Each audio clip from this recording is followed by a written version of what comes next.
Welcome to Wild Rift.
Hai, saya Muhammad Nur Syakir bin Ismail ataupun lebih dikenali sebagai Syak.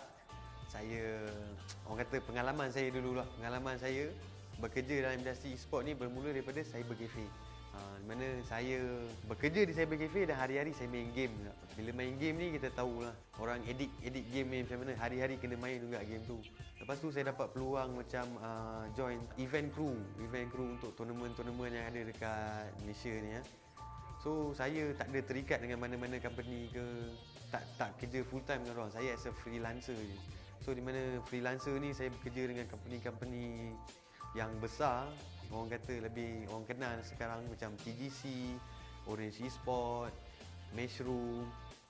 Semua ni kita orang mereka ni akan anjurkan tournament yang besar, tengok pada game apa yang dia buat, saya akan jadi macam event crew dia orang. So saya pun macam shock lah. Aku pun dah jadi macam Sting aku lah. Sting aku, yahoo, yahoo. So bila di mana dalam tahun lepas, hujung tahun lepas, saya ada kawan saya ajak, Syak, aku ada satu tempat baru ni, IRL Asia. So aku kata okey, boleh, aku boleh join, tak ada masalah. So aku pun datang masuk IRL Asia. So aku tahu IRL Asia ni adalah multi-tainment company. Dia bukan fokus on e-sport je. Dia ada macam-macam. Dia ada orang kata dari segi music industry. Music industry, kau boleh main gitar, main piano. Kau boleh jadi penyanyi, kau boleh jadi pengubah lagu, kau boleh jadi producer lagu. So aku pun tak lama lagi akan jadi penyanyi, tak silap aku rasa. Apa lagi? IRL Asia. Aku dah masuk dalam ni, aku antara salah satu produk daripada IRL Asia. So apa lagi? Marilah join yang kita orang sekali. IRL menjemput anda.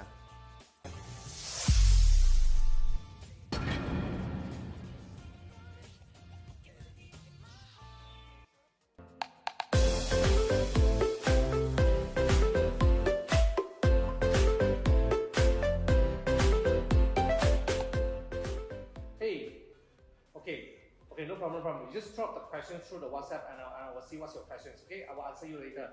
Or maybe you can check the video. Remember to check the video, okay? Okay. That's fast. Okay, we have one of our friends here asking the question is, okay, how to get the best room ever in town? So, I would say instead of asking how to get the best room in town, I would say where can you search for your ideal rooms, because that is the rooms that you're going to stay for long. So there are a few ways that you're able to look for your ideal rooms. First, you can go to the Google and you search a platform called 𝐼𝐵Link. 𝐼𝐵Link has the largest network in Malaysia that you're able to search for your ideal rooms. And secondly, you can go for Rooms Asia, ROMZ.Asia. And Rooms Asia also is, I would say, the second largest in Malaysia as well. And you can go for Speed Home. Speed Home has wide network as well. And not to forget, one of the sites that you always will use, Facebook. Facebook has a lot of groups. You can go to all these groups and you are bound to get something that you love. And of course, the fifth one, which is closest to my heart, which is homie.my. You can search from the Google, HOMIE.my. and it has the largest of rooms availabilities in Subang Jaya and in Sunway. So I have shared with you all these sites and all these places you're able to look for the ideal rooms for yourself.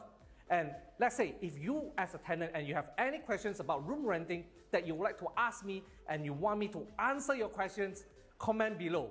Don't forget to comment below and I'm going to answer your question for the next episodes.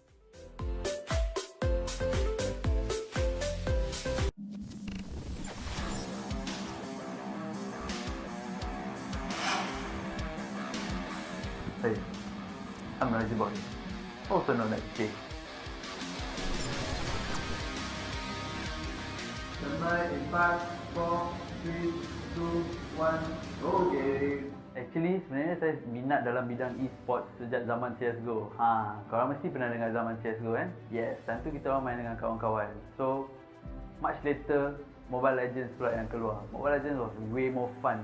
A short game, interesting, it's best played with friends, and it's a mobile game. Siapa tak nak main? Main je lah. Yes, so kita orang main Mobile Legends, we played in tournaments. Yes, we win some, we lose some, but that's the nature of the game. Who just wants to win? You need to lose to learn some. So after that, I thought to myself, how can I enhance my career in esports industry? So that's where I found an opening as a producer in eGG Network. Yes, eGG Network is a gaming channel in Astro, and that's where I started working to grow my career. And I was way more happier after joining eGG Network because I was the producer for this MPL MYSG first season. We initiated the season with Munton, and I was very happy to work on a game that I love playing myself.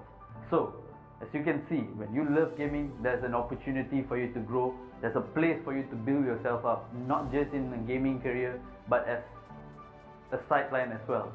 So, that's where I stopped eGG and I started working in IRL. Currently, I am in IRL. IRL is a gaming company that brings out more out of me. Yes, we do organize more tournaments. I am the TriCaster producer here. I'm the head of the TriCaster producer as a matter of fact. And I can't wait to see you join our tournaments, not just in Mobile Legends, but in other games as well. We'll be coming out with more games for you to play, more exciting tournaments with exciting prize pools. Drop by to say hello if you all are joining us, you know. Can't wait.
Welcome to Wild Rift.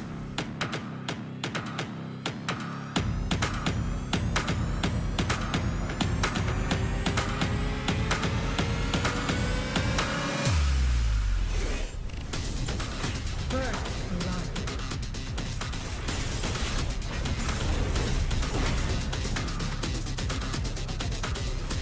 The enemy team has slain the dragon.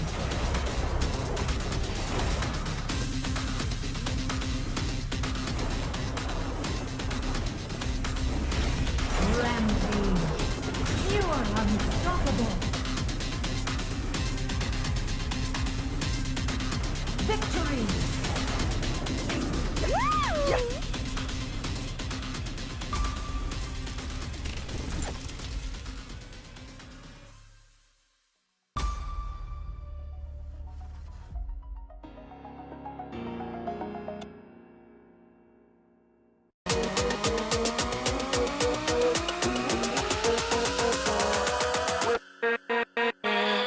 We're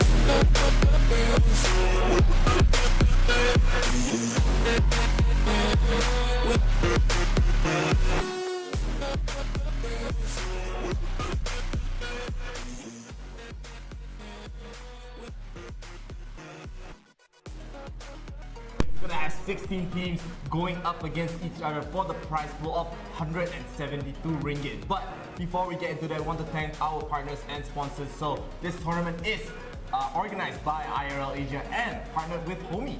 Yeah, our sponsor is going to be Inch Theory, and co-sponsor is going to be Fengcha Sunway and PayX. Yes, and PayX, of course, your one-stop payment solution. And it's a very good day. It's a new day, a new week for 𝐷𝐿 Summoners Odysseys. So I'm very excited to see the teams they are going up against today. I have seen the brackets a little bit earlier, so there are a lot of very strong contenders, especially past winners this week. Today, actually. Yeah, I mean, you know, it's a Monday, so the Monday blues is coming in, but we are going to be giving you guys the most competitive Wild Rift tournaments today. The most competitive we can be, actually. So yeah, there are so many killers after all, but very excited to see again all the regions that are joining today. Yeah, it's going to be a mixture of other countries, actually. Not a lot of Filipinos teams right now. I think there's mostly Filipino teams, but I think there's one Malaysian team actually, being a contender to be the first place today. Yeah, and of course the Malaysian team that will be joined today will be RTZ Underrank. They're the only Malaysian teams right now that have been joining. But as you said, so far there are a lot of Filipino teams that have been dominating in 𝐷𝐿 Summoners Odyssey, and I've been loving the way they've been playing so far. They've been being very aggressive, not super slow, especially in the early game. They want to take the initiative and try to get a lot of map pressure early on before even the dragon fights. Yeah, I mean, Filipinos just shaping the Wild Rift competition to the finest actually.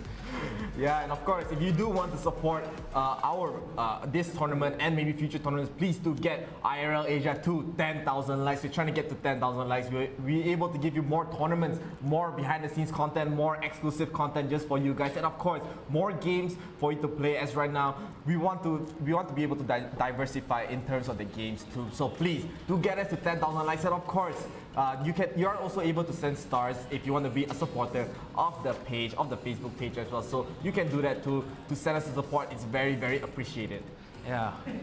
Hopefully today is gonna be a good day. I mean, Monday Blues, hype up the chat.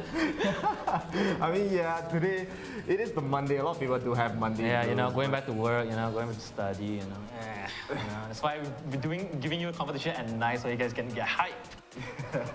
Yeah, and speaking of getting hype, I am still excited about the teams that have been joining today. We're not going to be able to see that many new names, as the new names have been showing themselves recently, so they're not really considered new names anymore. But right now, as today, the brackets, we're going to be able to see so many strong, so many past winners, so many past finalists as well. So very, very excited to watch them play. Yeah, I'm assuming the previous teams, chillax Monday, just taking a little break. Maybe we're gonna see bigger teams maybe down the week, but Monday everybody's having a chill, having it rough, morning. Yeah, and of course, we are going to be able to get into the brackets right here. We're going to have, again, 16 teams today. So we're going to see them face off with this new and improved bracket. So in the top, we do have Eminence Raptors versus one of the favorites again, MGF Aces 2. They have won, I believe they have won once. And right below there, we do have SV Empire, Wild Rift versus Finesse Phoenix. As on Friday, they were able to win. And not on Friday, on Thursday, they were able to win that day for the second time this week. Yep. As you can see the brackets, we got Pegasus Esports and Western G, Filipino versus Indonesia team. That's a surprise actually. And on the other hand, we got Apex Venator and Paragon Esports and a Philippine Classic. Horizon Esports and 𝐷𝐿 Esports. Yeah, 𝐷𝐿 Esports. They also won before. They're another returning champion for this tournament. I do not know, but apparently we're about to see 𝐷𝐿 Esports might be the big dogs actually. Yeah. Come back.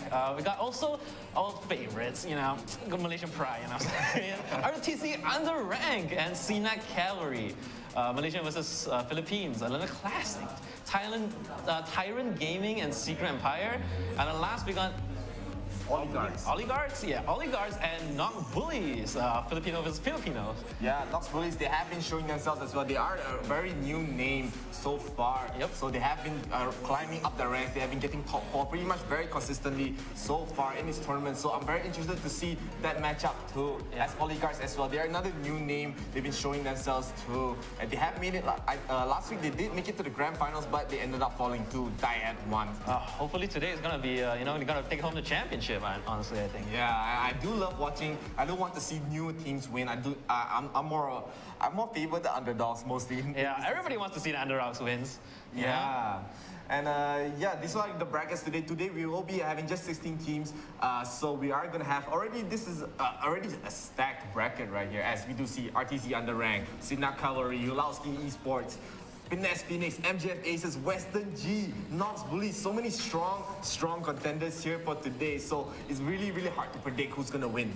Yeah, hopefully, like more underdogs gonna be popping off, I like to see more underdogs, get a championship. Like the top dogs, just a little bit more, maybe you can to win the championship, but I honestly want to see like maybe an underdog like consistently keep playing the game, considering joining this kind of competition, hopefully get #1 soon, you can't just like slack off, you need to continue keep playing these tournaments, get better as a team to actually win something, it's gonna be all worth it, because as we win as a team, you're gonna be happy, your team is gonna be happy, everybody's gonna be hyped up, your name is gonna be out there, it's gonna be hype. Yeah, and of course this tournament is run every day, so all these teams, even though they don't get a first place today, they don't get a top 4 today, they can still try again and again and again, as we are catering to the semi-pros and the amateurs for this tournament. So you're gonna see all these teams, they are all up and coming. They want to be the best. They want to be the best in their region. They want to be the best in the Southeast Asian region. As of course, this tournament is also open to all of the Southeast Asian countries. So we want to see teams from the Philippines, from Malaysia, from Singapore, Indonesia, Brunei. And we even have players from Bangladesh as well. Yeah, everywhere in Southeast Asia, dude. I'm hyped to see more Southeast Asia representative come out here, be the best in their category, being amateur yourself, you can play other semi-pros, like Geek Fam. We have Geek Fam, we got Berjaya Dragons, we got like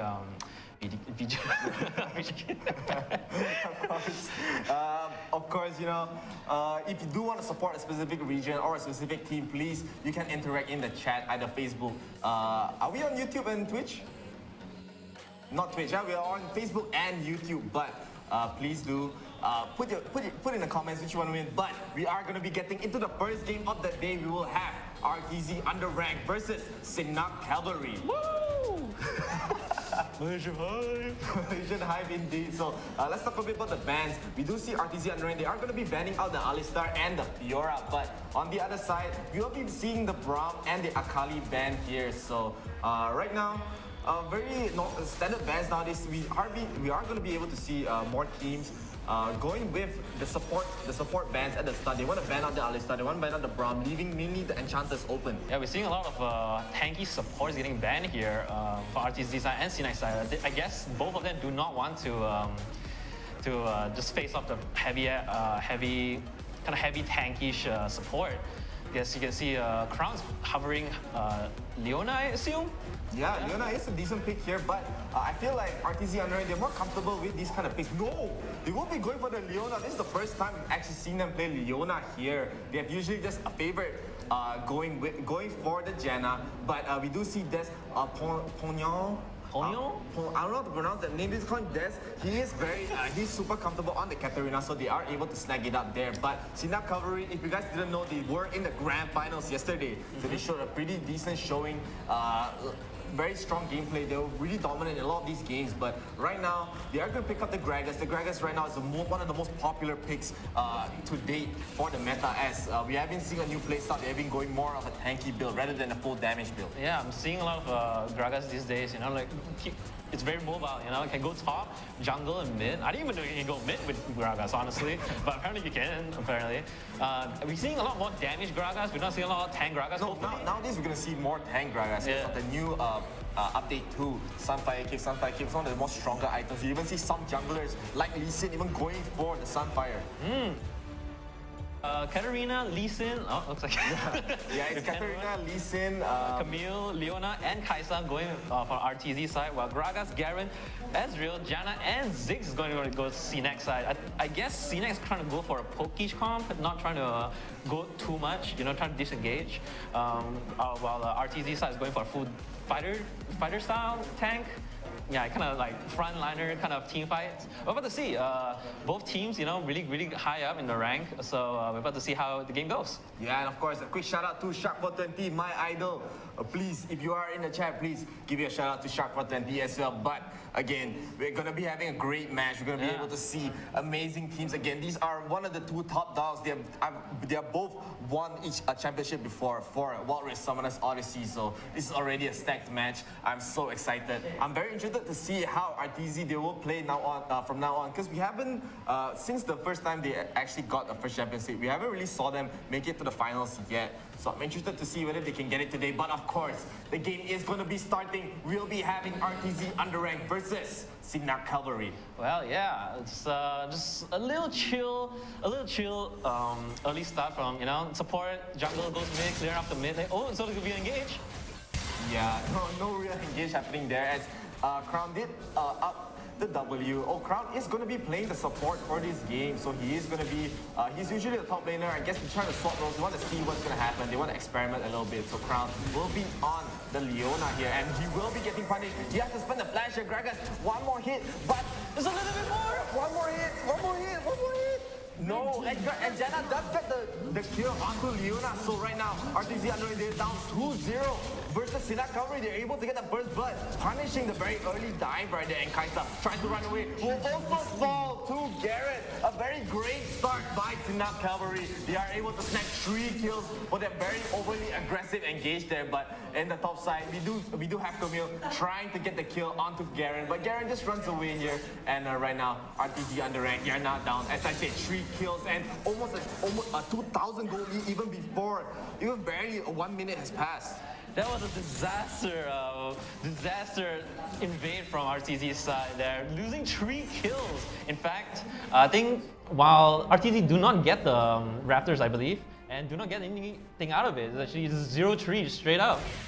Yeah, and we do see them trying to contest for the Scuttlecraft here. They will be able to claim it, but there are 4 people on the side of 𝐑𝐄𝐆𝐈𝐒𝐓. Crown will go in with the spears, I believe, the spears to get into out of position. Gragas trying to go in, trying to get 1 kill, but they will end up sniping the Leona under the turret, and they'll just snag another kill right now. And 𝐑𝐄𝐆𝐈𝐒𝐓 just playing super solid, getting all these early kills, getting very aggressive at the start. And their team, as you said, it's very poke heavy. So they don't really have very strong engages beside the Gragas, but them getting this great start is just gonna propel their lead even higher. Yeah, 2 minutes in, it's really sticking like glue. I'm as glue. You know, sticking like glue. You know, going for all the objectives right now. There, like you can see, they went for the crab there, but didn't quite get it.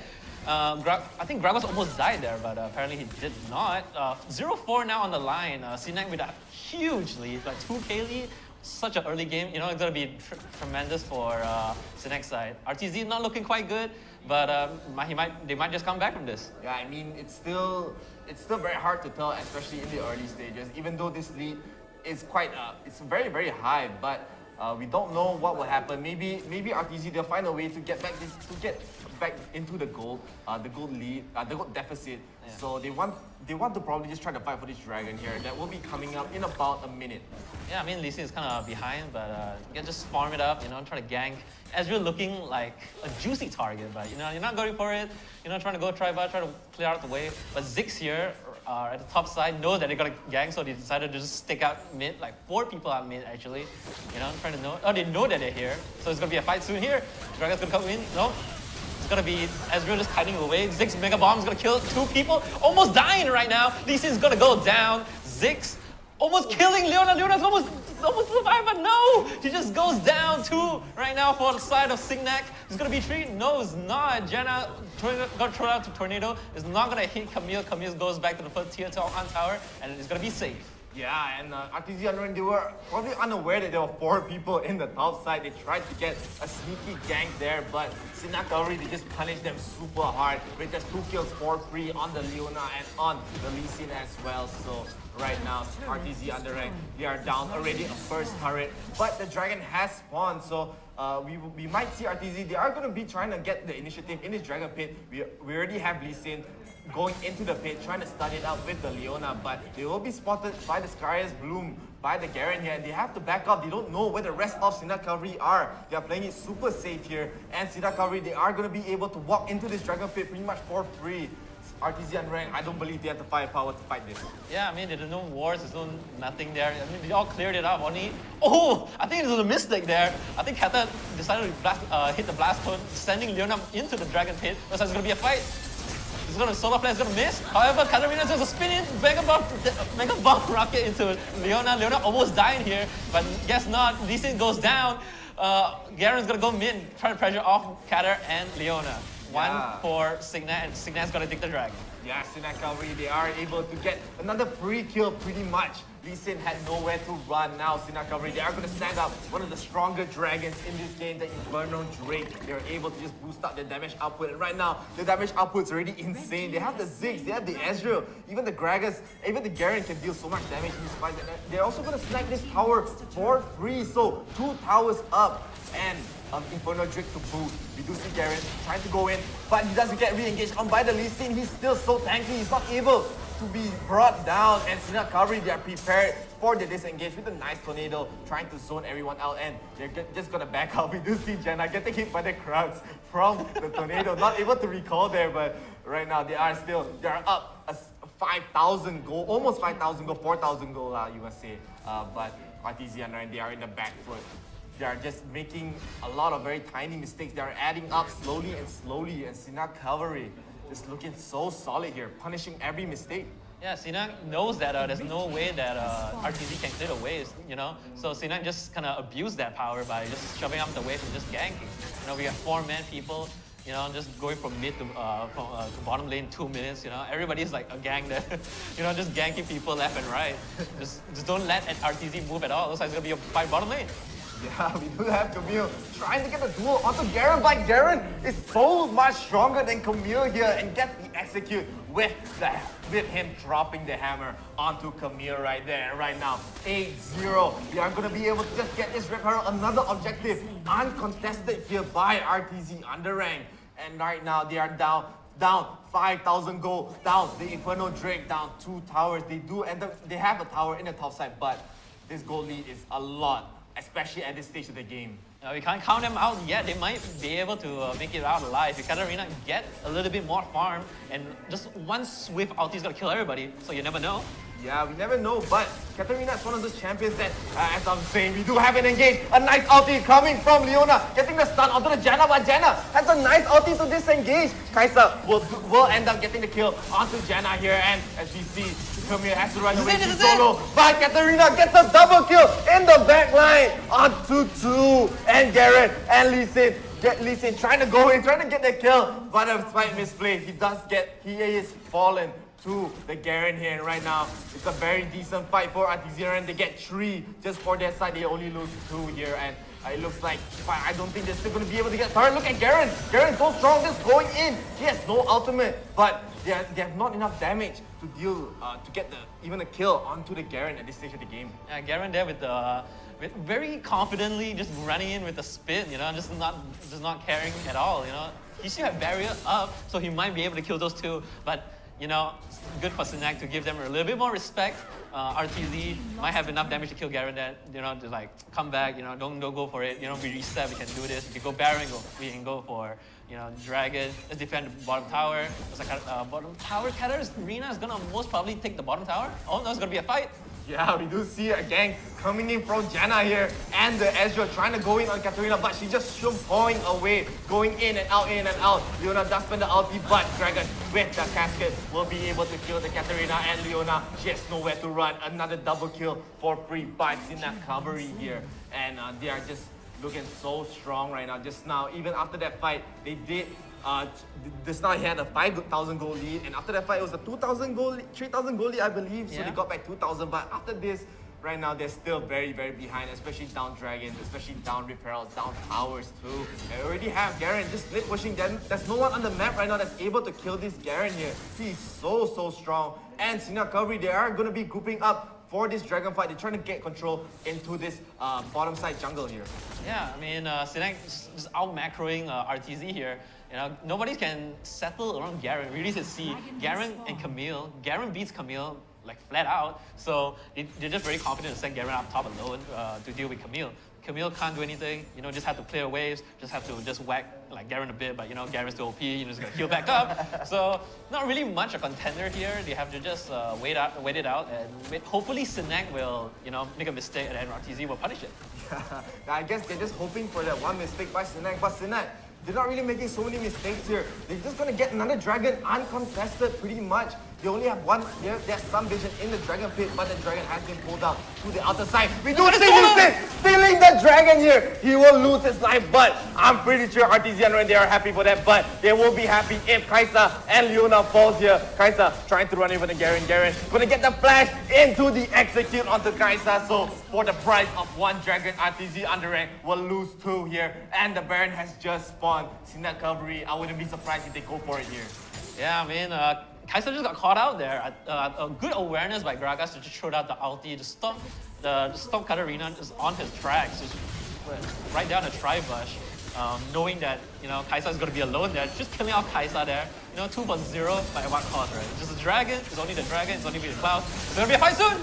Yeah, there is a fight indeed. Katarina getting a double kill, going in without any help so far. But right now, 𝐷𝐿 underrank. They're trying to mount this comeback. They get 4 already. Are they gonna get the ace? And they do. An amazing fight by 𝐷𝐿 underrank. They're able to stop the dragon attempt by 𝐷𝐿𝐿, and 𝐷𝐿𝐿 right now, they're gonna lose the Baron here. And look at the goal lead right now. Just now, there was a 5,000, 6,000, 4,000 goal lead, but now it's really much dead even, as they do also now get the Baron.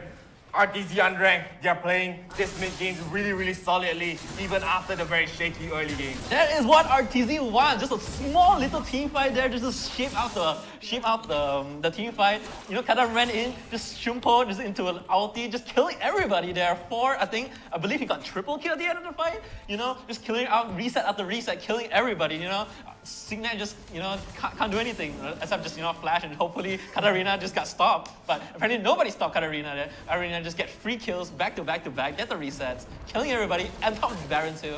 Looks like we're edging now into 43k to 41k. I need 2k gold deposit. So 𝐷𝐿 looking very good right now. Gold deposit, Yeah, gold deposit. Maybank. Okay. I don't know English. Wait a minute. 𝐷𝐿 underrank, they were down so much gold in the early game, but right now they are up the goal lead, they are up the items as well. Look at Katarina, she had a very shaky start in the beginning, but she's already have the Gunblade, she's already have the Rabadon, so she's able to dish out so much damage in these fights, and there's so much more farm spread out compared to 𝐷𝐿 underrank. But 𝐸𝐸𝐿 gonna run into the bush with no vision, almost gets body slammed by Gragas right there, but we do also see Des going in. The cascade will come out from Gragas. Leona has to use the ultimate to zone everyone out to get the disengage in 𝐷𝐿 underrank. They do not lose anyone even after the very questionable brush walk in without having vision. But they went out safely, they were unpunished there, and it looks like they want to group up maybe for the top fight. A little bit dicey there from 𝐸𝐸𝐿 actually, thinking he can go in, you know, face check. Oh, it's gonna be a fight soon now, top. He's gonna be taking red. Garen's gonna kill 𝐸𝐸𝐿 immediately right now. Garen just face tagging back to back. Katarina's gonna be so low. 4-man in body slam, hitting everybody up. Double kill coming for 𝐿𝐿. Triple kill coming for 𝐿𝐿. Leona's the last guy to stand. Hopefully he can get out of this. But no, Janna's gonna stop him with the Howling Gale. He's gonna knock out the turn. Nope, looks like it's not gonna be. Not Faker actually. Let's see a 1v1 by the supports here. Janna is probably gonna be able to snag up the kill. She will. 𝐷𝐿𝐿, they punish 𝐷𝐿's aggression in their own jungle right there. I feel like 𝐷𝐿, they had the idea to push up in the top side. They wanted to get some vision. They had so much vision there, but getting caught, especially in a very tight spot like the Tri-Brush in the top side. So 𝐑𝐶, they will end up getting their goal lead back. They are still, they even though they lost the Baron before this, but now there's no more Baron buff for 𝐷𝐶 underrank. So right now, they're gonna be waiting for the next dragon here. 𝐶𝐶, they have reset it, but 𝐷𝐶 underrank, they're already trying to get in position for this next dragon. Yeah, I mean, good play from 𝐶𝐶 there. Trying to 5-man kill everybody, but did not want to take the mid tower. They know that dragon's gonna be up, that's why they reset it right now. Yeah, and look at Katarina going in, not knowing there was 4 people there. She will try to shumpa out, but there's no way you can escape this. A very, very costly misplay here. And now 𝐷𝐶 underrank, they have not enough damage to get this contest on this dragon here. It looks like they're going 3-man. Lisa is going to try to get the steal. He does miss the steal too. So 𝐶𝐶, they will end up getting the dragon and a consolation prize for the Leona too. Leona trying to escape. She's using her jet skill to run away, but the jukes. I'm pretty sure she is going to fall, dominating for Kira on the Ezreal. An amazing game by him today. And right now, they're just gonna push in to get this mid inhib turret, or they're just gonna walk to the Baron. I think they're going to go for Baron here. I don't think they want to be too aggressive in mid. They do have Camille and 𝐿 in mid. You don't want to over-contest, so they're just going to go for Baron. Yeah, and really smart play. They know that there's no one really going to be able to make it here. The jungler is also still down, but they're not really over-committing. They're just playing around the side. Dragon's the only one really in the pit. And you do see Ziggs going in the outside, trying to zone everyone out, and 𝐷𝐶 underrank. They can't even come close, but Ezreal with the snipe onto 𝐿 here, as they are going to spot Katarina. Katarina going to run away. Lee Sin does teleport in, gets hit with a nice dragon kick, kicking away from the Garen right there, but he will fall to the Ezreal. Ezreal looking so strong. Katarina is nowhere to run. She's going to run to the back. She's going to try to juke everyone. She's going to speed up, trying to run away. Garen and Janna not able to chase her right here. They are on a very big wild goose chase, but he will get slowed by. She will get slowed by the Janna here. Janna with a nice blast zone with the grand escape. Is she gonna make the grand escape? Wait a minute! Will she get the kill onto Janna? No, she will get the kill onto Janna, but she will lose the life here. At least something in the mid side.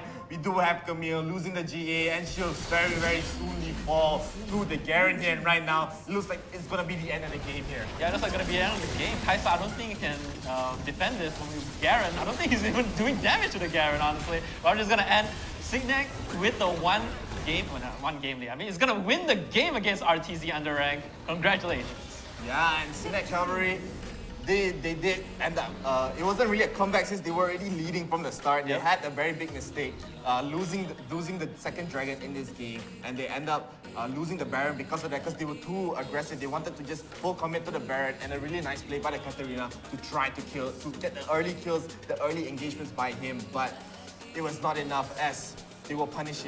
They got punished for being too aggressive on 𝐷𝐶 underrank. So 𝐶𝐶 Cavalry, they played this game super well in the early game, a bit shaky of a mid game, but that late game fights were super solid, and they will go on to the top 8 of Wild Rift Summoners Odyssey. Yeah, a little bit misplay by 𝐷𝐶 side, thinking that they can tank the damage, incoming damage, and the poke from the side of 𝐶𝐶. But apparently, Pokemon too strong, Pokemon's too strong. That's why a lot of people have been running Ezreal and Ziggs there, because we see it firsthand. You can just throw one game out of nowhere, Yeah. So congratulations, 𝐶𝐶, wonderful play by them, even though they're losing in gold. But, they keep their head up strong, came back. Congratulations to them. Our macro, damn. Looks like we're gonna go to the stats. Yeah, we're gonna be able to see the stats. Who will be the MVP of this game? I will believe, yes, it will be the Ezreal with a 10-12 KDA ratio right here. He's probably the one that's dealing the most damage in these fights. We did see in the late game just going in so aggressively, getting the nice mystic shot hits, getting so much damage being done, and there's no one really on 𝐷𝐶's side to be able to stop Kira on the Ezreal here. Yeah, Kira just free shotting at the back. Garen, Gragas, big boys at the front, so can just soak up a lot of damage. I don't think 𝐿 has enough damage just yet, but we can see, even though 24k coming from Ezreal, 21 coming from Garen here, even doing more damage than Ziggs. Garen, what can I say, man? Just slam into your face, ulti, you're dead. You know, what Yeah, can you do? but don't forget, we do have Katarina actually dealing the most damage in this game. 25,000 here, more than anyone else in the game. So I feel like this is a normal trend. We have seen teams when they even when they're losing, they are able to deal the most damage. But the damage is still being done by 𝐑𝐄𝐆𝐈𝐒𝐓, as most of them they're more spread out. They have a more even spread of damage, and man, really well played by 𝐑𝐄𝐆𝐈𝐒𝐓. There was a really great attempt by 𝐅𝐷𝐍. They had the chance to come back in this game, but they were a little bit too aggressive, especially in the top side jungle. So that was their downfall. I understand the attempt, I understand the idea behind of it, but the execution did fail them, and 𝐑𝐄𝐿𝐈𝐒𝐓, they rightly so punished them in this game. Yeah, I mean, they got the Baron. I think they should be more. They should give not 𝐅𝐷𝐍. They should give Snack more respect. Maybe like try to clear out the jungle. Maybe try to get tier 2 tower. You shouldn't be like constantly fight in the jungle. You know, jungle. You know, we got 𝐷𝐿, we got Ziggs, we got like Gragas. You know, just disengage and engage. You know, a lot of things bad could happen in the jungle. Honestly, in the side of Snack. You know. So 𝐅𝐷𝐍 should just push towers, get objectives, get dragon, you know. Try not to push a little bit too much, but just, you know, fall back a little bit. But, you know, respect to Snack to win the game. However, we are going to the highlights, however, so highlights? Yeah, we're gonna be able to see the highlights of the last game as well. We're gonna be able to see how 𝐑𝐄𝐿𝐈𝐒, they were being so aggressive here. I mean, 𝐅𝐷𝐍, they tried to be a little bit aggressive in this invasion, but they rightly so get punished. They lose 3 people right now in this game. So outright from the start, 𝐑𝐄𝐿𝐈𝐒, they're looking so strong. They end up punishing. They even spend summoners here. You see 𝐻𝐈𝐿𝐼 spending summoners, Leona spending both of her summoners, and Neil as well had to spend a summoner here. And of course, we did see engage in the bottom side. 𝐑𝐄𝐿𝐈𝐒, they are able to snipe the Leona from far away. They were trying to punish Katarina here in this top line. This is another time where 𝐅𝐷𝐍 under it, they were trying to get another engage in the top side, not knowing that there are more people already prepared in the lane. So you end up getting a nice punish by 𝐑𝐄𝐿𝐈𝐒. Yeah, I mean, to double kill, you know. I don't think they should be fighting right now, you know. They need to hit level 5 before they can start fighting. Like you see here, Katarina just going in, but not quite. This is when disengage comes in, you know. Just running away from Katarina is not a very bad thing. You know, Gragas is there to body slam and art away Katarina. That's why I think that's the reason why they give Katarina away, because they know safely they're gonna pick Gragas just for that. And again, you know, Garen can kill Camille. That's why nobody want to contest that. Camille's just gonna be dead. Janna dies here, I believe. Yep, Janna dies here. The first kill for 𝐅𝐷𝐍. Very messy team fight right now from Katarina getting those double kills. Nice double kills. But falling short to Garen here. Lee Sin trying to go in, but apparently nobody wants to go in. Not realizing his teammates were low. I think there's a miscommunication there. Coming in for 𝐅𝐷𝐍 side. Katarina just got caught, you know. Nothing special about it. Just got caught and just died here. I think Leona dies as well. It's gonna be 2-0. It's gonna be like 2 kills on the side of Snack. You know, just miscommunication again. You know, mistakes. This is where I think there's a dragon steal here. Yeah, there's a dragon steal coming from 𝐅𝐷𝐍. Beautiful dragon steal, honestly. On the side of 𝐅𝐷𝐍. Catching up that 𝐻𝐈𝐿𝐼. You know, it's gonna be at the Tribush. Snipe. Not quite hitting it, but Garen got the slam in, killing 𝐻𝐈𝐿𝐼. The second tier tower. I believe they get the second tier tower too. Yeah, and 𝐅𝐷𝐍 under it, they're looking. This is the part of the game where they really came back in. We do see 𝐷𝐿 going in so early on in this fight. The rest of the team were able to back him up. He did start off the fight with a nice double kill, and they end up acing 𝐑𝐄𝐿𝐈𝐒 here, getting even shutdown kills. Look at the gold lead right now. Just now it was just around 2,000, 3,000 gold, but even after that fight, immediately they just went up. Now they're pretty much even in this game, and not just even, they're able to snag the Baron for themselves, and this is where they really got super punished here. 𝐅𝐷𝐍 under, they're being too aggressive. Garen just going in, not caring at all. He does fall too. Katarina up there, but a 4-man body slam by Gragas, getting everyone on 𝐅𝐷𝐍 under rank, and we do see they were able to get a delayed ace pretty much by the Janna here, getting a very cheeky 1v1 against the Leona. We never really, very rarely we get to see something like this, but Synapse coverage is just playing out of their mind after that fight. And at this point, it was really, really hard for RTZ to come back. And we do another mistake by Katarina just going in, being so aggressive, thinking that Gragas was alone. But Synapse coverage, they've been just grouping up. They haven't been playing alone. The only one that's really playing alone is the Garen here. So a really bad misplay. They did try to steal the dragon, but it will not succeed as they do. I'm pretty sure they missed the smite. Yeah, he missed the smite there at the end. A very nice smite by Gragas. And Lee Sin will lose his life. Leona will also lose for Synapse coverage here. But hindsight is 50-50 because they do not have any vision there on the dragon. So they Lee Sin just have to either Q into the dragon or W into the pit to get that smite. But apparently not in time. I think just a few seconds earlier, I think he would have stolen the dragon, but unfortunately, not in your favor. Yeah, it's not in your favor. But we do see again, Kaisa just getting sniped once again by the Ezreal, and Ezreal just such good awareness here. And again, Katarina is getting caught out in the side here. I think she won't be able to run away. She did try to get the return kill onto Janna. I think she can actually run away. I'm not so sure, but she does get the trade-off. But at this point, it's really not enough. Ezreal is way too strong. Garen is way too strong. 6 dealing so much damage. Camille getting caught here, trying to farm out in the mid lane. And at this point, Synapse coverage, they can just walk into their base. They can just push in. And there's no one really able to stop them right here. Kaisa alone. He's not going to be able to stop this push. The Baron buff, the Ezreal's damage. And Synapse coverage will be able to take this game very, very well, very, very convincingly, and really well played to them once again. The next game will be the top 8, so I'm very excited to see who made it to the top 8. But how do you feel about that game before we go into the break? Just a little, just a disaster. Disaster strikes left and right. Honestly, you know, at one point I thought RTZ is gonna win. At one point Synapse is gonna win. But you know, flip left and right. You know, the sides of both teams. But you know, Synapse comes out on top. RTZ got a little bit too greedy, caught up, and ultimately it's a downfall. So Synapse, congratulations on winning a win. You're gonna be top 8. We're gonna be top 8 soon, coming soon. I think we're gonna have a short break. Yeah, we're gonna go into a short break. So, as I said, short break. We're gonna be back in about 10 minutes. So do not go anywhere. Do not. You go maybe Marcane, get some drinks. You know, get some roti canai if you like. But until then, we'll see you soon, and don't go anywhere.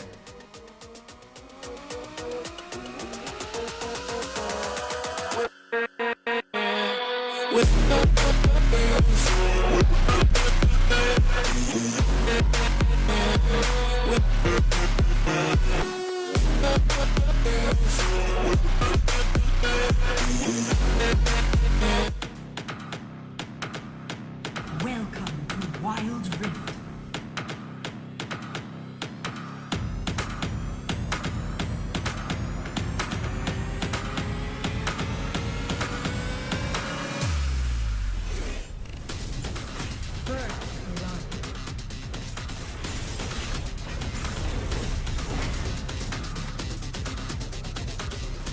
The enemy team has slain the dragon.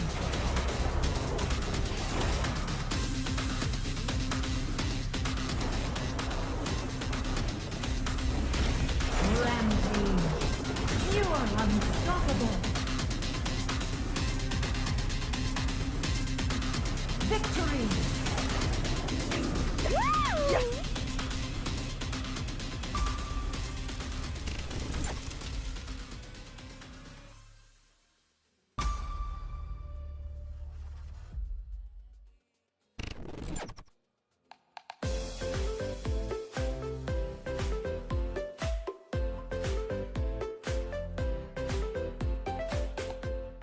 Hi everybody, my name is Keith. So in the last episode, I have covered the do's as a tenant. So right now, in this episode, I'm going to talk about the don'ts as a tenant. So right now, what is the don't for a tenant? Number 1, agree to verbal contract. There's no such thing as verbal contract. So everything has to be placed in a black and white. Number 2, making sure that all your rooms are well prepared as per agreed before you move in. Number 3, renovate or alter the place. Alter, it can be pasting a poster which may has a potential of spoiling the properties, because this may cause your deposit to be forfeited. 4th, breach the rental agreement. do not breach any of the single lines of the rental agreements or your tenancy agreements. So always check or cross-check whenever you want to do something or alterations inside your room. The fifth, which is also very important, which I covered in the last episode, do not miss any rental payment, because missing the rental payment may cause you to have a lot of calls from the landlord to chase you to pay the rent, and it may lead to the court order and get you to be evicted from the place. So this is not what you want. So do not miss the rental payment. So I have covered the do and don'ts for you as a tenant. Next episode, I'm going to answer to a lot more questions that you may have, which you have already commented earlier on and haven't covered yet. So comment below if you have any questions that you want to ask as a tenant. Just comment here and I'm going to answer it in the next episode. Okay? See you then. Bye.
Hey, I'm Noisy Boy, also known as Jay.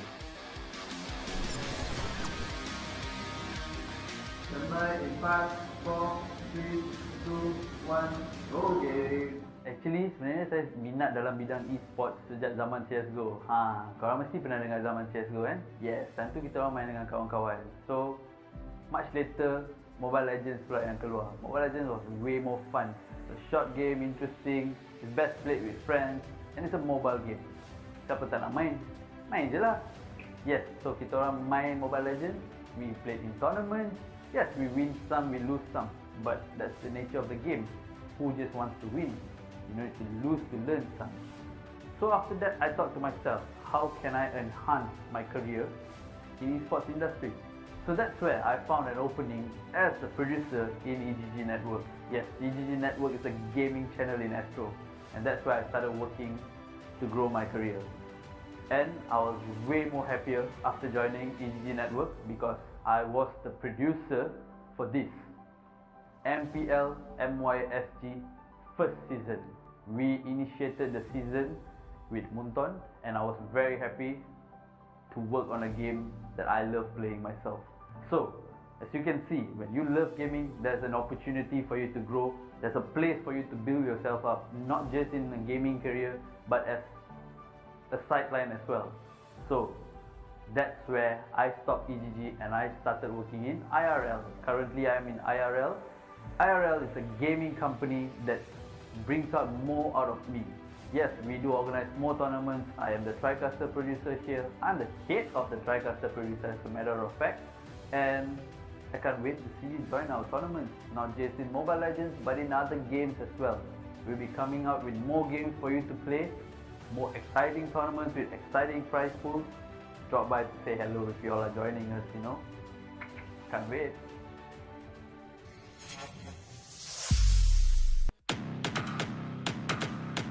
Welcome to Wild Rift.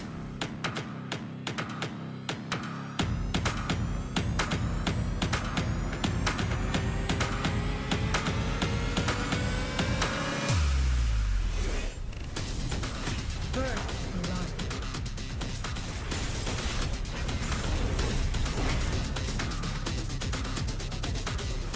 The enemy team has slain the dragon.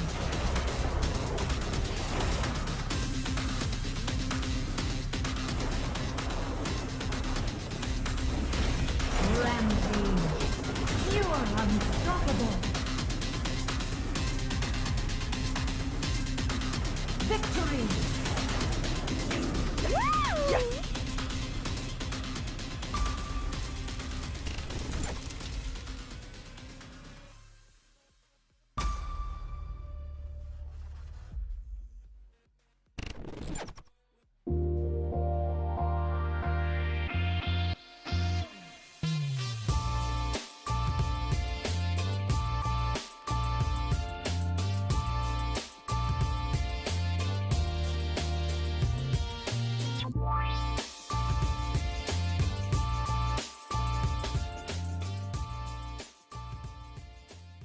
Hai, saya Muhammad Nur Syakir bin Ismail ataupun lebih dikenali sebagai Syak. Saya, orang kata pengalaman saya dululah. Pengalaman saya bekerja dalam industri e-sport ni bermula daripada cyber cafe. Di mana saya bekerja di cyber cafe dan hari-hari saya main game. Bila main game ni kita tahulah orang edit game ni macam mana, hari-hari kena main juga game tu. Lepas tu saya dapat peluang macam join event crew untuk tournament-tournament yang ada dekat Malaysia ni ya. So saya tak ada terikat dengan mana-mana company ke, tak kerja full time dengan orang. Saya as a freelancer je. So di mana freelancer ni saya bekerja dengan company-company yang besar, orang kata lebih orang kenal sekarang macam TGC, Odysseys Esport, Mushroom. Semua ni kita orang mereka ni akan ajukan tournament yang besar, tengok pada game apa yang dia buat, saya akan jadi macam event crew dia orang. So saya pun macam shock lah. Aku pun dah jadi macam Sting aku lah. Sting aku. Yahoo! Yahoo! So bila di mana dalam tahun lepas, hujung tahun lepas, saya ada kawan saya ajak, Syak, aku ada satu tempat baru ni, IRL Asia. So aku kata okey, boleh, aku boleh join, tak ada masalah. So aku pun datang masuk IRL Asia. So aku tahu IRL Asia ni adalah multi-tainment company. Dia bukan fokus on e-sport je. Dia ada macam-macam. Dia ada orang kata dari segi music industry. Music industry, kau boleh main gitar, main piano. Kau boleh jadi penyanyi, kau boleh jadi pengubah lagu, kau boleh jadi producer lagu. So aku pun tak lama lagi akan jadi penyanyi, tak silap aku rasa. Apa lagi? IRL Asia. Aku dah masuk dalam ni, aku antara salah satu produk daripada IRL Asia. So apa lagi? Marilah join yang kita orang sekali. IRL menjemput anda.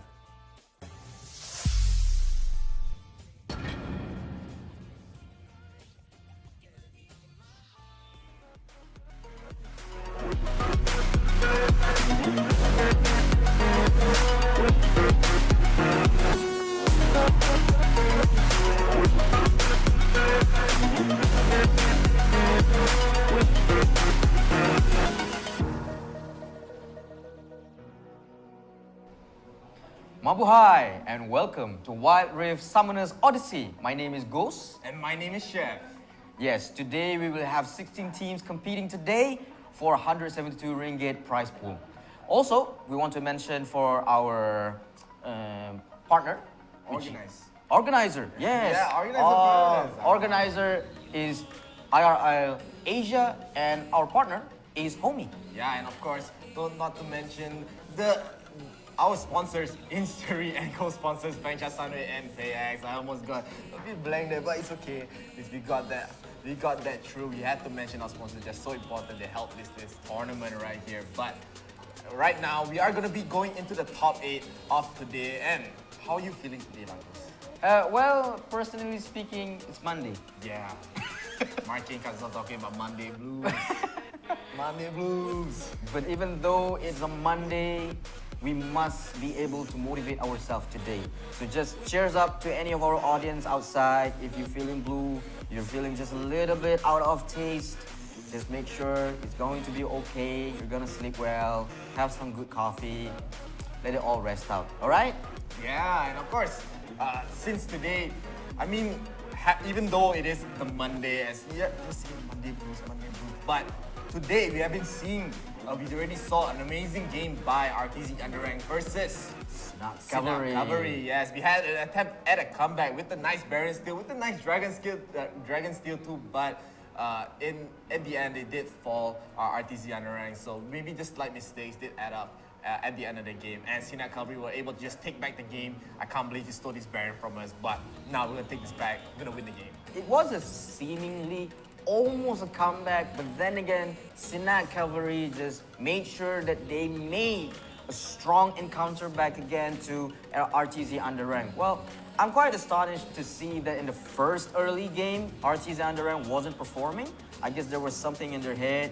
Maybe there's just something that didn't work in the first plan. Maybe the lineups just didn't work, maybe. But then again, I'm impressed by the fact that they are able to steal the Baron. Yeah, I mean, they are showing that they have some resilience left in them, right? Even though they had a very shaky, like, you can't even, it's very hard to mince words in terms of how shaky that early game was. Trying to get that early invade, getting punished, then losing 3 people out the gate right there. So they were just punished super early on. But their mid-game kind of made up for it. Steal the Dragon, steal the Baron, Western G style. They tried to make a comeback, but it was not enough. 𝐑𝐄𝐆𝐈𝐒𝐍 was just able to be more proactive, and they got into position to punish 𝐅𝐻𝐑𝐌𝐒 underrank for their very overly aggressive plays. True. I almost forgot what I wanted to say. But anyway, I wanted to say that, okay, we are going to go to the brackets right now. Let us see. That one also can forget. Alright, so we are going to be able to see the brackets here. We will be having the top 8 for today. We will be seeing NGF Aces versus Phoenix Phoenix, 2 of the previous champions here, going up against each other. And on the other side, we're going to be having some, you can say they're challengers for today. Pegasus Esports versus Apex Venator. And I believe that will be our next game that we are going to be able to watch as well. True as well. I mean, they chose a cool name for that Apex Venator. Not to mention, we can see 𝐿𝐼𝐍𝐶 Esports. We've been seeing a lot of 𝐿𝐼𝐍𝐶s these days. But not to mention, the highest achievement that they made is probably towards the grand finalists, if I'm not mistaken. Yeah, they are another one of the returning champions. We're going to see really? 2 returning champion matchup again. So they 𝐑𝐄𝐆𝐈𝐒𝐍, the last game's winner, going to be up against 𝐿𝐼𝐍𝐶 Esports. But Secret Empire on the other side will be up against Oligarchs. Oligarchs have made it to the grand finals, but they fall at the end. But Secret Empire, I believe they made it to the top 8 as well before. I'm not sure whether they made it to the top 4, but they're also another challenger. As you said, they haven't really gotten the first place yet. True as well. So we're seeing new faces. Basically, we can see that there are defending champions. Well, it's not really a new face, but I'm just saying that for the purpose of a pretext. But then again, yes, that's what's happening right now. We are thinking that possibly there will be a more exciting chances that there will be victory. But we can see that all of them is from Philippines. Yeah, and we're not going to be able to see any other regions. The only other country that's left besides Malaysia, which is 𝐼𝐻𝐑𝐌𝐒 underrank, is Western G. They have fallen. They have not made it to the top 8. So a full Philippine team, top 8. So the Filipinos are just going in. They're just going ham these days. True as well. I mean, if anything, if you guys win, you get to eat sisig. Then again, we are going to the champion selection. Yeah, and it's going to be very interesting. Pegasus Esports versus Apex Venator. We will be able to talk about the bans before they get into the picks here. Pegasus, they will be banning out the Corki and the Ezreal, while Apex, they're banning out the Braum and the Wukong. We had a discussion between both of us just now, because why is it was Pegasus is banning Ezreal? So it was a weird ban, but then again, I think it's just because maybe Apex.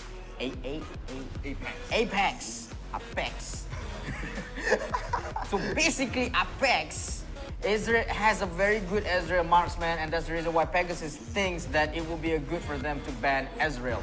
Yeah, and I'm not surprised. I mean, I feel like Ezreal is not really one of the more highly contested picks here, as Kai'Sa, I mean, banning the Corki is understandable, but maybe they want to just limit the pools of the AD carries here, but they're not really able to get their own Kai'Sa here, as Kai'Sa is one of those other AD carry champions that's very highly contested, and we do see Tactical thinking about which AD carry to go for. Will he go for the Jhin or the Miss Fortune? He will be going for the Jhin. It's okay. I was about to shout, but then again, they chose Jhin. That was one of my favorite marksmen, even though I keep losing with him. But then again, I'm speechless to see that PG Tactical. Is it okay if I say Peg Tactical? But then again, they chose Jhin. So what's your review on this, Chef? I mean, Jin has been falling out in the meta so far, and I'm very surprising that they go for Jin here. Like, Xayah is still in the pool. Even Tristana, Miss Fortune is still in the pool. They're still very effective in this game, but maybe they just want to try. They just want to bring back the Jin. Jin is able to dish out so much damage with his 4th shot, dealing empowered damage as we might be able to see here. And I really like Pegasus Esports draft, right? They're gonna get the Jarvan. The Jarvan's gonna be in the top lane instead of what we've been seeing in the jungle. True as well. But we can see that there's a more of a knockout, more stun draft for Pegasus Esports, while also it goes the same way for Apex Venator, but I think it's more like a more aggressive side for them. For this one, I think it's not more damage based, but it's more like, you know, it's more utility based because they're stunning more, they're knocking out more. Okay, but on this other side is Apex Venator, right? Venator. Venator is actually is more towards the aggressive approaches. So we'll never know. We have been seeing a lot of surprises these days, so we'll never know who's gonna win this time. I mean, Apex Venator, they do have the nice combo. Orianna and Malphite, we have been seeing how effective that combo is. It's either the Malphite going first, Orianna going first also can, as they can still combo with each other, getting the chain stuns with their ultimate. So that teamfight potential for Apex Venator is a little bit higher for their side, but we cannot discount the amount of damage that will be coming out from Pegasus Esports with the Jin and the big stunts with the Aurelion Sol's Comet as well. So very excited to see a very unique game once again. We're gonna be able to see new picks. I just love seeing new picks. I want to see how effective they are. But so far, how do you still feel about which draft do you think you favor more? I think I favor the mystery pick one.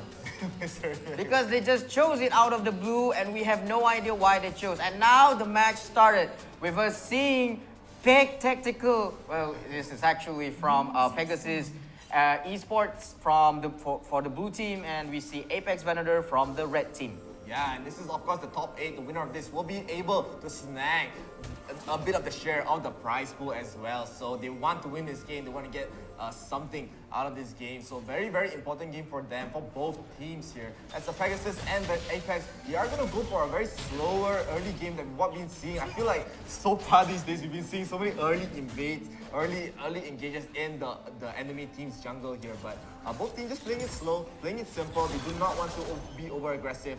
And they're just gonna probably wait for the first dragon to fight.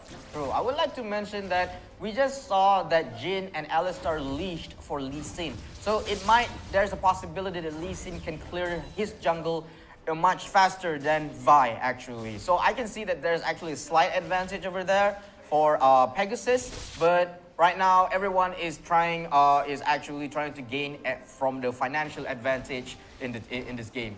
So yeah, but Apex Venator seems to be going on for $100 over there. So yeah, it has increased $100 for Apex Venator. I mean, it's still a very, very even game. I'm just very interested to see the fact that they're playing top Jarvan here. We've just been seeing Jarvans going into the jungle pretty much every game. So this is a very unique draft coming from Pegasus here. Jarvan, quite a decent fighter in the early game and in the late game as well. If he builds some damage, he's able to get the great engages with his ultimate too. But right now, we do see a contest, not really a contest, we do see Lulu trying to harass everyone out. A 4-man rotation coming from Apex Predator trying to get this Cutter Crab. They want to get it here, and we do see Vi being solo, she will fall. The first blood goes to Aurelion Sol, and 𝐋𝐈𝐍𝐿 will also fall. I saw a very big mistake coming from Apex Predator. They will not just lose 2, they will lose 4 for their side. And right now, Pegasus, they're looking so good. They even got the Rift Cutler for themselves. So very, very well played. And this is the start that Pegasus needs, especially going for the Jin pick. This is what we call death by bravado. Well, I can see that Vi was actually trying to go in for the leash, but then again, Lee Sin over here is just gallivanting, striding confidently and wasting his ult, but then again managed to juke out of his way from the river. So I'm amazed by the way that Pegasus just takes on the opportunity and just win the match early game. So this is amazing. And look, over here, Malphite, the Rock, just dead. The Rock is dead right now because of Jarvan. What an amazing match that we did not see. And like before, I want to mention, do take note of Lee Sin's level. Lee Sin is level 5 compared to 𝐻𝐈 here. 𝐻𝐈 doesn't even have an ultimate yet. We have that amazing start. Like, look at the gold lead as well. Almost a 5,000 gold lead before the first dragon even spawns. So an amazing lead by Pegasus. They're able to stack up 5 kills. Jarvan being able to win the duels in the top lane, and they're going to be very aggressive in the top side as well. We do see it engage onto the Malphite. The Malphite just got back into the lane, and they're already going in. They're trying to just get more tower plays in this top turret. I'm pretty sure they can just get this top turret for free. A very good early start by them, getting the first turret as well. So Pegasus Esports, that gold lead, 7,000 gear, and Tactical being so aggressive, trying to kill the 𝐻𝐈𝐍𝐿 here. He needs 2 more hits, he needs 1 more hit. We will see Lulu blocking him off, trying to be the shield here. 𝐻𝐈𝐍𝐿 will not fall, and Tactical being so aggressive, knowing that he's way stronger, but 𝐻𝐈𝐍𝐿 just goes in right after knowing that he has no more ultimates left, he has no more skills, but Tactical is dealing so much damage. In the back, we have Aurelion Sol coming in with the comet, and they will be able to clean up here. Apex Predator will punish once again why their over-aggression, thinking Jhin has no more backup, but Aurelion Sol come flying in from the mid lane with the support. Woo, the Spitfire. I thought I was sitting beside a Shelby Cobra engine just now. But then again, we can see that Jarvan managed to secure the kill for Vi, and currently right now trying to escape from his attempt. But then again, he decides to die at the moment. What happened right now? What we can see right now, there's no contest right now for the Cloud Dragon. So yeah, we can see Lee Sin is finally getting the first dragon of today's match. Wow, there's quite a lot of comparison between Pegasus and Apex Venator. It's 9 kills to 1. How does this going to fare for Apex Venator? Yeah, in Apex Venator, not just losing 9 to 1, but they're down almost 9,000 gold. The first dragon just only spawned. So this lead is like, it's pretty much amounted to like so many item differences for Pegasus side. So Pegasus, they're way stronger, especially in this fight. We do see Jarvan being so aggressive. They're up the levels too, as we see 7, 8, 8, 7, and on the other side, they don't even have a single member being level 8 on Apex Venator's side. So Pegasus, they're looking so strong here, and they're just being so aggressive. They already claimed 2 towers for themselves too. True as well. I mean, like, I can see Jarvan is currently right now is just harassing them from very far away. I don't know what is Jarvan is currently doing right now. Possibly has his own strategy, possibly has his own mishap, but then again, he's actually trying to push away. And what happens to Malphite? Malphite is trying to get away, but no, he's not going to go. He's going to go back to his mother's womb. Woo-hoo! What happened to Malphite? What happened? What catastrophe for him?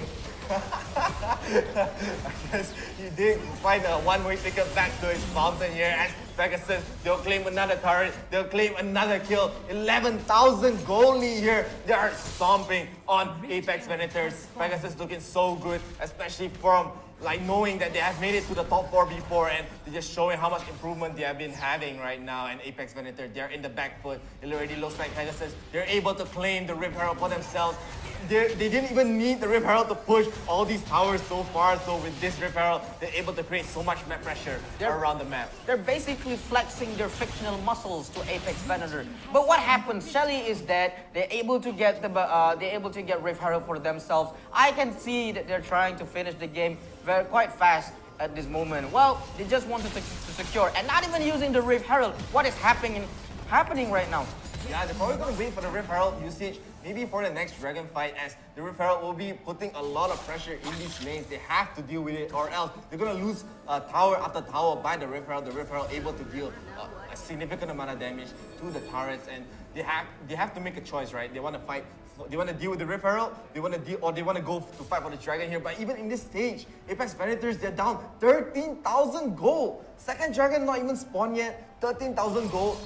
It's a huge lead. As we also see Jarvan just poking in the brush, not knowing where they are. They have to run away. They have nowhere to run. Look at the damage coming from Jarvan. They're looking like they want to collapse on the bottom side. They might go for a dive.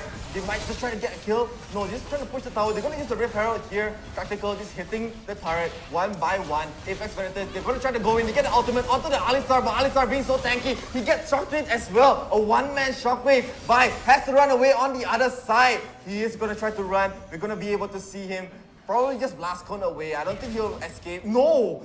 Just barely missing the Lee Sin first kill, but in the back we have Aurelion Sol trying to get a stun here by thinks she outsmarted the side of Pegasus. She will be making a ring around the Rosie. Everyone just playing around here. She's accepted her fate as an Apex Venator. She's still running away. Pegasus, they're more focused on getting the kill on the red buff, but she will end up falling. No one else will fall here. Apex Venators right now, they are down 5 towers. Not a single turret for them, not a single dragon for them. And the goal lead is being unsurmountable here, 15,000. Hello, sir. I think I have to, what do they call if there's a player that is not being so supportive? What is happening right now? Vi is sacrificing herself and giving the gold to Pegasus. I mean, like, what Vi is currently showing that she herself is not being a good team member right now. But then again, I think maybe that's a part of their incredible strategy. I'm trying to use a very good mindset over here. I think Apex Venator with Vi is being good. So right now, they're trying to secure the next dragon for themselves. I mean, like, they can just finish the game, you know, but they are very good, you know. They extend the game just for us, you know. And a nice engage coming from 𝐼𝐿𝐶 going in onto the Vi. The Vi getting caught out in the middle there. He does get ulted by the Lulu, but you will fall. There's so much damage from Pegasus here. You do also see Malphite trying to go in, trying to get the disengage, trying to get the knockup, and they're just gonna die the tower. Look at the damage coming from Odysseys Soul Stars. Lee Sin will go in. They will get the kill onto Lulu. Lee Sin will go back out. They will die outside of their fountain here. Orianna can't even get out into the base to defend. Look at Tactical just being so aggressive, going in, being so confident, recalling right in front of his face, knowing that they can't fight him. He will be engaged on by the Vi. The rest of his team is not there to save him, as the rest of the team are trying to focus on getting the mid in his turret. He will give up his life. It's more of a power play right there. He was just trying to help the team secure the mid in his turret here, and Pegasus just will be so strong. They're able to give up this life. They're gonna go in again. Vi just melt to the Jarvan right there, and 𝐼𝐿𝐶 as well. Gonna go in onto the Malphite. He will not be able to get much follow-up. Orion, so he's gonna go in, deal so much damage, and it looks like Pegasus here, they're just looking way too confident. They're just trying to just stomp on Venator's emotions right here. Yeah, but I can see that Malphite was actually quite more stronger than 𝐼𝐿𝐶 right now. I was amazed to see that Vi was actually being peeled off just seconds away from Jarvan. I mean, Jarvan is being very strong, so I can see that maybe they're going to the Baron. There's no contest over here. I can see that Apex Venator possibly not going to make an extra effort to go there, but possibly Vi might just go there, just, you know, flexing her fictional muscles, which possibly lead to another sacrifice. Yeah, and Apex Venators, they look like they want to try to counter this Baron. I think it's their only hope, pretty much. They have to steal this Baron to even get some semblance in this game. But we see and engage by the Lee Sin, going to go back in to get back to secure the Baron here. As Apex Venator, they're going to be able to take so much damage. The one more fall. Vi once again first to die in this fight. We do see Jhin falling to Apex Venator on the backside, but look at 𝐼𝐿𝐶 getting the kill by himself onto the Orianna here. 𝐼𝐿𝐶 is so much stronger than Apex Venator in this situation. He will try to get the kill onto Lulu as well. One more stun, he will get the stun. They're just playing around here, and Apex Venators, they feel like they know their fate. On the other end, we also have Jarvan getting the kill onto 𝐿𝐶, and it looks like there's no hope for Apex Venators here. Pegasus will be able to secure this game. Jarvan just going in the Nexus. Vi tries to fight back, but look at the damage with one skill. 𝐸𝐿𝐶 just playing around, trying to get some fountain kills. Apex Venator, they have no way to defend this base. The minions alone can just defend. They just push the Nexus.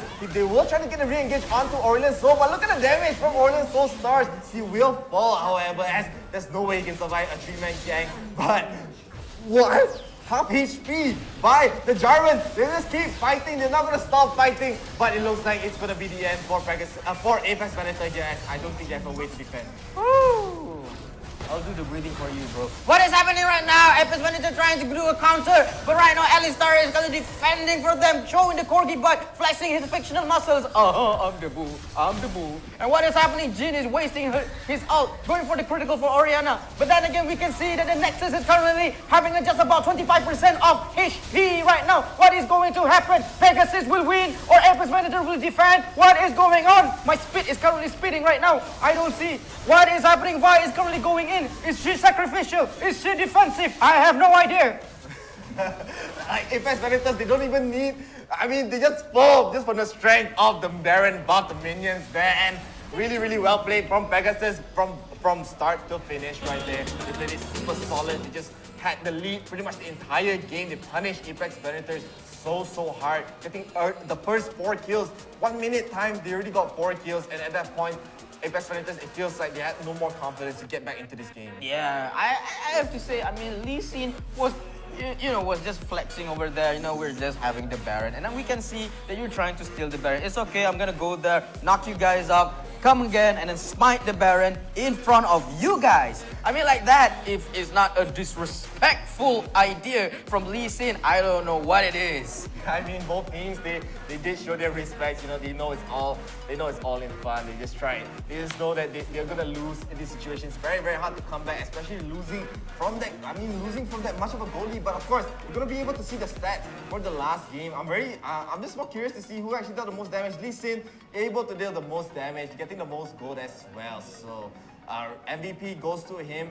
He hasn't died a single time. He's one of the only 2 people on the team that has not died. So I feel like the rest of the team as well, they just played super solid, right? Somnus on the Jarvan, Rap on the Orlan Soul, the Naga, the Dragon, and Tactical, of course, with the surprise Jhin pick, really just showed off how strong he can be. So my prediction was correct. The mysterious win goes to the Pegasus. Well, we can see Tactical actually commits the highest amount of damage over here. We were, astounded to see that he was actually just playing around, jibby jabber.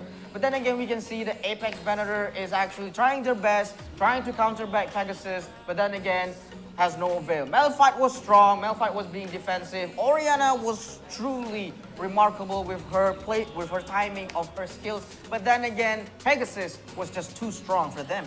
Yeah, like they did try to go for a Hail Mary engages, right? They wanted the Vi to go in, but the Vi, she was way too behind in the gold, in the levels. So even if she does engage, she's gonna get popped by the Jarvan, by the Lee Sin. They just don't have the amount of damage or the follow-up, even with the nice team fight, Orianna, Malphite. But if you don't have the damage, there's really no point in getting the stuns, getting the nice engages if you don't have the damage to follow it up. True as well. I mean, I have to say that from what Vi has been doing in front of us right now, it seems that possibly there's a possibility that he has a very genius strategy. But then again, or maybe he's just throwing out the game. But then again, I want to say it was a magnificent fact. So right now, I mean, what's your take? Is the mystery pick that wins right now? No, I feel like it's more about this Pegasus just playing it super solid. That Jhin pick could have been any AD carry at that point. It could have been a Xayah, it could have been a James, could have been a Tristana, Miss Fortune, whatever carry you want to use. But they just played it super solid. And of course, what's solid will be the replays of the last game. Let's see how Pegasus, they pretty much just demolished Apex Predator here. And this is where it just started. 4 kills right here. Apex Predator, they tried to contest this Scuttle Crab at the start, but immediately punished 4 people. They were just so overly aggressive, tactical, leaving 1 HP. They tried to get the kill, but look at that. At this point, Lee Sin was really up in levels. We do have the Guardian herself, Lulu, trying to protect Kai'Sa here, but we do see Kai'Sa being very overly ambitious, thinking that, yeah, tacticals alone, we can get the kill, but no. Orlanso comes in from the mid with a nice comment and ends up cleaning both of them up to protect Jhin here. That was an amazing play from the Naga himself. And now we can see that Jarvan managed to secure another kill, but then again, he just said, oh, you know what, just die. I mean, he accepted his fate there. Yes. Of course, we can see that Malphite is trying his best, using Unstoppable Force to escape from the area. But then again, what happens right now, he returned and greeting death with a smile on his face. This is the moment that I am so confused right now. Why is it Vi is doing this? She could just use her first skill to go on the other side. But why did she go to this side? But then again, that is the remarkable thing about human brain. We never know about it. I mean, I think she just accepted her death as well. She knows that she has nowhere to run. She did try to get engaged here, but it was Pegasus that got the upper hand. Malphite tried to re-engage in the back, but there's just no follow-up coming from Apex Predator here. They were way too ahead. Look at them, just going in right outright. Kai'Sa has nowhere to run, gets popped by Tactical with the 4-shot too. And look at Tactical just being so confident, trying to one-on-one Orianna. in front of her fountain. She's not able to really do anything. She's just chipping him out. But look at the damage from Tactical just standing there. I believe he will end up giving up life. He has to spend the GA, but the rest of the team is already just pushing the inhib turrets. True. Jin with his magnificent persona is just telling Orianna, you can't handle my spiciness.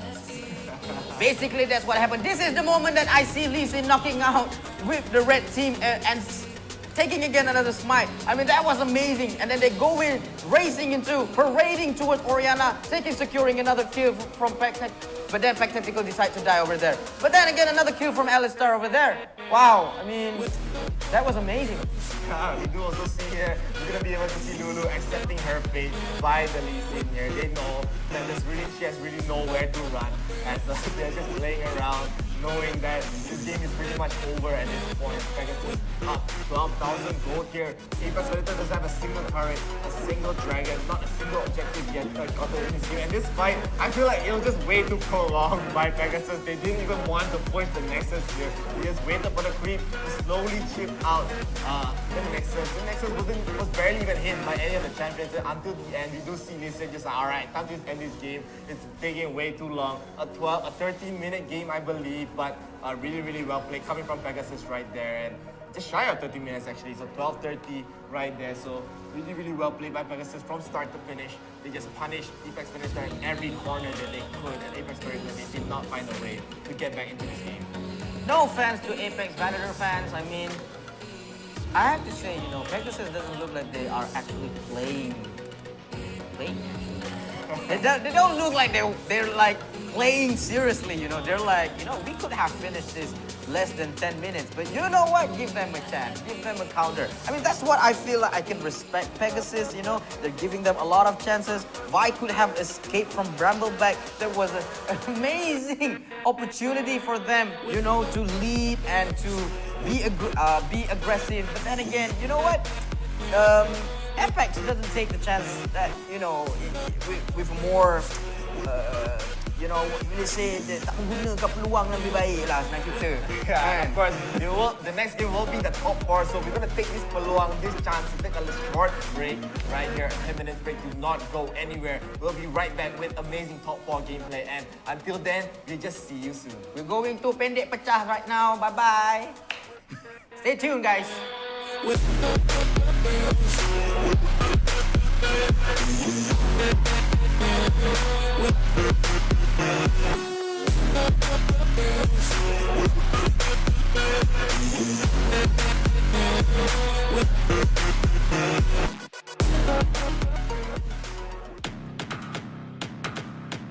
Welcome to Wild Rift.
Hi everybody, my name is Keith. So in the last episode, I have covered the do's as a tenants. So right now, in this episode, I'm going to talk about the don'ts as a tenants. So right now, what is the don't for a tenant? Number 1, agree to verbal contract. There's no such thing as verbal contract. So everything has to be placed in a black and white. Number 2, making sure that all your rooms are well prepared as per agreed before you move in. Number 3, renovate or alter the place. Alter, it can be pasting a poster which may has a potential of spoiling the properties, because this may cause your deposit to be forfeited. 4th, breach the rental agreement.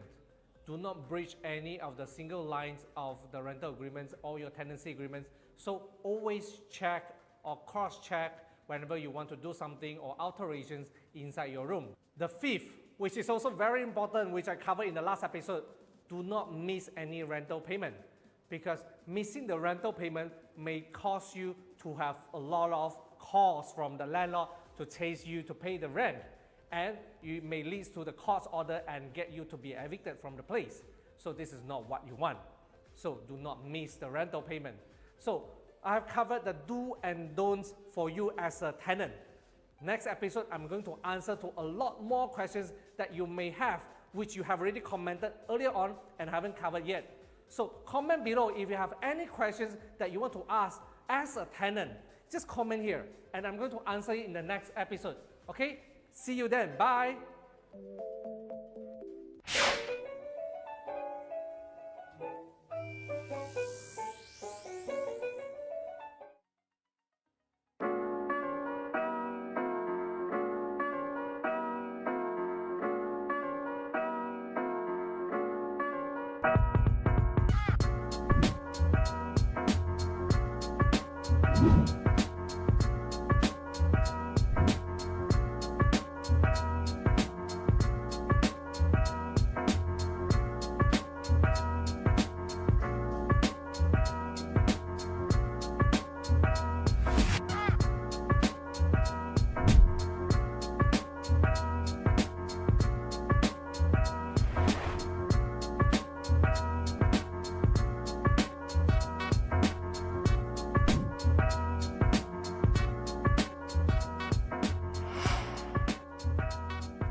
Hey, I'm Noisy Boy, also known as Jay. Standby in 5, 4, 3, 2, 1, go game. Actually, sebenarnya saya minat dalam bidang esports sejak zaman CSGO. Korang mesti pernah dengar zaman CSGO kan? Yes, time tu kita orang main dengan kawan-kawan. So, much later, Mobile Legends pula yang keluar. Mobile Legends was way more fun. It's a short game, interesting, it's best played with friends, and it's a mobile game. Siapa tak nak main? Main je lah. Yes, so kita orang main Mobile Legends, we played in tournaments. Yes, we win some, we lose some, but that's the nature of the game. Who just wants to win? You need to lose to learn some. So after that, I thought to myself, how can I enhance my career in esports industry? So that's where I found an opening as a producer in eGG Network. Yes, eGG Network is a gaming channel in Astro, and that's where I started working to grow my career. And I was way more happier after joining eGG Network because I was the producer for this MPL 𝐷𝐿 first season. We initiated the season with Munton, and I was very happy to work on a game that I love playing myself. So, as you can see, when you love gaming, there's an opportunity for you to grow. There's a place for you to build yourself up, not just in a gaming career, but as a sideline as well. So, that's where I stopped eGG and I started working in IRL. Currently, I'm in IRL. IRL is a gaming company that brings out more out of me. Yes, we do organize more tournaments. I am the TriCaster producer here. I'm the head of the TriCaster producer, as a matter of fact. And I can't wait to see you join our tournaments, not just in Mobile Legends, but in other games as well. We'll be coming out with more games for you to play, more exciting tournaments with exciting prize pools. Drop by to say hello if you all are joining us, you know. Can't wait.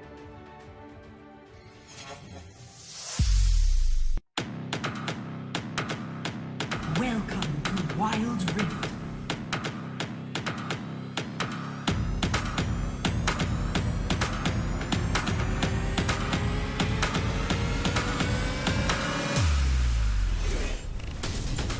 First blood.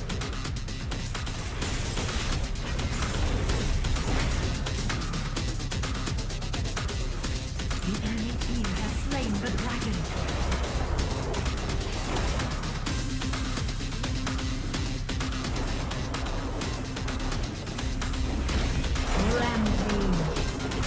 are unstoppable. Victory!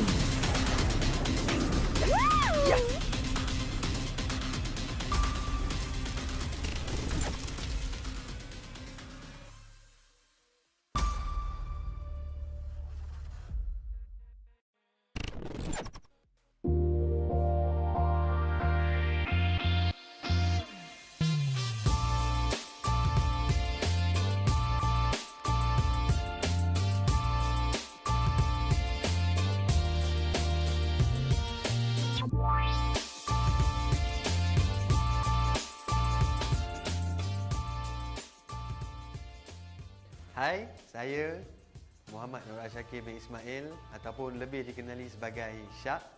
Saya, orang kata pengalaman saya dulu lah. Pengalaman saya bekerja dalam industri e-sport ni bermula daripada cyber cafe. Di mana saya bekerja di cyber cafe dan hari-hari saya main game. Bila main game ni kita tahulah orang edit game ni macam mana, hari-hari kena main juga game tu. Lepas tu saya dapat peluang macam join event crew untuk tournament yang ada dekat Malaysia ni ya. So saya tak ada terikat dengan mana-mana company ke, tak kerja full time dengan orang. Saya as a freelancer je. So di mana freelancer ni saya bekerja dengan company-company yang besar, orang kata lebih orang kenal sekarang macam TGC, Orange Esport, Mushroom. Semua ni kita orang mereka ni akan anjurkan tournament yang besar, tengok pada game apa yang diorang buat, saya akan jadi macam event crew diorang. So saya pun macam shock lah. Aku pun dah jadi macam sting aku lah. Sting aku. Yahoo! Yahoo! So bila di mana dalam tahun lepas, hujung tahun lepas, saya ada kawan saya ajak, Syak, aku ada satu tempat baru ni, IRL Asia. So aku kata okey, boleh, aku boleh join, tak ada masalah. So aku pun datang masuk IRL Asia. So aku tahu IRL Asia ni adalah multi-tainment company. Dia bukan fokus on e-sport je. Dia ada macam-macam. Dia ada orang kata dari segi music industry. Music industry, kau boleh main gitar, main piano. Kau boleh jadi penyanyi, kau boleh jadi pengubah lagu, kau boleh jadi producer lagu. So aku pun tak lama lagi akan jadi penyanyi, tak silap aku rasa. Apa lagi? IRL Asia. Aku dah masuk dalam ni, aku antara salah satu produk daripada IRL Asia. So apa lagi? Marilah join dengan kita orang sekali. IRL menjemput anda.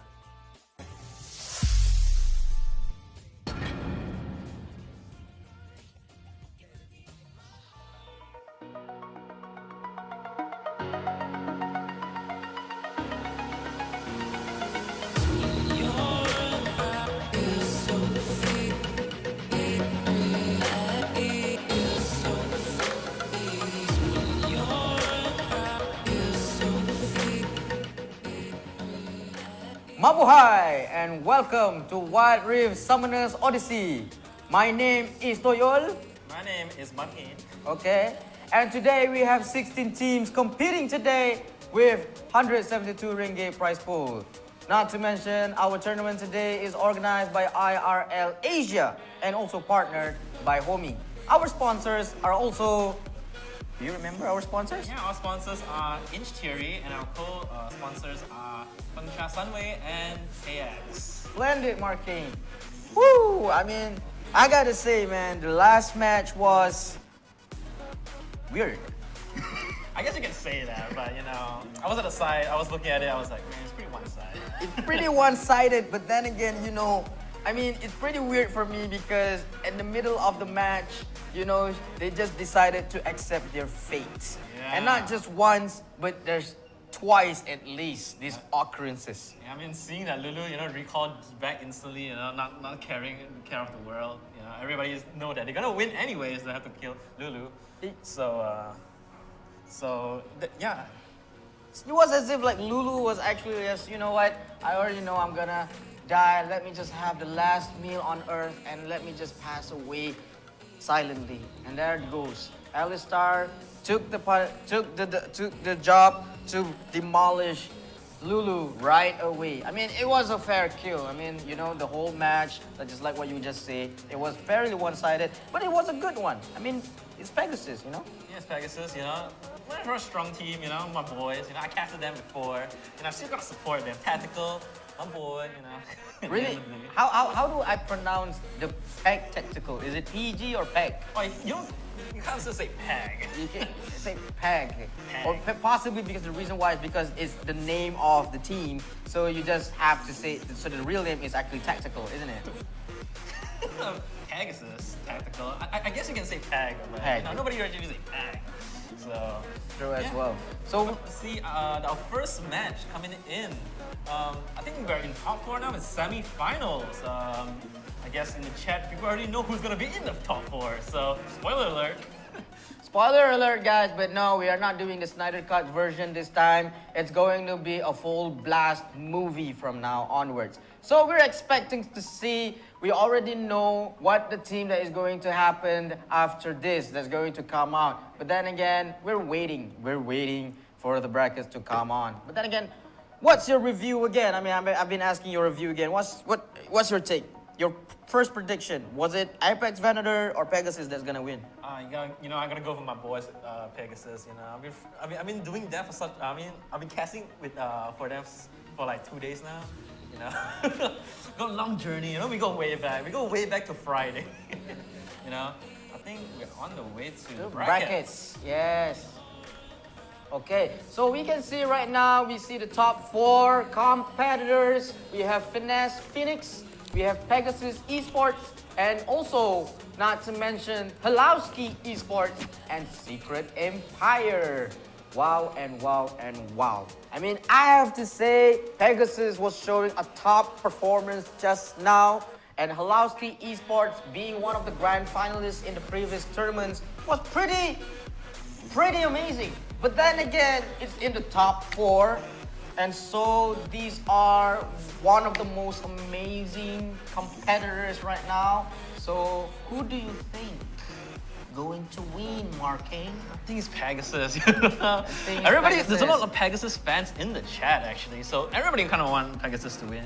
But I also want to see some underdogs coming in to try to get the championship. I think �ㄒ𝐓𝐑𝐀𝐄𝐓𝐈𝐎𝐍 Esports, people have been saying that they've been winning quite a lot. But you know, Finesse Phoenix and Secret Empire are Finesse Phoenix, I know is a pretty good team, and Secret Empire as well as the Uprising team. So we might be able to see Secret Empire take this whole tournament.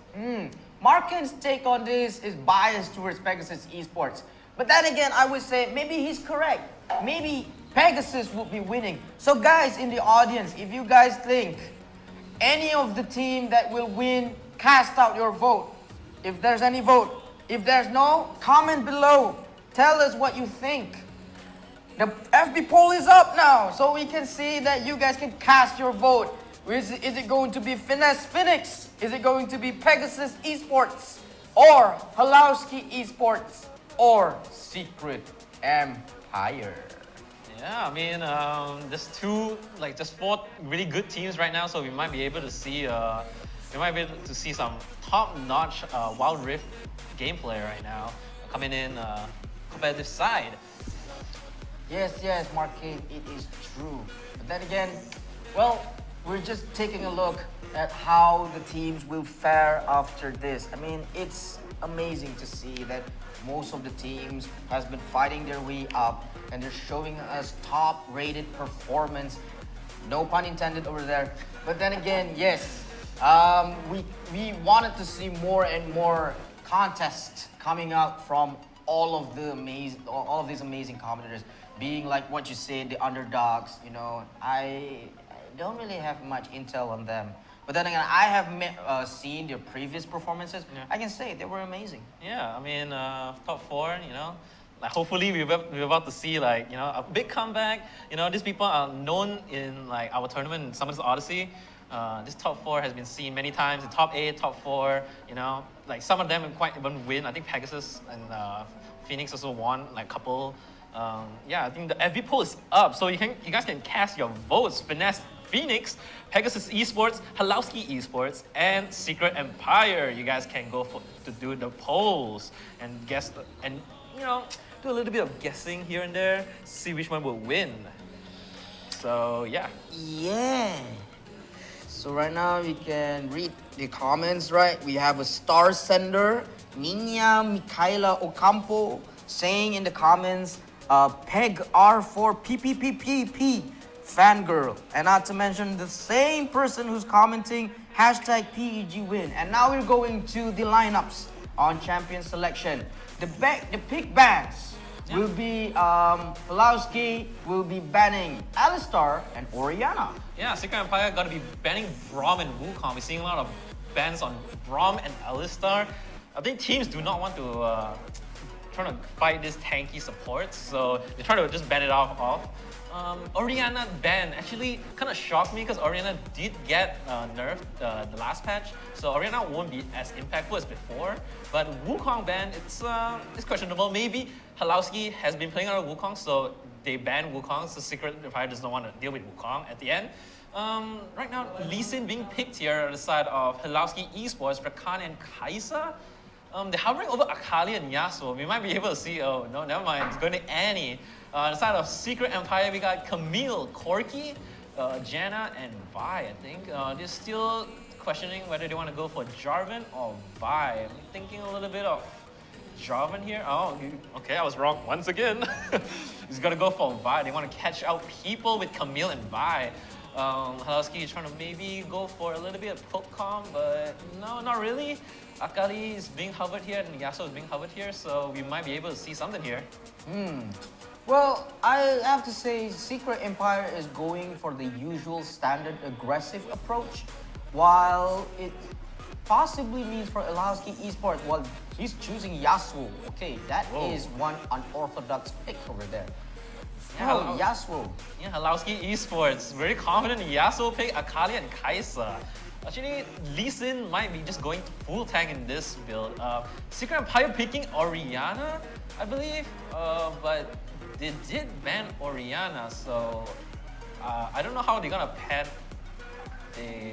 I think there might be an issue here, but Secret Empire did not respect the deal, but then again, it's okay. People make mistakes. We all do mistakes, but no matter what it is, we're expecting a great performance coming from both of the teams. But I gotta say, I mean, he's picking Yasuo, and we can see why. Because there's a combo between Rakan and Yasuo. yeah, I mean, you're gonna see it happen sooner or later. You know, Warrior's a little bit too small. You know, Rakan just comes in flying like a skadoosh. You know, skadoosh. Yeah, skadoosh. Just out flash E and into W. Just instantly knock up everybody, you know. I'm hyped to see it. I'm hyped to see about the Wombo combo coming in from the side of 𝐼𝐿𝐲 Esports here. Secret Empire might be, you know, vary about like how they're gonna approach this, but yeah, we're about to see how 𝐼𝐿𝐲 Esports do this. I'm quite skeptical about this. I mean, all right. I'm quite skeptical with the lineups because from this part, 𝐼𝐿𝐲 is actually going in for the combo between Rakan and Yasuo. Yeah. But then again, of course, for Secret Empire, they're going for the, you know, the aggressive approach. Usually, that what all of the teams will be using. So I will be rooting. I will trying to say that maybe not rooting, but maybe I'll be saying Secret Empire might have a slight advantage over 𝐼𝐿𝐲. Yeah, I mean, everybody wants to see a Wombo combo. It's gonna be hype, you know? Nobody wants to see poke comp left and right. Everybody wants to be hype. Everybody wants to see. I guess in the production has been telling me it's gonna be a remake. They did pick Orianna. Okay. So hold on. So There might be a mistake here. So yeah, let's look at the comments. How are things going in? Yes. I think they are still trying to make a decision because there was a slight mistake made by Secret Empire. But then again, I think it would be, I mean, it's understandable, you know? But then again, of course, this is going to make things more prolonged than usual. But we're excited to see. But then again, you know, I mean, I'm just looking at the draft and Yasuo, how is it going to play against all of the, like, there's Janna, and there's, like, what are the other champions that I see? But there's Janna. So because Janna is there, and usually because I knew that there's somebody from Secret Empire that uses Janna pretty well, was having 100%, almost 100%, if not 100%, battle participation, kill participation. So this is going to be very, very tough for Yasuo to go in. But who knows? Yeah, I mean, they just have to shut down Janna. I think Janna is a very good champion in just in a nutshell to disengage, just to protect the teams, just to get that tornado out, just to leash and like push back the team inside of �𝐓𝐑𝐀𝐄𝐓𝐈𝐎𝐍 esports here. Secret Empire might have to clutch it out, might have to get their micro plays in, try to time it right correctly to push away �𝐓𝐿𝐿𝐑𝐀𝐄𝐓𝐈𝐎𝐍 esports. But 𝐿𝐿𝐑𝐀𝐄𝐓𝐿 esports also have a very strong team comp, having Akali here and Yasuo here, trying to go for the backline, trying to kill like ASAP, like the backline ASAP, trying to get away with it, with everything in a nutshell. Recent Empire might have a doozy here, honestly, in my opinion. Might have a doozy. I mean, I have to say, I remembered, I want to recap about there's like certain Janna's performances. I mean, when they become so tough, I mean, the reason why I say Janna would be a very prominent champion, support champion, is because of we have seen that when she just made her ult, nobody was actually damaged. Yeah. Nobody! Everybody was getting knocked out. Janna was actually healing everyone inside, and Ziggs' bomb was actually making an attempt to damage everyone in that circle. Because when Janna casted the ult, he also made a mecha bomb ult over there. But nobody was touched. Nobody inside that circumference was touched. No pun intended again. But then again, yes, that's what's happening. I mean, Janna is prominent these days. I mean, I'm weirded out. Why doesn't people ban Janna more? I don't know. I think Janna is just a little bit too paper, in my opinion. It's much more like easier to kill, but you do have a point. She got shields, she got slow, she got a lot of CC, she got that ult that pushes some people away, healing a lot of damage. You basically move your fountain to her. Yes. You basically have a fountain next to you. And I'm not saying this because I'm biased. I mean, I'm saying this because I've seen it with my own eyes. I thought as well. I was in the same platform with you. I was in the same mindset as with you. I mean, Janna, in the wrong hands, they're paper. Yeah. They're pretty much like snails, They can be very slow sometimes if you don't get the boots. They can, especially if you don't get the items that increase their movement speed. And of course, their heals or their shields doesn't mean nothing if you don't get the items in the first 5 minutes of the match. But then, if they happen to be on the leading side, they're practically making everyone invulnerable. Yeah, I mean, the shields does like too many damage, Like the shield's gonna be like this. The HP's gonna be like this, and the shield's gonna be like this. True. HP's gonna go up like crazy, You got that Ardent Sensor, I believe. Ardent Sensor gives attack speed. So with that, give everybody attack speed. That's crazy.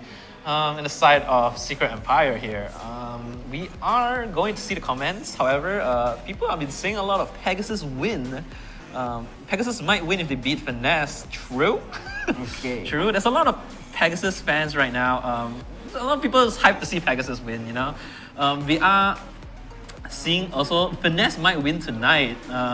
Finesse been winning quite some time, so we might see a returning champion coming back in here for the Summoners Odyssey. There's a lot of hashtag Pegasus win, Seg win, SE win, I mean, you are right, Marcane. I mean, there's a lot of people over here who's voting for Pegasus. But, I mean, like, there's also some people out there who's voting for Finesse. I mean, mostly, I'm not skeptical or biased to anyone. I mean, everybody has a fair chance to win. But possibly because they have won a lot in the previous matches, possibly has made a lot of fans rooting for Pegasus. Yeah, I mean, it's showing a strong standing coming in here, winning like back-to-back. Maybe I think back-to-back, beating a lot of, a lot of competition so far. So they got enough fans here in the Summoners Odyssey, people in the chat, people in the esports scene. They were like, oh damn, it's Pegasus. I really want, this is my boys, I root for them, to the ends of the world. We got here for Finesse as well, got a lot of fans, so everybody's hyped to see two of these titans, two of these fan bases clash, being the best in today's match of Summoners Odyssey. So, of course, yes, I agree with you, Marcane. I mean, I have to say, like, you know, I keep on saying I have to say. I mean, basically, I am saying things, right? You have to say something. I have to say something. I can't be completely silent while I'm casting, right? Yeah. So, but then again, you know, like, you know, we are here to say that, you know, everybody has a fair chance. All of the teams over here, they are given a platform to showcase their abilities and performance. But then again, we're moving on to a 5 minutes break. Yeah. We have a Break will come back later. we got a small issue, so we're gonna be coming back in like 5 minutes. So stay tuned. We're gonna be back. We're going to be back. Stay tuned, guys.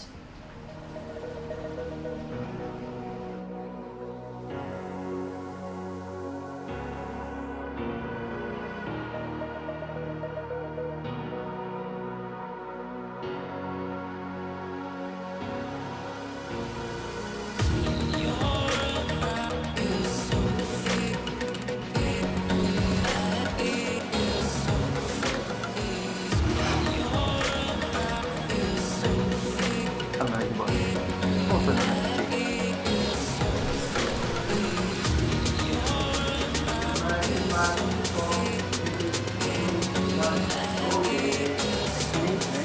Nak dalam bidang e-sport sejak zaman CSGO. Kalau masih pernah dengar zaman CSGO kan? Saya rasa kita orang masih kawan-kawan. So, much later, Mobile Legends lah. So, Mobile Legends is way more fun. Some games, interesting, let's play with friends, with mobile. Siapa tak nak main? Main je lah. Yes, kita orang main Mobile Legends. We play in tournaments. Yes, we win some, we lose some. But that's the nature of the game. Who just wants to win? You need to lose to learn some. So after that, I thought to myself, how can I enhance my career in esports industry? So that's where I found an opening as a producer in eGG Network. Yes, eGG Network is a gaming channel in Astro, and that's where I started working to grow my career.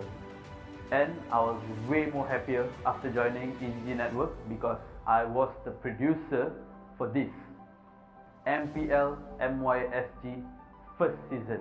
We initiated the season with Munton, and I was very happy to work on a game that I love playing myself. So, as you can see, when you love gaming, there's an opportunity for you to grow. There's a place for you to build yourself up, not just in a gaming career, but as a sideline as well. So, that's where I stopped eGG and I started working in IRL. Currently, I'm in IRL. IRL is a gaming company that brings out more out of me. Yes, we do organize more tournaments. I am the TriCaster producer here. I'm the head of the TriCaster producer as a matter of fact. And I can't wait to see you join our tournaments, not just in Mobile Legends, but in other games as well.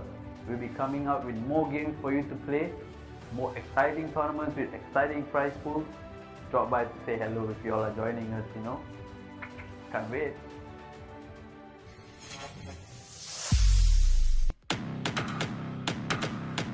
Welcome to Wild Rift.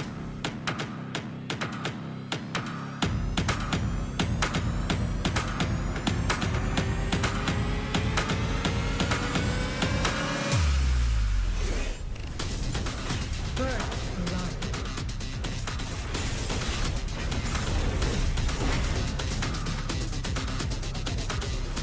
The enemy team has slain the dragon.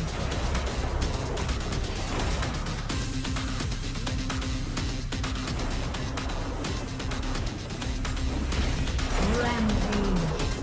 You are unstoppable. Victory.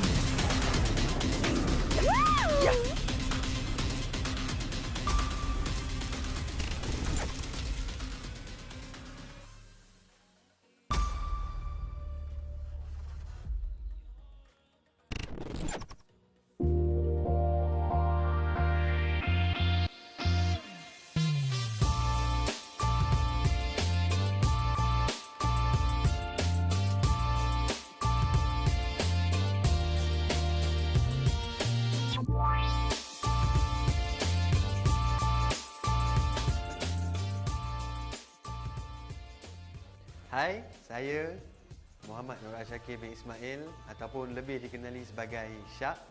Saya, orang kata pengalaman saya dulu lah. Pengalaman saya bekerja dalam industri e-sport ni bermula daripada cyber cafe. Di mana saya bekerja di cyber cafe dan hari-hari saya main game. Bila main game ni kita tahulah orang edit game ni macam mana, hari-hari kena main juga game tu. Lepas tu saya dapat peluang macam join event crew untuk tournament yang ada dekat Malaysia ni ya. So saya tak ada terikat dengan mana-mana company ke, tak kerja full time dengan orang. Saya as a freelancer je. So di mana freelancer ni saya bekerja dengan company-company yang besar, orang kata lebih orang kenal sekarang macam TGC, Orange Esport, Mushroom. Semua ni kita orang mereka ni akan anjurkan tournament yang besar, tengok pada game apa yang dia buat, saya akan jadi macam event crew dia orang.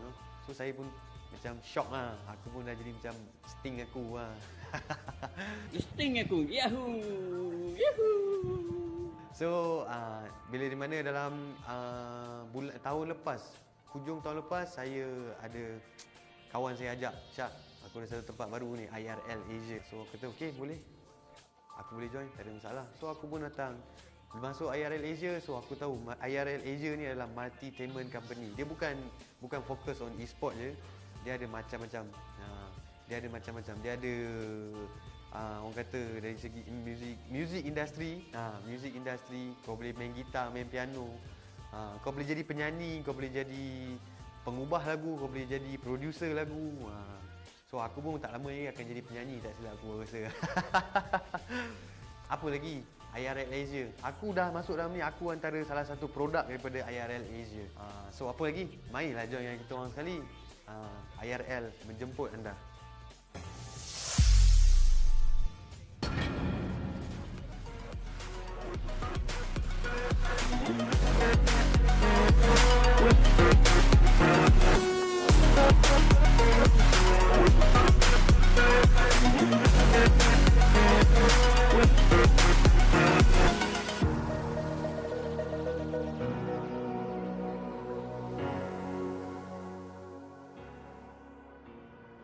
Folks, and welcome back to Wild Rift Summoners Odyssey. So we just took a short break just now, and we are sorry to inform that Secret Empire will be disqualified for numerous reasons.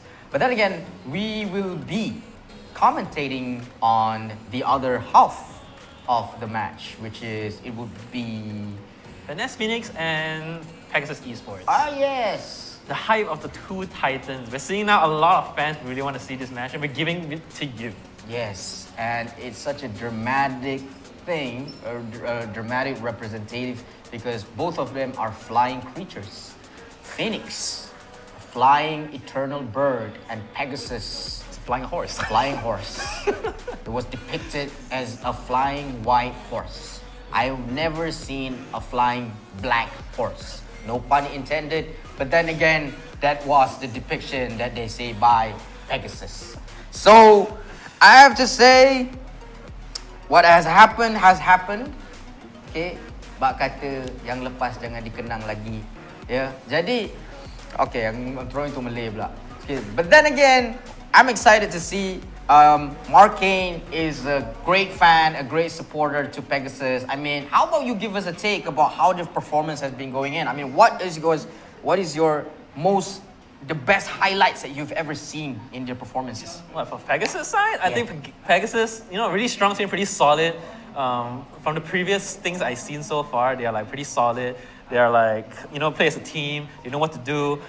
They're very team-oriented players, right? So, but Finesse Phoenix, however, I've never seen them play before. It's my first time commentating in their games. So, we might be able to see Finesse Phoenix, surprising me, getting those early objectives, getting all those kills early game, comparing to Pegasus Esports here. Yes. But, I'm still gonna root for my boys, Pegasus Esports. But, I'm a commentator. No, there's no bias in commentating. I'm still gonna be commentating on both sides. So yeah, I'm about to see how it happens. Sure. I'm sorry to cut you down, Marcane, but now we are going to see on our next phase, which is, I think it's going to be champion selection, if I'm not mistaken. Oh, but it's the brackets actually, and so we are going to see there will be Finesse Phoenix and Pegasus Esports. Yeah, and 𝐑𝐿 Esports gonna be moving forward in, I believe, Secret Empire. Unfortunately, will be disqualified due to reasons. So, Congratulations to �𝐓𝐑𝐀𝐄𝐓𝐈𝐎𝐍 Esports for going into the grand finals. Finesse Phoenix and Pegasus is going to battle it out to the grand finals. Going to the grand finals by decision. My oh my. If it's not, luck is smiling upon �𝐓𝐑𝐀𝐄𝐓𝐈𝐎𝐍 Esports. Yeah. But we are fascinated to see that right now we are able to see the performance of Pegasus Esports. We have seen just now Pegasus was impeccable. Pegasus was basically choosing a very unorthodox lineups. We had seen how they draft, but then again they managed to take the win. Yeah, I mean Pegasus, great showing in like champion pools. Really good at just drafting their champions. They know what they're strong at, and they're not shy away from picking out underdogs picks. So that's what makes Pegasus very unpredictable as a team. So nobody can mirror them in terms of what. But they obviously are going to pick the stronger champions at the end of the day to go to the grand finals to win the entire Summoners Odyssey. They're showing, giving their all basically. They're having the big champion pool for them to pick from. All the team members have a very big champion pool to pick from. So you might see some unorthodox picks coming in from Pegasus, but maybe Finesse Phoenix might have something in their sleeves, up their sleeves. So we're about to see the champion pools, see how it goes. The champion brackets, how they gonna pick the champion draft. Sorry. True as well. I mean, Marcane, when you were saying they were unpredictable, I was imagining, like a flying horse, a horse with wings, was actually hiding just behind the bush and actually coming out to surprise people. Oucha! So we won't see, we basically, as you have mentioned, it seems like Pegasus is one astounding team, as you have mentioned. So we gotta say, I mean, what is the comments from our spectators? What are their reviews on these two teams? Do you guys believe that Pegasus is a champion? Or do you guys think that Phoenix is better than Pegasus? But then again, I'm not the decision maker. You guys are. Please cast down your votes. Tell us in the comments, what do you guys believe? Who do you guys believe? Tell us, who do you vote for? Vote for your team. Yeah, I mean, everybody's been saying Pegasus might win the entire series. Do you believe so? Pegasus might win the entire Summoners Odyssey for today. If Finesse Phoenix is like maybe lose to Pegasus Esports in the semifinals, Pegasus might win the entire thing, in the grand finals. But you never know, �𝐿𝐓𝐑𝐀𝐄𝐓𝐈𝐎𝐍 Esports might come back. So we're about to see how it goes. In the comment section, we got Pegasus with 3 hearts in the bag. There's some Pegasus fans in the chat right now. Not quite a lot of Finesse Phoenix people in the chat. A lot of people have been rooting for Pegasus, so Pegasus are the fan favorites. So I can see that there is a lot of people that's voting, rooting, giving their support for Pegasus. Yes, you can see that there's a lot of Pegasus and 3 love over there, and we have Rowan Giovanni saying go Pegasus, and not to mention Tyson Umbar, Pegasus win. And there's a lot of people out here that's casting their votes. I mean, they're saying, they're commenting. I can't see the votes over here at this moment, but they're basically a lot of people over here saying Pegasus possibly win this time. I mean, I have to say, what an incredible support for Pegasus. So for the Pegasus team, take this halo of light from your fans and make it as a vote of confidence for yourself. So for Finesse Phoenix, please don't be scared. Please don't be sad. It's going to be a change, a world changer if you guys win. So cast your votes. I mean, Finesse Phoenix, having their fans, but apparently they're sleeping right now. You're not giving them the energy. I'm very confused. If you want your team to win, please shut it on chat. Some people will, those teams will channel those energy and be prepared for the next match against Finesse Esports here. No, not Pegasus Esports here. Finesse Phoenix fans, where you at? Where you at? Well, I think I will have to agree that possibly Finesse Phoenix fans is sleeping, just like the name implies, because sometimes whenever they die and they have to sleep for quite a few centuries after before their rebirth. So possibly the fans are imitating the same concept as well. Who knows? Maybe they're giving their best support right now. So I'm just telling mythology at this moment right now. While we're waiting, we keep on waiting for our two teams. We're waiting for everyone. I think we're waiting for the bands, the picks and bands, I guess. More towards the bands. We're still trying to figure out the bands for both teams so we can give you the highest quality of content we can give you. Yes, the highest quality of content. Now, where do I ever heard about highest quality of content if it's not from YouTube or Twitch or Facebook? Yeah. Or There's nothing more. IRL East Asia only streams on Facebook and in YouTube, I believe. We do have a Twitch channel, but we don't, we're not using Twitch channel a lot right now, but we are venturing off the Twitch channel in the future, so stick around for that. Right now, we're primarily streaming on YouTube and just Facebook gaming.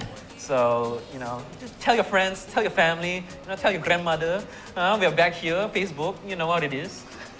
tell everyone, tell your girlfriend, tell your wife, tell your boyfriend, tell your husband, tell your son, tell your girl to like us, to give us a support. Push your support badge. Send us the likes, follow us. We are going for 10,000 likes. If we happen to get 10,000 likes, there will be more benefits for you. You will see more videos, more pop-ups. And not to mention, we will see Neon Faith will dye his hair in any of the color of your favorite. This was a decision made by Neon Faith. No other than anyone but him himself. He agreed to this. He agreed, and he has made his concern that he wants to make sure that we have achieved 10,000 likes. So you guys, don't forget, like, subscribe.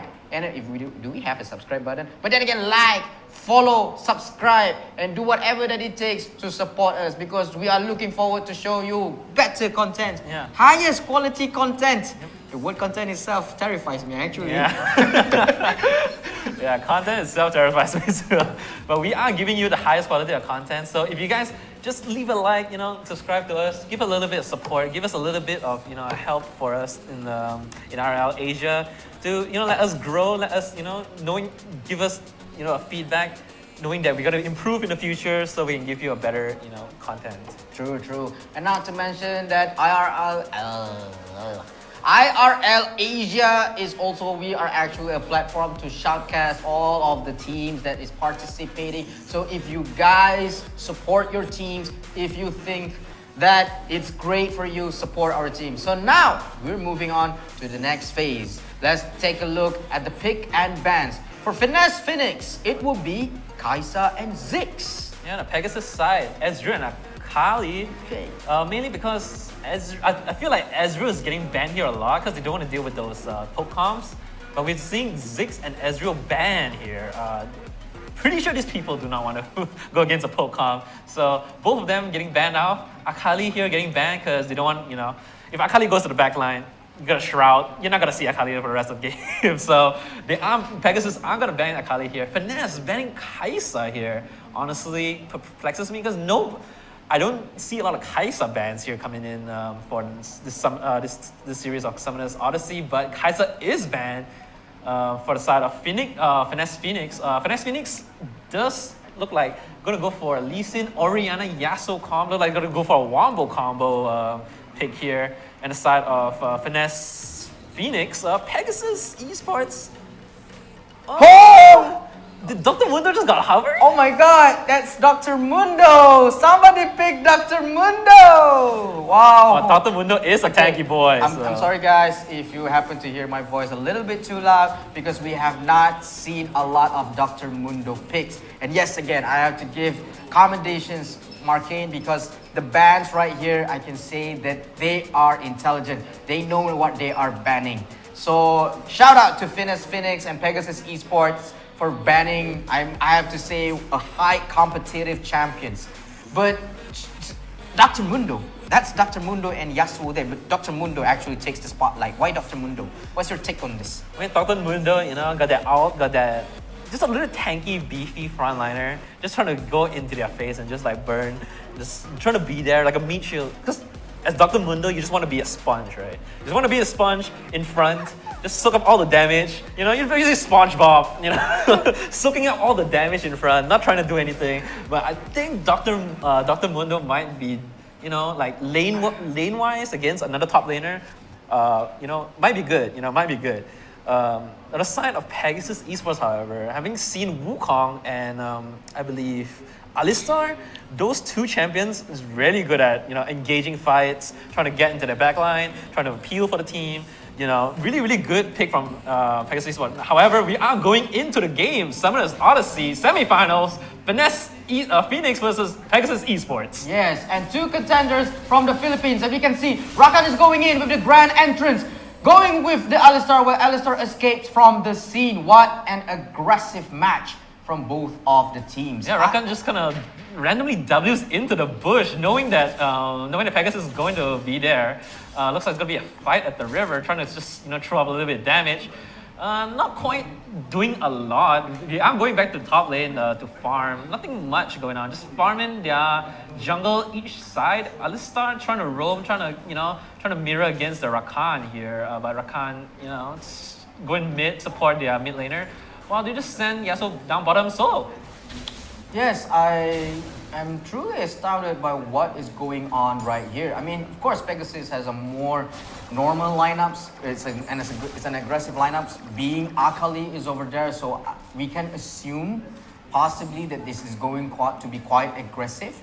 But for Finesse with the picks, like, I think it's more to a knockup comp where Orianna with the Shockwave and Rakan's grand entrance. Of course, as you have mentioned, Dr. Mundo's being the meat shield. No pun intended again, guys.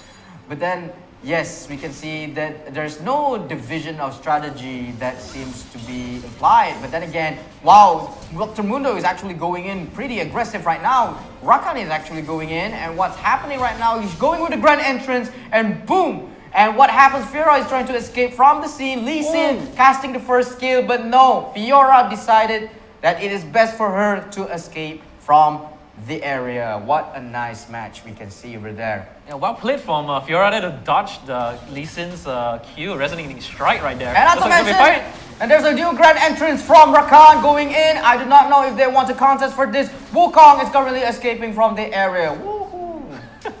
Woohoo indeed. Lee Sin trying to go for the resonating strike, maybe killing off Wukong there, but not quite catching with the skill shot. Looks like it's going to be passive both sides. They do not want to give their early lead, especially just trying to farm it out. Both team knows that early game they're not really that strong, so late game maybe when they have their ultimates, maybe when like Corki have their like passive, you know, maybe like hit level 5, we're gonna see like a big fight. So they are waiting for it. They're not quite doing much right now. Maybe Mundo might kill Fiora here. Fiora do not have flash. Unfortunately, Dr. Mundo do not know this and just back off a little bit. You know, trying to pull off. Well, Alista's gonna come in for the gank.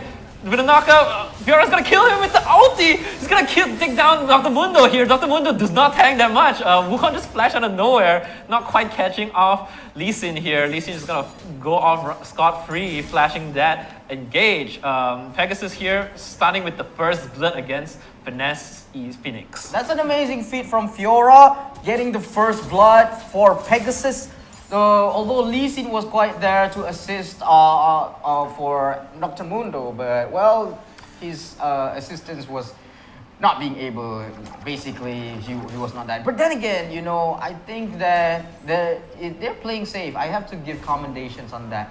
You know, because not in the previous matches, you know, they're usually going for the aggressive approaches. They're usually killing already a lot of champions in the first minute. And what happens right now, we can see that there's a first kill casting from the Mundo. And then what happens, Fiora going again and again, trading blows after blows. Mundo has to escape from the path in order to rejuvenate himself. Then again, what is he doing? Is he going inside again? No, he's actually clearing the wave to make sure that he is able to get another advantage off his lane.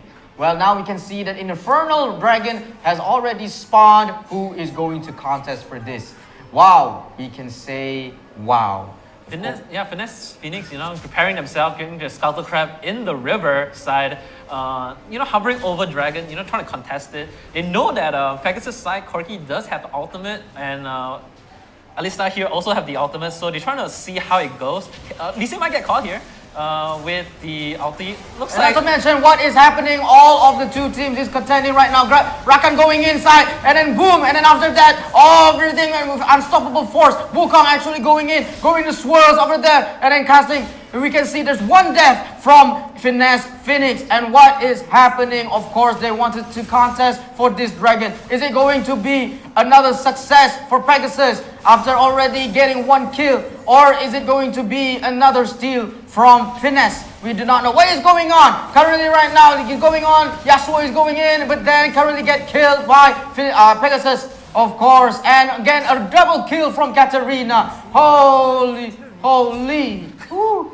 Yeah, almost died. Everybody's living a little slither of HP. Both 𝐷𝐄𝐈𝐶, Katarina, 𝐿iStar, just a little 1 bar of HP. It looks like 𝐿iStar's gonna go down! Lee Sin coming in clutch with the resonating strike to take down the cow. Looks like they are going to take the dragon, however, but they know that they don't have damage, and Pegasus is recalling, coming back into the dragon, so they're gonna back off, not trying to contest really. So Lee Sin's pretty low, so they have to recall back. Dr. Mundo shifted towards mid side. Trying to contest with this dragon. They know that they don't want to give out this dragon because Inferno Drake itself is really, really strong. We might be seeing a fight here right now. Oh my god, what is going on? 50% chance from Infernal Drake. Of course, right now, Lee Sin going in, slaying the Infernal Dragon. Okay, the misuse of English over there. But then again, we can see Fiora getting a kill for Finesse. And killing spree from Katarina going in. Of course, juking away for Yasuo, but then again, getting the kill is Katarina. Katarina going again. Mundo is currently right now defending himself, but then again, boom, getting killed by Katarina. Unstoppable given. But then again, securing the kill is Lee Sin going in with the first kill. And now we can see that all of the team from Pegasus, after one death, for trading one death with 2 deaths for Pegasus. Yeah, but Finesse got the dragon, but at what cost, right? They got 3 kills. They got 3 deaths and 1 kill. I don't think it's really worth, but Pegasus, clean house of on the side of Pegasus, trying to kill off Finesse. Looks like Fiora's gonna get caught off here, but not quite. She can run away with the Q, trying to get that attack speed, trying to get that movement speed after hitting the parry.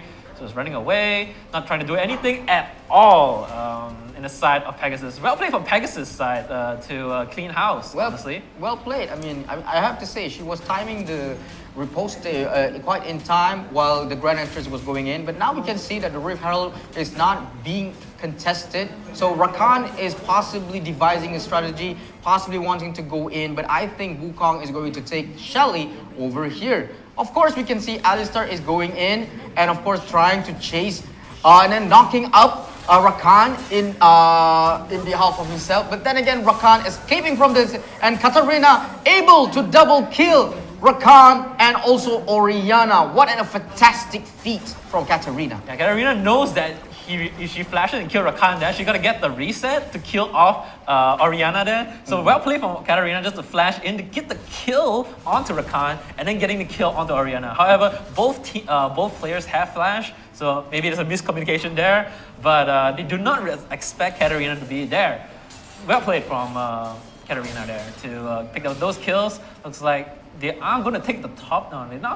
𝐷𝐄𝐈𝐶 was at top tower just now, but not quite getting the top tower. He is going to respect Finesse Phoenix a little bit, so he's going to recall back. Looks like they are going to see, they're going to ward the top jungle, trying to pick off somebody. Finesse needs to pick off somebody right now at the moment. They have to team fight. They can't be picked off here left and right. They need to find somebody. Find maybe Katarina, maybe Wukong, maybe 𝐷𝐄𝐈𝐶 to at least get the shutdown here. Yasuo looks like he's about to go in very confidently, honestly. What we see over here is that they're trying to defend their turret right now. Of course, Finesse is going in, but then Rakan again with another Grand Entrance. Cyclone from Wukong, a shockwave from Orianna, but then again, boom! Wukong finally takes a kill from Mundo. Blue team turret has been destroyed, and 𝐿iStar is currently escaping away from that. Grand Entrance again from Rakan, and then again 𝐿iStar flashes away from the scene. Of course, he knows that he cannot escape, so he just dies again and again. But then again, what happened right now? There was a trade kill, 2 deaths from Finesse and 1 death again from Pegasus. Another amazing feat from Pegasus again. Wow. That was not worth it at all. Fiora wasn't there in that fight, but she did take the bottom inhibitor, so that's gonna pressure more minions down bottom lane. However, Finesse they have to find something, but not quite getting the kill they need. A little bit of advantage side there, but that team fight was full on Pegasus advantage. Finesse Physics need to up their game and try to find somebody there. Orianna only getting one person, I believe, in that ultimate, so we're about to see. Dragon did spawn, so they might contest this as Finesse Phoenix are hovering over Baron. Dragon, however. Pegasus, try to push them back. They know that Pegasus is strong, so they're trying to mirror them, try to be in the river, trying to be just there so that they get not stop the dragon. But Pegasus know that they're very strong, so they continue, pursuing the dragon. Finesse Phoenix not trying to do anything at the moment, so you'll have to see. Of course, it looks like it is uncontested, but then again, another great entrance and shockwave from Marcane and Orianna. Red team slaying the Cloud Dragon, an amazing feat from Pegasus. Of course, Cyclone from Wukong going in, chasing Orianna, parading herself, and Katarina again with a legendary kill towards Orianna. And again, we see Mundo again being a sacrifice for Katarina. What a match! 3 deaths from Finesse Phoenix. Yeah, I mean, as I said just now again, the Mundo is supposed to be tank, but he's not as tanky as expected. You just have to be very tank. You just have to farm up, just be tank. But Mundo just fails at that job apparently. So we're about to see the next fight. Maybe it's different. Maybe he built armor, not MR. But Katarina, all I know is that Katarina had to be shut down. Katarina right now with a little bit too much damage. They have to focus on Katarina. So we're about to see how the next fight gonna be. Well, basically speaking, as you have mentioned, Dr. Mundo is a literal meat shield right now. Salami. Yes, he's basically a salami right now. Basically a salami, Yes, He looks like sashimi right now. Look like sushi, And then of course we can see that the blue sentinel is currently right now being contested. And of course Alistar is going in, and of course already enough having the stacks going inside. Pegasus going in again, parading again and going in, trying to get on and trade blows over there. Escape from Orianna. Is it Orianna over there? And then another kill from Katarina. Katarina going in again, and of course with low health, she doesn't care. She just going in. She knows she can take this kill, but then again, Lee Sin was too fast, going very speedy like Speedy Gonzalez. Okay, no copyright infringement. But then again, yes, another kill by Katarina over there. 1 kill from Finesse and 1 kill from Pegasus. Yeah, I mean the scrimmage are down at top lane, but you didn't see it off screen. But Yasuo actually killed Fiora to actually get the bottom tower here. Lee Sin is recalling here, not trying to help Yasuo. He knows Yasuo is dead. He knows that Alistar and Wukong is there. He don't want to be there. Nobody wants to be there. And Yasuo is gonna go down towards the Wukong here, I believe. Yes, but from here I can see that they're more towards objective gaming right now, because it seems like they're not going for the Baron. But Finesse know that if they can take Baron right now, it will be a good advantage for them. And we can see that the Rift Scuttler has already been taken by Pegasus. And what we see over here is Dr. Mundo again, another being a mid shield. Alistar is going in enough stacks, and I already stunned Mundo over there. I can see that nobody is trying to go in. They know if they go in, they're going to die. But then again and again, Wukong again contesting. Red team's turret has been already destroyed. So right now, that's another push for Finesse Phoenix. But then again, nobody is actually going for Baron. Everybody is fleeing. And then that's one, I think there's nobody's dead from here on. But then again, what is happening? Rakan is going in. But them being a sacrificial lamb again over there with Dr. Mundo. Keep again and again being a literal mid shield at this moment. And of course, Orianna is going to save the day, but no, she's not going to save the day. Another double kill taken by Katarina. Of course, Lee Sin is fleeing from the way, not giving a total annihilation for Pegasus right now. Can he be defensive, or is it going to be another victory for Pegasus this time? I think it will be. It will be. Of course, Lee Sin is going in. What is going in? And then of course Fiora is currently, and everyone is currently trading blows with Nexus. Nexus is currently having half health, but no, it is a win for Pegasus. Your best. team. Let's go! I mean, no bias though, no bias. Well, congratulations to Pegasus. Well played team fight there actually. Getting caught, but Marcane trying to go in. But 𝐷𝐄𝐆𝐈𝐒𝐍 does have the package to run away with the passes, with the W. However, so Marcane get caught, just die one by one. Everybody just flashing in left and right. You know, like the team fight there was a little bit juicy, a little bit dicey. But you know, at the end of the day, Finesse Phoenix got caught. Pegasus, well played from them. You know, the early game start from end to finish, very solid. At the end of the day, congratulations on going to grand finals. Congratulations, Pegasus. You will be meeting �㓗𝐈𝐒𝐍𝐊 Esports after this. Of course, we are going to take a look at the stats. Now, I am thinking possibly the MVP. Yes, again, my prediction is correct. It would be Katarina with 13 kills and 0 deaths.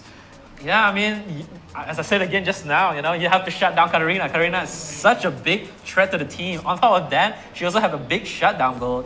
I think if anybody in the carry side of Finesse Phoenix to just kill off Katarina, I think they would have just come back. But apparently, Katarina just too slick. Jump here, jump there. I don't know what the hell is happening. You know, flying in, ulting everybody, just doing too much damage for the side of Pegasus. Not to mention, she's the person that actually dished out the most damage with 19,000 damage dished out from her herself. Even 𝐷𝐄𝐆𝐈𝐒𝐍 was not even 15,000 from here. So we can see Katarina is actually being one of the amazing champions that actually just taking the kills. She's actually having a lot of triple kills just now. Not pentakills, but yeah, a lot of triple kills. Yeah, I mean, you know, Katarina, it's, you know, work as like a, you know, tong sampai, just cleaning house, getting the resets one by one, left and right, you know, killing somebody, going on to another guy, killing that guy, going on to the other guy and ulting, you know, just being a mess, just confusing teammates left and, your enemies left and right. You know, people don't know what to do. And, oh my, should I be here? Should I be there? You know, what if she comes to me? You know, I'm gonna be dead. You know, so well played from Pegasus side there to take down Finesse Phoenix. Congratulations again for Pegasus Esports to go to the grand finals. The grand finals is going to be Pegasus and �㗗𝐿𝐒𝐍𝐊 Esports. Are you excited about that? Yes, I am excited. Seeing that how the way that Pegasus managed their strategy, going in, battling with everyone. You know, they don't even take the Baron, that's one thing. But then again, we will take a look at the highlights. So from here, I can see that they're actually dishing out damage. Fiora getting the first blood on Mundo. And currently right now trying to chase Lee Sin, but no, it was no avail. Right here we can see that they're trying to contest for the dragon, but then again, Yasuo actually gets to take his ult. But then again, there's one kill already on Finesse, and there's no kills from Pegasus, giving them one champion short in order to contest for this dragon. Yeah, I mean, Pegasus right now 3v4. I don't think they want to be in here. Pegasus just gonna take the dragon cleanly, not trying to do anything. Pushing off Yasuo there, not trying to do the combo here. Katarina just takes down Yasuo cleanly. Gonna kill off Orianna, no problem there. Orianna's just a little bit too paper after the last patch. So Katarina just get the easy kill right there. Killing Lee Sin here, good pick off by Lee Sin here to pick off Alistar. Then recalling on a ward. At the end of the day, Lee Sin did get the first dragon here. As I said before, this is a really dicey fight, honestly. Alistar is pretty tanky, so Alistar, you know, it's just gonna be full health. No biggie. Katarina's got cleared house, first kill, double kill. I believe it's gonna be a triple kill as well. Getting the triple kill here. Just extending his lead over and over again. Lee Sin picking up the cow once again for the second time in a row. Just recalling dying to Lee Sin again. And right here, Orianna and Rakan trying to bite, trying to eat, you know, trying to get more than they can chew. But however, Katarina is fat as well, killing them both. Yes. Not to mention, I can say Katarina is very aggressive. Even though she's already in low health, she just keeps going on and on and on. She keeps blinking on, shunpoing, and over here we can see that they're actually going for a knockout with Orianna's shockwave and also Rakan's shockwave, and Wukong get to secure another kill. But then again, you know what? Even though that was an amazing contest from Finesse, it seems like there is deaths on Finesse instead of Pegasus. So this shows that possibility that they do not have enough item build to be compared with Pegasus. And now we can see that they're trying to contest for the Cloud Dragon. And of course, Wukong again take the Cloud Dragon this time in order for to counter the Infernal Dragon taken by Finesse. So over here, Orianna is trying to run away, escaping from the place, but then again, Katarina and again, taking another double kill after Orianna, and then after that, Mundo being a literal mid-shield. Yeah. Now just Katarina just wreaking havoc. It's already too fast. I don't think Katarina even care about anything. Even with the Orianna 3-man shockwave, but it doesn't really care. Katarina is surviving the slither of health. Nobody attacking Katarina. Anybody, like even the support, I believe, just normal attacking Katarina would be the death of Katarina. But Katarina still living with a sliver of HP. The cow just chasing out Lee Sin, the blind monk. Right here where Rakan got caught, trying to think that Corki is alone, but however Corki does have the package to run away, trying to pick that off one by one, flashing in left and right, going in, killing Orianna. Dying to Katarina, double kill. I believe he got the triple kill here too. But they do not care. They're going in. They don't really care. Fiora flashing in and queuing the Nexus tower. Lee Sin can't do anything about it. And there's gonna be GG's coming in from Pegasus' side, winning against Finesse Phoenix. True as well. I mean, it is a one-sided massacre from Pegasus themselves. I mean, I have to say, they don't even take the Baron, and all of the team fights, they keep on winning and winning. Katarina was being one of the extremely high damage givers. Yeah. You know, damage givers. Wow, that's so cool. But then again, yes, I mean, Katarina was critically unstoppable. You know, she was going in, jumping here, jumping there, escaping, going in again, taking the kill. And you know what? She can just wipe out Mundo over there. You know, Mundo was supposed to be a tank, as what you have mentioned. Yeah, but now again, we can see on patch 2.2, you know, she has already been nerfed. And we do not know how is it that, that there are some teams, I'm not saying most of the teams, taking Mundo as their pick. I mean, we never know how is it goes, but again, congratulations for Pegasus for going to the Grand Finals. So right now, we'll be seeing Grand Finals eSport. We'll be seeing 𝐑𝐄𝐆𝐈𝐒𝐍 fighting with Pegasus. Let's go, Peg! So, of course, this will be fascinating. You know, Pegasus, as you have mentioned, is an extremely amazing contender. And so I think we will be going to a short break. Yeah, so guys, stay tuned.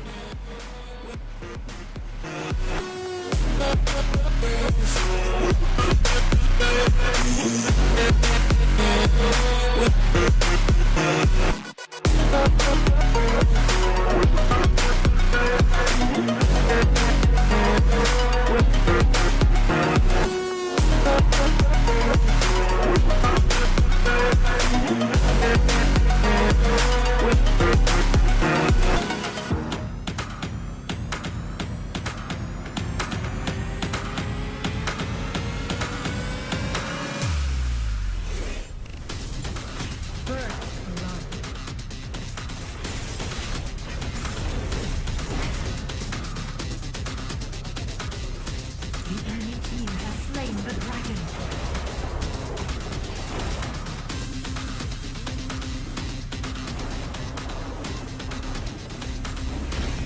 Rampage. You are unstoppable. Victory.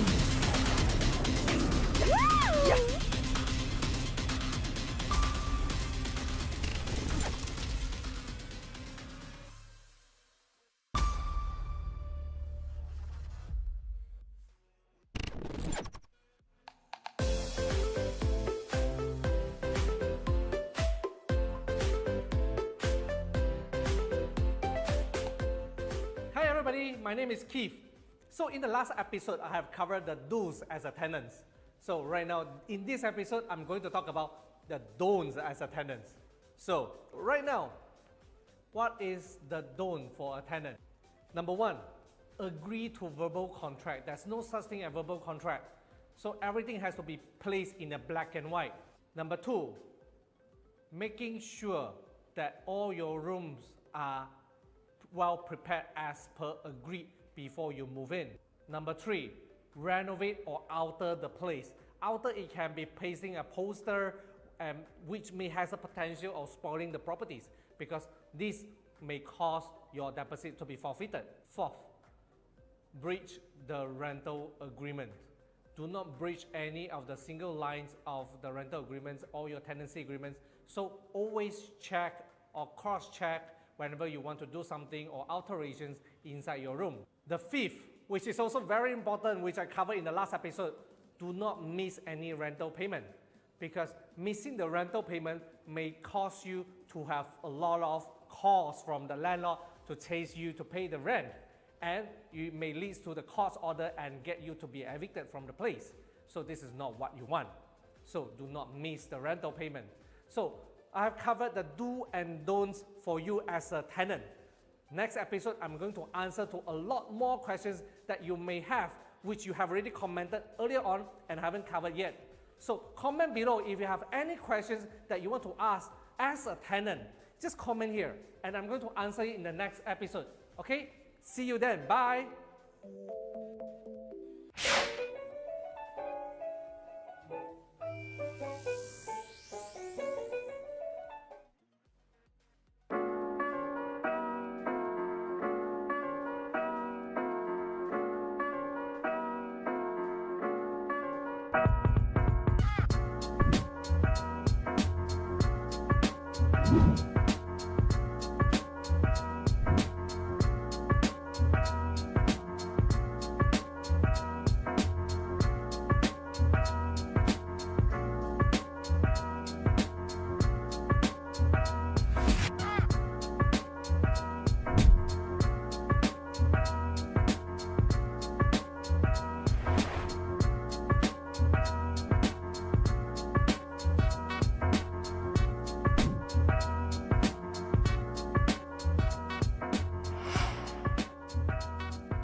Hey, I'm Noisy Boy, also known as Jay.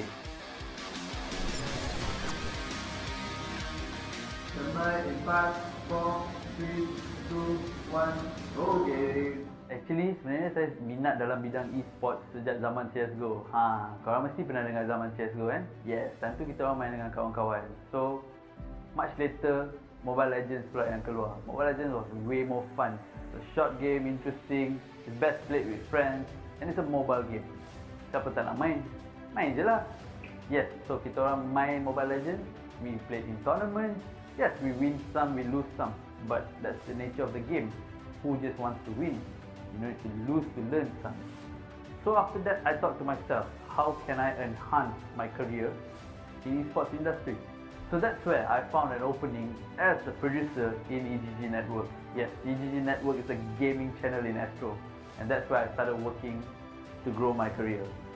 And I was way more happier after joining eGG Network because I was the producer for this MPL 𝐑𝐄𝐆𝐈𝐎𝐍 first season. We initiated the season with Munton, and I was very happy to work on a game that I love playing myself. So, as you can see, when you love gaming, there's an opportunity for you to grow. There's a place for you to build yourself up, not just in a gaming career, but as a sideline as well. So, that's where I stopped eGG and I started working in IRL. Currently, I am in IRL. IRL is a gaming company that brings out more out of me. Yes, we do organize more tournaments. I am the TriCaster producer here. I'm the head of the TriCaster producer, as a matter of fact. And I can't wait to see you join our tournaments, not just in Mobile Legends, but in other games as well. We'll be coming out with more games for you to play, more exciting tournaments with exciting prize pools. Drop by to say hello if you all are joining us, you know. Can't wait.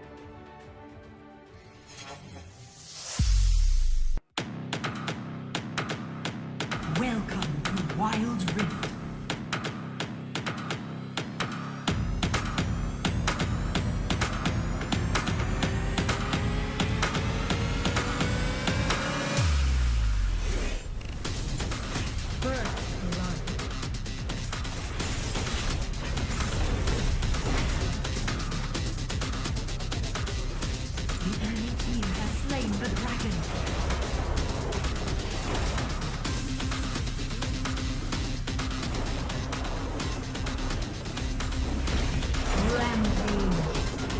are unstoppable.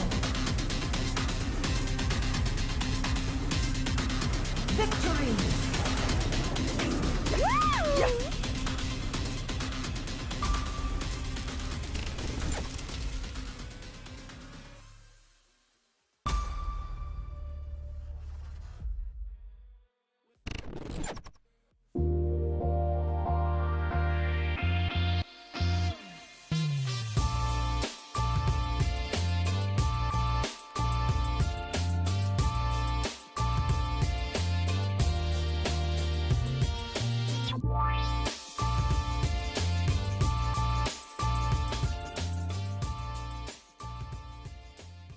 Hai, saya Muhammad Nur Syakir bin Ismail ataupun lebih dikenali sebagai Syak.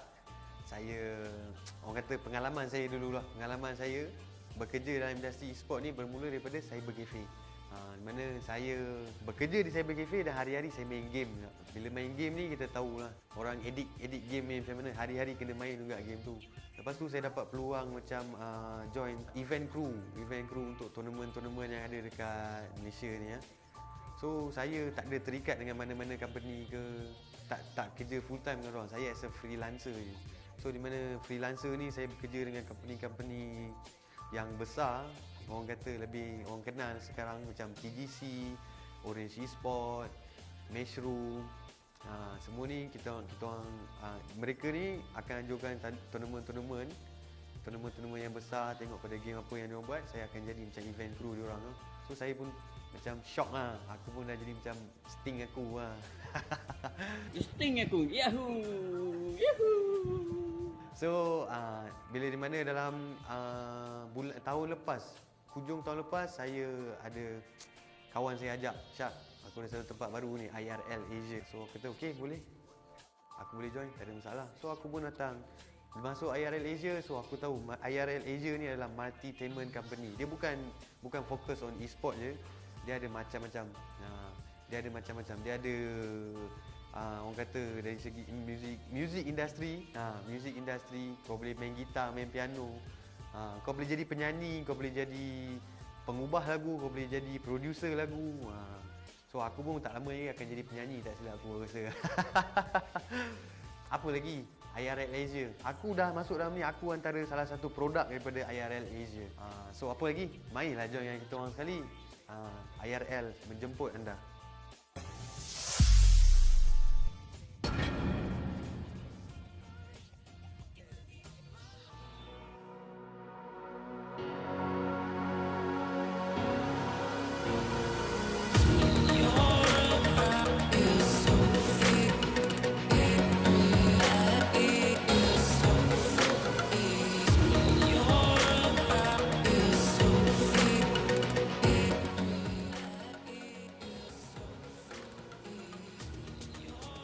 My name is Chef. My name is Ghost.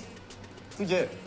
Tu je lah. Okay, and of course we had 16 teams today going up against each other for the prize pool of 172 ringgit. Right now, we are going into the grand finals. But before that, let's take a moment to thank our sponsors, IRL Asia. I mean, it's organized by IRL Asia and partnered with Homie. And also not to mention our sponsors, Inch Fury, and our co-sponsors, Franchise Sunway and PayX. Yeah, so while we still have a little bit of time, let's talk a bit about the sponsors. IRL Asia is a multi-payment channel. We do games, music, education as well. So if you are maybe an up-and-coming singer, if you want to get into education as well, you can check out IRL Asia. And of course, Homie, our partner, they are a tenancy management company.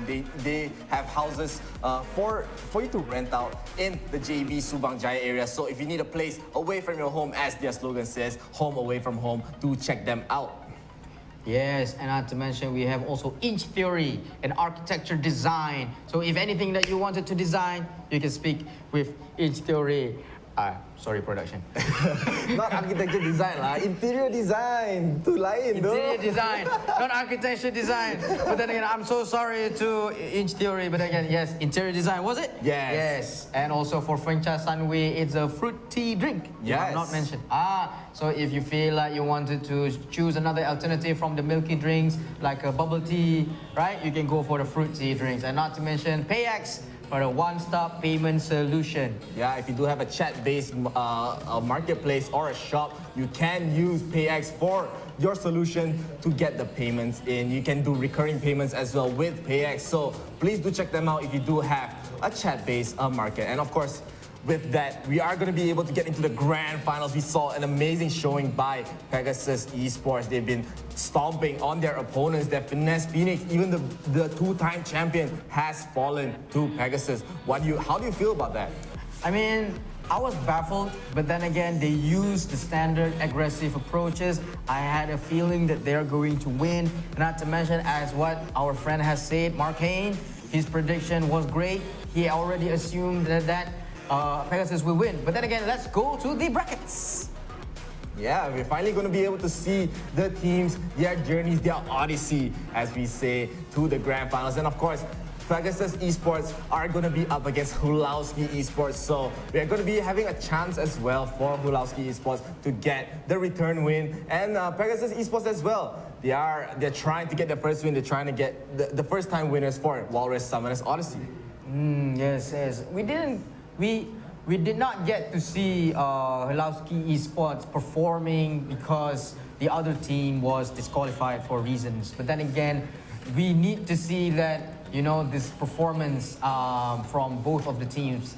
Is it going to be, as you have mentioned, is it going to be Pegasus Esports, the new blood, or 𝐑𝐄𝐆𝐈𝐒𝐓𝑑𝐀𝐄𝐓𝐈𝐎𝐍, the ex-champion? The ex-champion indeed, man. I just want to see a new winner. So I'm just, by default, I want to root for Pegasus Esports. I want them to get the crown. I want to see new winners every day. But 𝐑𝐄𝐆𝐈𝐒𝐓𝑑𝐀𝐄𝐓𝐈𝐎𝐍, they are no slouch. They made it to the grand finals for a reason. And so far, they've been performing a lot. They've been getting top 4s once in a while for Walrus Summoners Odyssey. So before we get into the game, let's take a quick shout out to get everyone to get this page 10,000 likes. IRL Asia, we want to get the 10,000 likes. More games, more exclusive content, more tournaments for you guys. We want to be able to have more games again. Maybe we can go into PUBG, maybe we can go into even Valorant, who knows. But until then, you will not find out until we get more and more likes for your support. Yes. We're saying this because we wanted to give you the best, highest quality content to all of our spectators. So please give your support, share our page to your family, your wife, your husband, your son, your daughter, your scandal, everyone that you can share. Why you say that? But it's okay. The point is we want to get everyone to like this page, so please do. And of course, if you want to support your team in this tournament, please do put it in the chat. If you want Pegasus Esports to win, put hashtag Pegasus win. Or if you want 𝐑𝐄𝐆𝐈𝐒𝐓𝑑𝐀𝐄𝐓𝐈𝐎𝑍 Esports to win, put hashtag 𝐑𝐄𝐆𝐈𝐒𝐓𝑑𝐀𝐄𝐓𝐈𝐎𝑍 as well. So please do show your support to the team, show your support to your regions as well. So please do interact in the chat and support your teams. Yes, and we have seen over here, guys, we've seen in the comments, we see that there's a lot of fans for Pegasus. And wow, we have Luis Profitana saying that there's Bangladesh pride. Is there any Bangladesh players in one of these teams? I'm not sure. I have to get a confirmation from some of the production side. But in any case, if there are Bangladeshi players in this tournament, they have been showing up so strongly so far. And we did see Diet once. They have Bangladeshi players as well. They did win. But man, I'm guessing the Southeast Asian region, of course, this tournament, for every region in Southeast Asia, we'll have Philippines, Malaysia, Singapore, Brunei, Indonesia, Thailand. So this is just a battle between regions here. Yes. Of course, we have seen a lot of amazing contenders from the Philippines. We had only one contender from Malaysia, is it? Yes. And also one contender from Indonesia. And all of them, both of them has already fallen. So what's left right now is from the Philippines. So I have to say I commend the Philippine teams because you guys have been showing us amazing performances. You guys deserve a lot of fans, a lot of supporters. So guys, if you guys support your teams, support your regions, give them a shout out through our page, give them a shout out through our channel. And now we are commencing to the big bands. Yes, the first game of the grand finals. We will have Pegasus Esports on the left side and 𝐒𝐓𝐑𝐀𝐄𝐓𝐈𝐎𝐍 going to be on the right side. They will, Pegasus will snag up the 𝐼𝐒𝐑𝐌𝐒 here. As before talking about more of the picks, we're going to talk about the bans. 𝐒𝐓𝐑𝐀𝐄𝐓𝐈𝐎𝐍 Esports has banned out the Katarina and the 𝐼𝐿𝐼 Pegasus, they will be banning out the Ezreal once again with the Lee Sin. So 𝐒𝐿𝐼𝐍 seems to be banning out the Katarina, more of a respect ban to a Rap, as Rap has been showing off his skills with the Katarina. But 𝐒𝐿𝐼𝐍 Esports, they will be banning out the 𝐼𝐿𝐼 too. So 𝐼𝐿𝐼 has been looking very strong this tournament. True as well. I mean, 𝐒𝐿𝐼𝐍 has already banned 2 key champions for Pegasus. So we don't know how is it going to fare for Pegasus this time. So I am astonished to see that Pegasus also banned Lee Sin. Although we have not seen Lee Sin has been, you know, like being in flying colors these days, but they decided to ban Lee Sin instead of probably other champions like 𝐻𝐈𝐿𝐼, maybe. But then they decided Lee Sin. What's your take, man? I mean, Lee Sin is one of the more top contended picks and the bans right now. Even though we have seen yesterday, Lee Sin has not really been performing, but today we have been seeing Lee Sin performing so much. So many teams just winning with the Lee Sin pick. But let's talk a bit about the picks. We do again have the 𝐼𝐿𝐼 from Somnus is going to pick it up for their side, and it looks like Pegasus, they are going to have more of a team fight oriented comp with the Wukong jungle. They might be snagging out the Marcane here. Yes, they do. So they have a lot of team fight potential, a lot of engage. But 𝐒𝐿𝐼𝐍 Esports, they strike back with the Braum, with the Orianna, 𝐾𝐈𝐿, the 𝐻𝐈𝐍, the normal picks. We've been seeing these picks so many times. They are all such strong champions here, and having Vi to round it all off is just really good to get their great engages. True as well. We have seen in the previous matches the Vi did not perform well, but probably is going to be a different story with 𝐒𝐿𝐼𝐍 Esports. But is he going to take that pick? Yes, he did. He did take the pick. 𝐷𝐿𝐼, right? 𝐷𝐿𝐼 has taken Vi as his contender for this match. So we had a very, well, the usual standard lineups as we usually see. So, but even then, we gotta see their play styles. Pegasus Esports has already been known for their aggressive approach throughout the mid game and late game. Of course, for 𝐒𝐿𝐼𝐍 Esports, maybe going for a different approach. Who knows? Possibly before this, we have seen 𝐒𝐿𝐼𝐍 going for a, like, you know, like a kiss approach, you know, like poke there, poke here, right? But then possibly they have already seen a lot of performances from other teams, or maybe they will try a new strategy from now on. Yeah, and they are going to be having, I feel like 𝐒𝐿𝐼𝐍 in this game will be able to, has to be able to play a bit safer, as in the early game, it doesn't look like they have very strong engages besides the Vi, but Pegasus, they will be having a very strong early game oriented comp. They're going to be able to get very aggressive engages if they go for it, especially with the Rakan at the start. So it looks like both teams, they have a very balanced pick. 𝐸𝐸, 𝐻𝐈𝐍, we've seen that matchup many times. Ahri is a more uncommon pick, but we have been seeing a lot of success from teams picking up the Ahri. She's able to just isolate members from the opponent team with her so much damage with the charm, dealing, just basically picking off any member that gets caught. But of course, we are going to be able to get into the first game of the grand finals. Pegasus Esports versus 𝐒𝐿𝐼𝐍 Esports. Let's go, guys. Pegasus versus. So right now we are seeing Rakan is in the middle instead of actually assisting the Dragon lane. So I guess possibly they're going for a poke approach, but then again we see that Rakan is going in with the Grand Entrance, damaging 𝐻𝐈𝐍, but also taking blows for himself and 𝐸𝐸. Yeah, and of course, we have been seeing a lot of this 1-3-1 meta game right now. We're going to be having, we tend to see just more and more teams adopting this strat. They want to have the marksman in the mid lane going up against each other, where maybe they feel like the mid laners before this, they're just more safe in the bottom side. So we're going to see Ahri up against the Orianna, a normal matchup just in a different lane, and the top side should be around the same.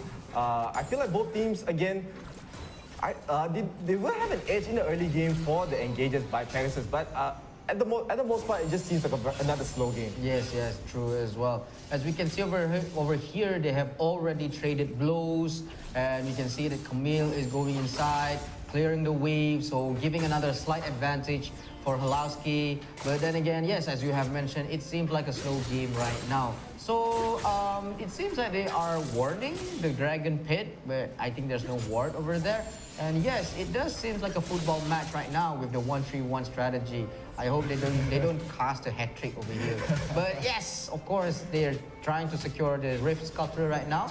With 𝐂𝐈𝐍𝐊 is going inside with the Shroud. But then again, yeah, it's just another slow day. But what happens? 𝐂𝐈𝐍𝐊 is going in. What is happening? Of course, going away with the chain, the sickle, and of course, trying to take the crux. But then again, they're already cleared, and we can see that the turret has already taken enough damage from 𝐂𝐂𝐍𝐊. And so 𝐂𝐒𝐈𝐍𝐿 is taking away a step back in order to save herself from the day. Yeah, and 𝐂𝐈𝐿 almost got caught right there by the Rakan and the Wukong, but she'll just escape with her ability. She is able to just jump over walls with a grapple hook, I guess. I don't really know what to call it. It's like a Attack on Titan kind of jet gear. Huh? I was about to sing the song. But of course, another slow game by both teams here. They're not really going for... They did have some gank attempts by Pegasus, but 𝐒𝐈𝐍𝐿, they're just playing it very safe again. But we also do see Braum and Vi trying to get some pressure in the bottom side jungle here, as we do see Avery on the Kai'Sa being very low. Braum trying to go in with the second skill by charging up the punches, trying to get engages, but Pegasus being so safe. They are not overextending here, as both teams, they're pretty much in a Mexican standoff, as I must say. Yes.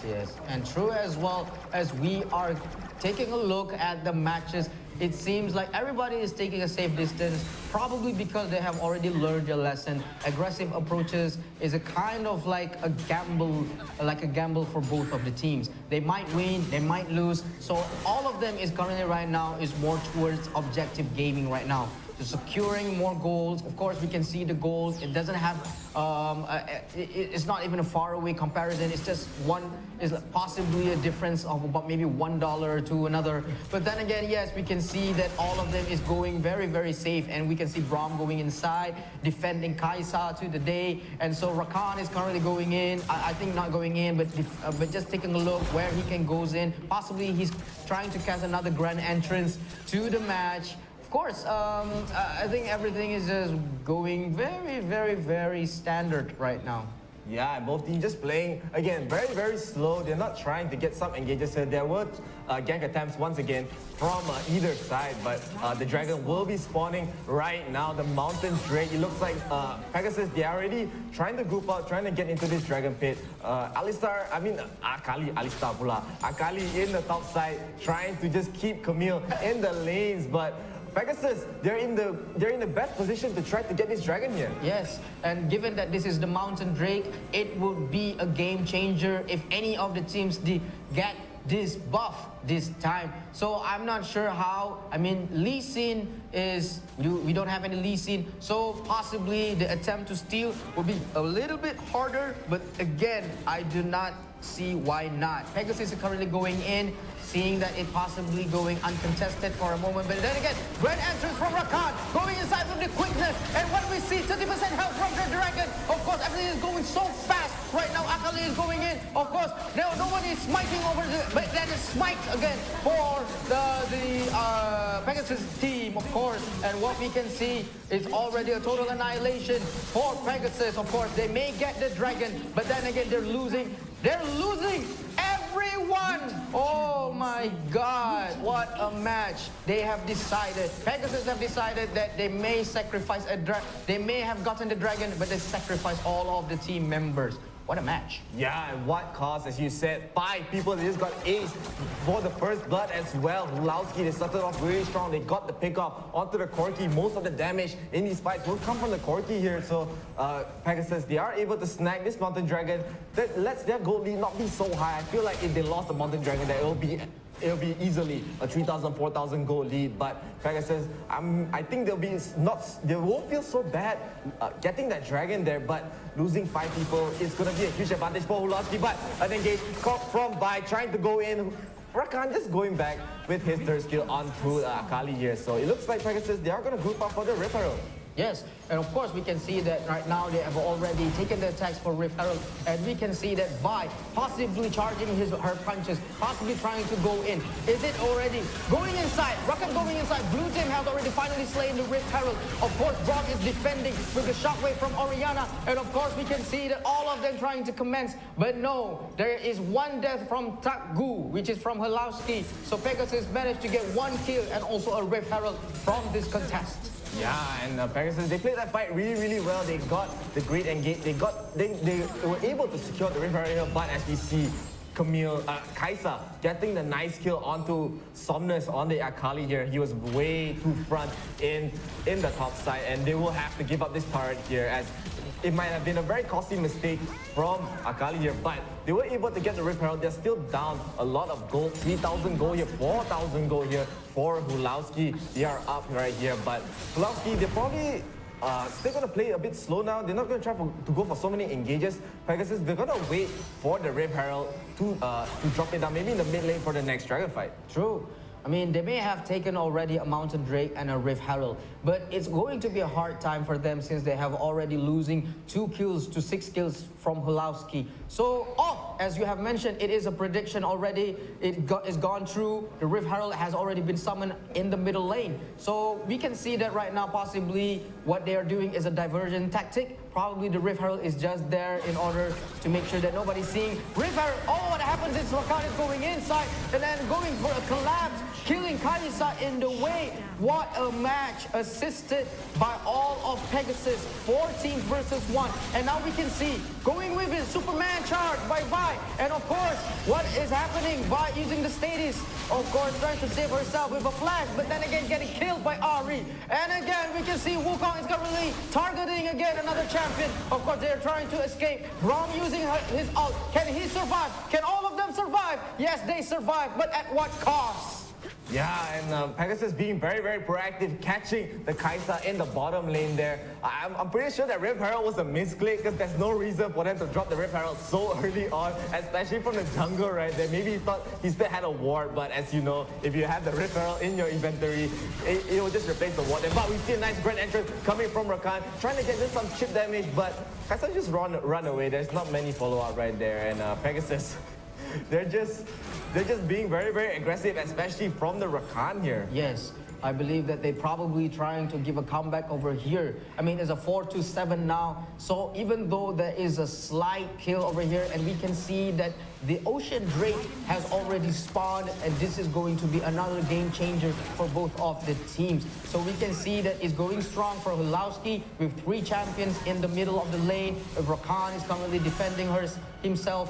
And of course, they are going for the dragon with the warding by Wukong. And of course, 50% chance, 50% health already for the dragon and a smite. So there's 1 dragon for each team, for Pegasus and also 𝐿𝐼𝐻𝐈𝐿. Yeah, they get that dragon really right there. Pegasus were not really in position. They didn't really have the confidence to try to contest for this dragon here. But as we see Akali, she is trying to run away. 𝐿𝐼𝐻𝐈𝐿 are trying to cut off her escape, as Vi in the back will get the ultimate onto the Akali. Akali will have to flash away, but the Wukong ultimate as well coming in, trying to get some disengage. And but he will fall so quickly to the 𝐻𝐻𝐈𝐻. Rakan going in with the charm, but he'll just barely survive.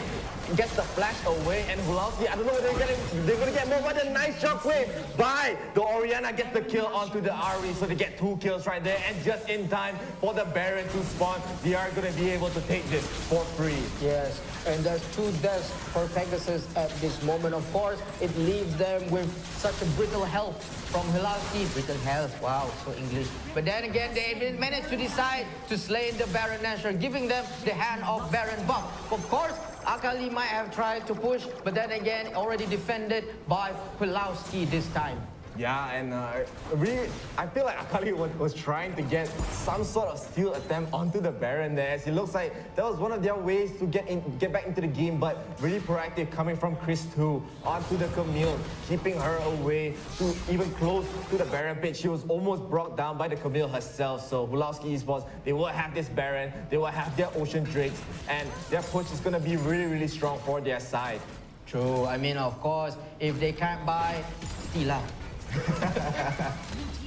So we are going to see that they already push over in the mid lane. 𝐋𝐈𝐍𝐊 is going inside. Braum is going for the first kill. Well, everybody is being in a diversion tactics right now. But of course, I think 𝐒𝐓𝐑𝐀𝐄𝐓𝐈𝐎𝐍 is trying to get the top lane's turret right now. It's a second one turret for them. So it has already been sacrificed already. Blue team's turret has been destroyed. What a match, but there's no match. But then again, we see that the second turret again for the middle lane is going to be non-contest right now. Of course, what happens right now, there's already 5 turrets ahead for 𝐒𝐓𝐑𝐀𝐄𝐓𝐈𝐎𝐍. Oh, 𝐼𝐒𝐓𝐑𝐿 is already being killed. We can see that all of the 3 turrets currently right now being disposed by 𝐒𝐓𝐑𝐃, giving no reason for Pegasus to go away. But again, match from Pegasus going inside. 𝐾𝐄𝐄 getting the kill on Orianna. 𝐼𝐒𝐑𝐿 getting the kill on Braum. And again, cycling through Cyclone. And of course, Ahri tries to charm, but then again gets killed by 𝐋𝐈𝐍𝐿. Again and again, we can see that what a counter from Pegasus. One charm. Ahri just used one charm and they got that great start of the fight. But only getting losing 2 for 2 there wasn't really worth it for Pegasus to defend that. So 𝐒𝐓𝐑𝐃, they wouldn't be so unhappy getting the 2 kills right there. They're still up, as you said, 6 turrets for their side. So 𝐒𝐓𝐑𝐃, they're just going to back off. The Baron buff has worn off. So Pegasus, they're just waiting for another opportunity to strike back. True as well. I think it's more of about, where you can go to a more objective security, is it the right thing to say objective security? I guess so. I guess so, right. But then again, we can see that Pegasus may have taken momentum right now, trying to target on 𝐾𝐈𝐿. 𝐾𝐈𝐿 is trying to escape using his flash, and what happens, using the hashtag ultimatum to knock out again all of the others, getting ignited by 𝐼𝐒𝐿 and secure the kill by 𝐼𝐿𝐿 at this moment. Wow and wow and wow. Of course, this will not be taken in a good way by 𝐒𝐿𝐑𝐃. Are they going to avenge 𝐾𝐈𝐿's death? Who knows? Are they going to go bottom? Maybe yes. But then again, we can see that the Cloud Drake has already spawned. So if any of the teams manage to take this 1 dragon, there will be a 2 dragon advantage for one of the teams. Of course, we can see no contest. And Vi already secured the Cloud Dragon, meaning 2 dragons buff right now for 𝐒𝐿𝐑𝐃. Yeah, they get the dragon again uncontested, even though 𝐾𝐈𝐿 was caught out by very proactive plays coming from Pegasus there. So Pegasus, they did get something at least out of it.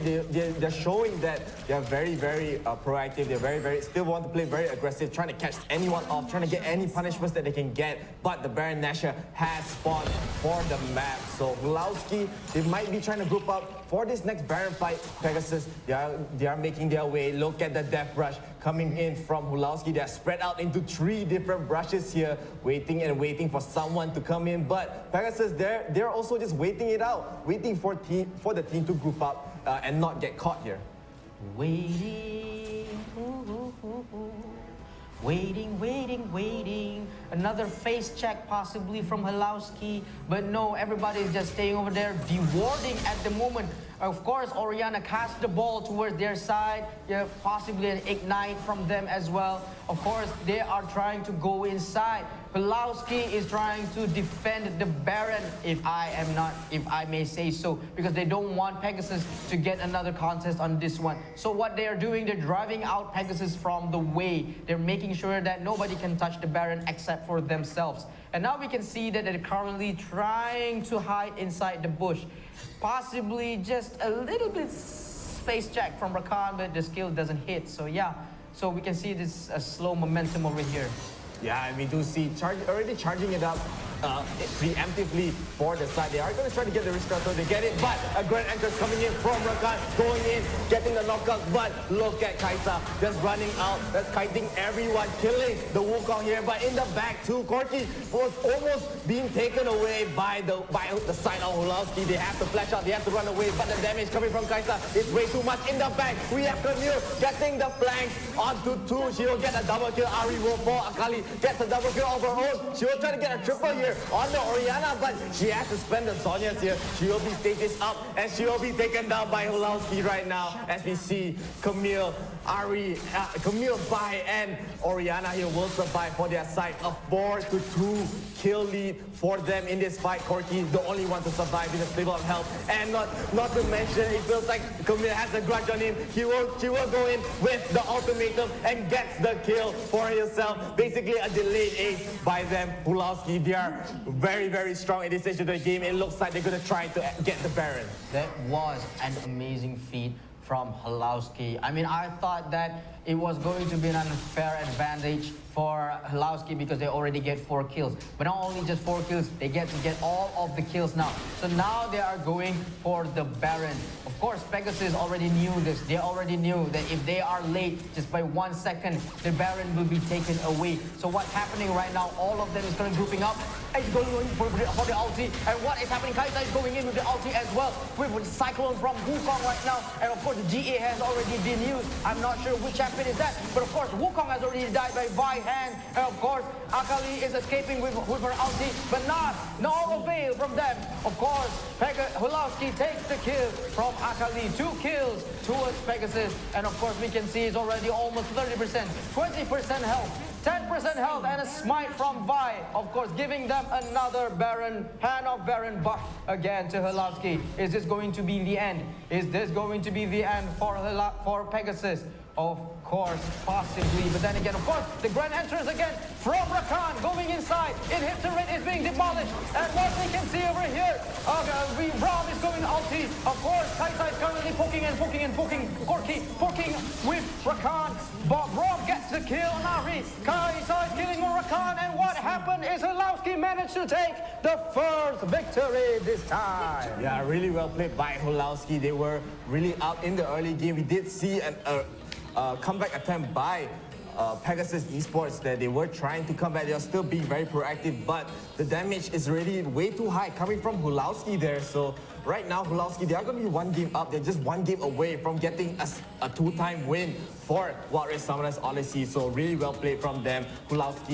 Pegasus, they have to regroup, they have to recollect, they have to find out what went wrong in that game and maybe improve to make it to the game 3. True, I agree with you. They need to devise a new strategy. Of course, we are going to the stats right now to see their achievements.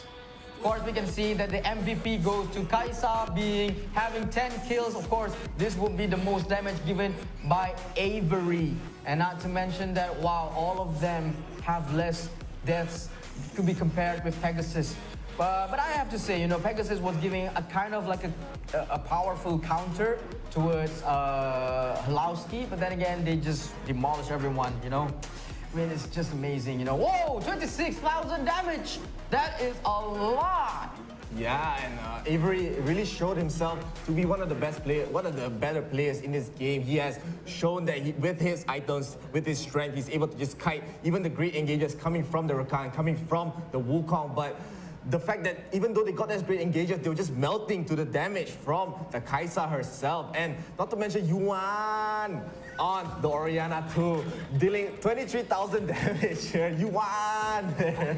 But really, really well played for me. He got some really great shockwaves, getting a 3-man, 2-man. Even a 2-man shockwave is just, it could turn the tides of the fight. So well played from them. They will get the first game of the grand finals. So congrats, but no congrats again for 𝐒𝐿𝐓𝐑𝐿 because this time there's a new match, of course, for both of you guys. So if it's going to be next win for 𝐒𝐿𝐓𝐑𝐿, 𝐒𝐿𝐓𝐑𝐿 is going to take the grand finals, grand prize, of course. But if it's going to be Pegasus, so of course we will see again the next fight, the third fight from both of the teams. Second fight. Second fight from both of them. Second game. But then again, of course, we're going to the highlights this time. Let's take a look. But yeah, this is the first dragon fight of the game. We did see Pegasus. They were able to get the first dragon of the game. They were able to snipe it, but they lost 5 people in this fight. So the damage was already done at the fact that 𝐒𝐿𝐓𝐑𝐿, they're just way stronger in this team fight. They were able to snag the 𝐼𝐒𝐑𝐿.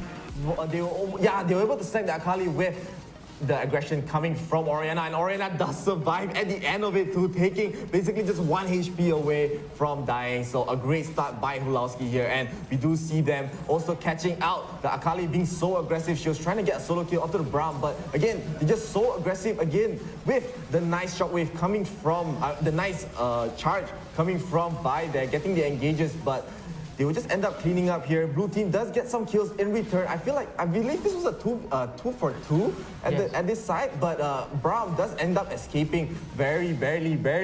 But 𝐒𝐓𝐑𝐀𝐄𝐓𝐈𝐎𝐍 was still in the lead at this stage of the game. True as well. Of course, we can see that over here right now, all of them is currently going inside, trying to chase 𝐷𝐿. Of course, but what is happening right now, Braum is making off.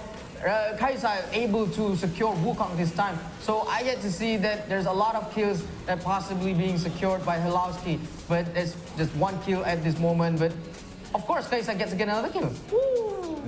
I feel like you made the deja vu because you made the same sound effect during the game too, but it's okay. We do see 𝐷𝐿𝐓 here getting picked off in the bottom side. 𝐿𝐿𝐓𝐷𝐿, their push was so relentless, but Pegasus getting the great engages by the Wukong Cyclone here, but it was just a 2 for 2 at the end of the day. 𝐿𝐿𝐓𝐷𝐿, they were able to just trade it out back to back here.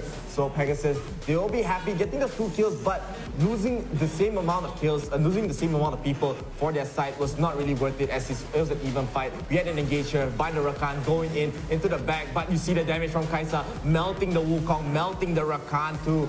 Even after the great engage, they were not able to get the nice follow-up, and Pegasus just has to run away. They're just barely running away here. 𝐻𝐈𝐍 being so aggressive, trying to go in, trying to get the last hit, and in the back, with the flank, nice flank from 𝐷𝐿 on the 𝐶𝐈𝐿, getting the double kill to catch their escape there. And Pegasus, they will be falling in this fight, and I believe they did. They haven't lost the Baron yet at this stage. Yes.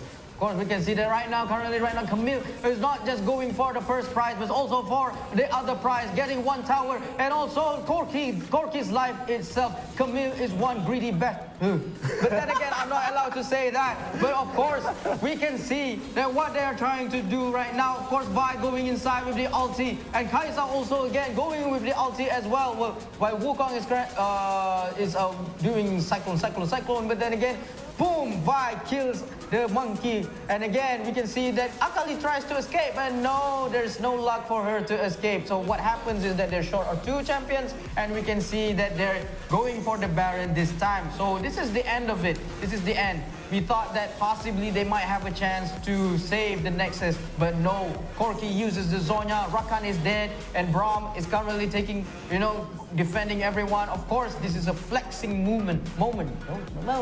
Yes. But then again, that was awesome. I mean, Pegasus was possibly a bit unfortunate this time, but we're looking forward on the next match. Yes, and a very great showing coming from 𝐿𝐿𝐓𝐷𝐿 there. They just showed, even after maybe a comeback attempt by Pegasus, they were still strong. They know how strong they are. They got the great engages. They got the great disengages, and 𝐻𝐈𝐍 was way too much to handle in that game. So I'm very interested to see how Pegasus adapts to the next game, and hopefully, I want to see a game 3. I always want to see a game 3, more games for the fans, more games for us to cast as well. So I love watching these kind of games, and I'm hoping we do get to a game 3. True as well. Of course, guys, our audience, we are currently in the grand finals. So of course, go comment, say who's going to win. Shout out your support to 𝐿𝐿𝐓𝐷𝐿 or to Pegasus. Don't worry, even though possibly Pegasus might not winning in the first match, there's always going to be another opportunity. There's always to be another chance. But then again, we are seeing what an amazing performance from both of the teams right now. So then again, don't forget, shout out, go to our page, like, subscribe, and share to all of your family members and relatives. Don't forget about that. Remember, your husband, your wife, your son, your daughter, your siblings, your mom and dad, your scandal, anyone, you can share. Share to everyone, and of course, support us, give the support badge. All right, we need 10,000 likes. 10,000 likes, is it? Yes, 10,000 likes. Sorry. Sorry. Too excited. I am always, okay, just a note, I am not allowed to clap again. It's okay. So, yes, guys, so, okay. I mean, you clap, it's okay lah. You clap okay lah, but need to far away, because if I clap over here, everyone dia meletup already. Yeah, but it's okay lah. It's okay lah. It just shows you're excited for the match. Right? Yeah, I know. I mean, like, it just goes on. We have been seeing a lot of new champions, So, sorry boss. And don't marah. Okay, you know, I know already you have 2 ears already, yeah? Okay. Again, while waiting into the next match, what do you think that Pegasus could have done to maybe turn the game around for their side? I think, you know, like, you know, I'm an amateur in this, okay, but I mean, Pegasus could have done better, you know, by trying to contest for the Dragon a little bit much earlier. And of course, possibly right now, I think we're taking a short break, is it? No. We're going to get into the next match. No breaks. No breaks. No breaks, because this is the grand finals, man. I'm sorry, it's the grand finals. So, of course, we're going to the pick and bans. For 𝐼𝐓𝐑𝐀𝐄𝐓𝐈𝐎𝐍, we see it's Katarina. And for Camille. And for Pegasus, Yes. it's Lee Sin and Orianna. Yeah, they will be banning out the Orianna, and they don't want to deal, since they did pick the Orianna for themselves. No, they saw how strong the Orianna is by Yuan. Yeah, and so he wants to just he doesn't want to see any Oriannas in his game, and Camille as well. Being banned out by 𝐼𝐓𝐑𝐀𝐄𝐓𝐈𝐎𝐍, more of a fact that maybe they don't like to play Camille on when they have the first pick here. So Pegasus, they will be getting the Vi and the Braum, but on the side of 𝐼𝐓𝐑𝐀𝐄𝐓𝐈𝐎𝐍, they will be again getting the first pick on the Akali. Yes. So, of course, we can see that it is... We see somebody's possibly choosing Ezreal, but no, it's Peg Tactical is currently choosing. But yes, I can see that they have made a change to their bans, so we can see they're already banning Katarina and Camille. Camille was being a damager right over there, you know. We can see that she's poking and just, you know, just damaging everyone, killing everyone. So this is a different lineups from the previous match. So it's a different thing. It's a knockout and stun approach from Pegasus. And I can see that, we see that there's Yasuo. Yeah, and they will be good. Pegasus will be having the Aurelion Soul. They will be going for it this time. Aurelion Soul, as we talked before, has the opportunity to get the great comets, the big comets, for the big stuns as well. But 𝐼𝐓𝐑𝐀𝐄𝐓𝐈𝐎𝐍 right now, they are going to be going for the Rakan for themselves and the Gragas. We finally get to see a Gragas in this game. I was quite surprised that either team last game didn't pick the Gragas. The Gragas looking very strong so far, but they will go with the Gragas, Rakan, and Yasuo combo. Very great synergy right here. And Pegasus, they might be wanting to reply with the Darius, maybe more confident Darius against the Akali matchup. But I'm liking 𝐼𝐓𝐑𝐀𝐄𝐓𝐿 right now. Yes, and Pegasus Esports seems to be taking their time, trying to boggle our minds, confusing our minds. Is Somnus going to take Darius? But no, it's Fiora actually. Of course, they have made their choices, and now we can see that 𝐼𝐓𝐑𝐀𝐄𝐓𝐿 is going on for quite just a bit not so standard approach, but then again, it's still doable, even though they have a Yasuo. I mean, like, I've been skeptical with Yasuos, you know, because Yasuos has not been winning a lot these days, you know. But then again, it's the grand finals, so possibly they're going to surprise us this time, you know? Yeah, and I mean, I do like the Yasuo pick here, knowing that they have the Gragas, they have the Rakan, so there's a lot of synergy. Rakan is sort of a mini Alistar in a sense that he gets the knockup too, but Alistar being more potent with the stuns, with the CCs. But I still like this draft a lot. Gragas Yasuo is one of the better combos in this game so far. So I'm still liking 𝐼𝐓𝐑𝐀𝐄𝐓𝐿 draft. Pegasus draft is still very standard, very solid. They have the great engages, great frontline, but it's still very even. The draft looks very good for both sides. True as well. And of course, we are seeing that, you know, possibly they're going for a safe approach. So in this case, I think that possibly the matchups will be a little bit less aggressive from from Pegasus. But then again, we see the great match is already commenced, and we are seeing that 𝐼𝐓𝐑𝐀𝐄𝐓𝐿 is going forward from the blue team side and Pegasus from the red team side.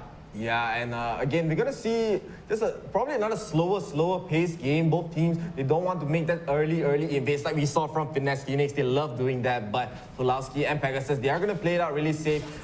Pegasus this time, they are going to go with just a normal standard mid Aurelion Soul, whereas 𝐼𝐓𝐑𝐀𝐄𝐓𝐿, they're going to go for the dual lane mid. They're going to put Yasuo bot against Pegasus' dual lane. Pegasus? Pegasus. Yes, Pegasus.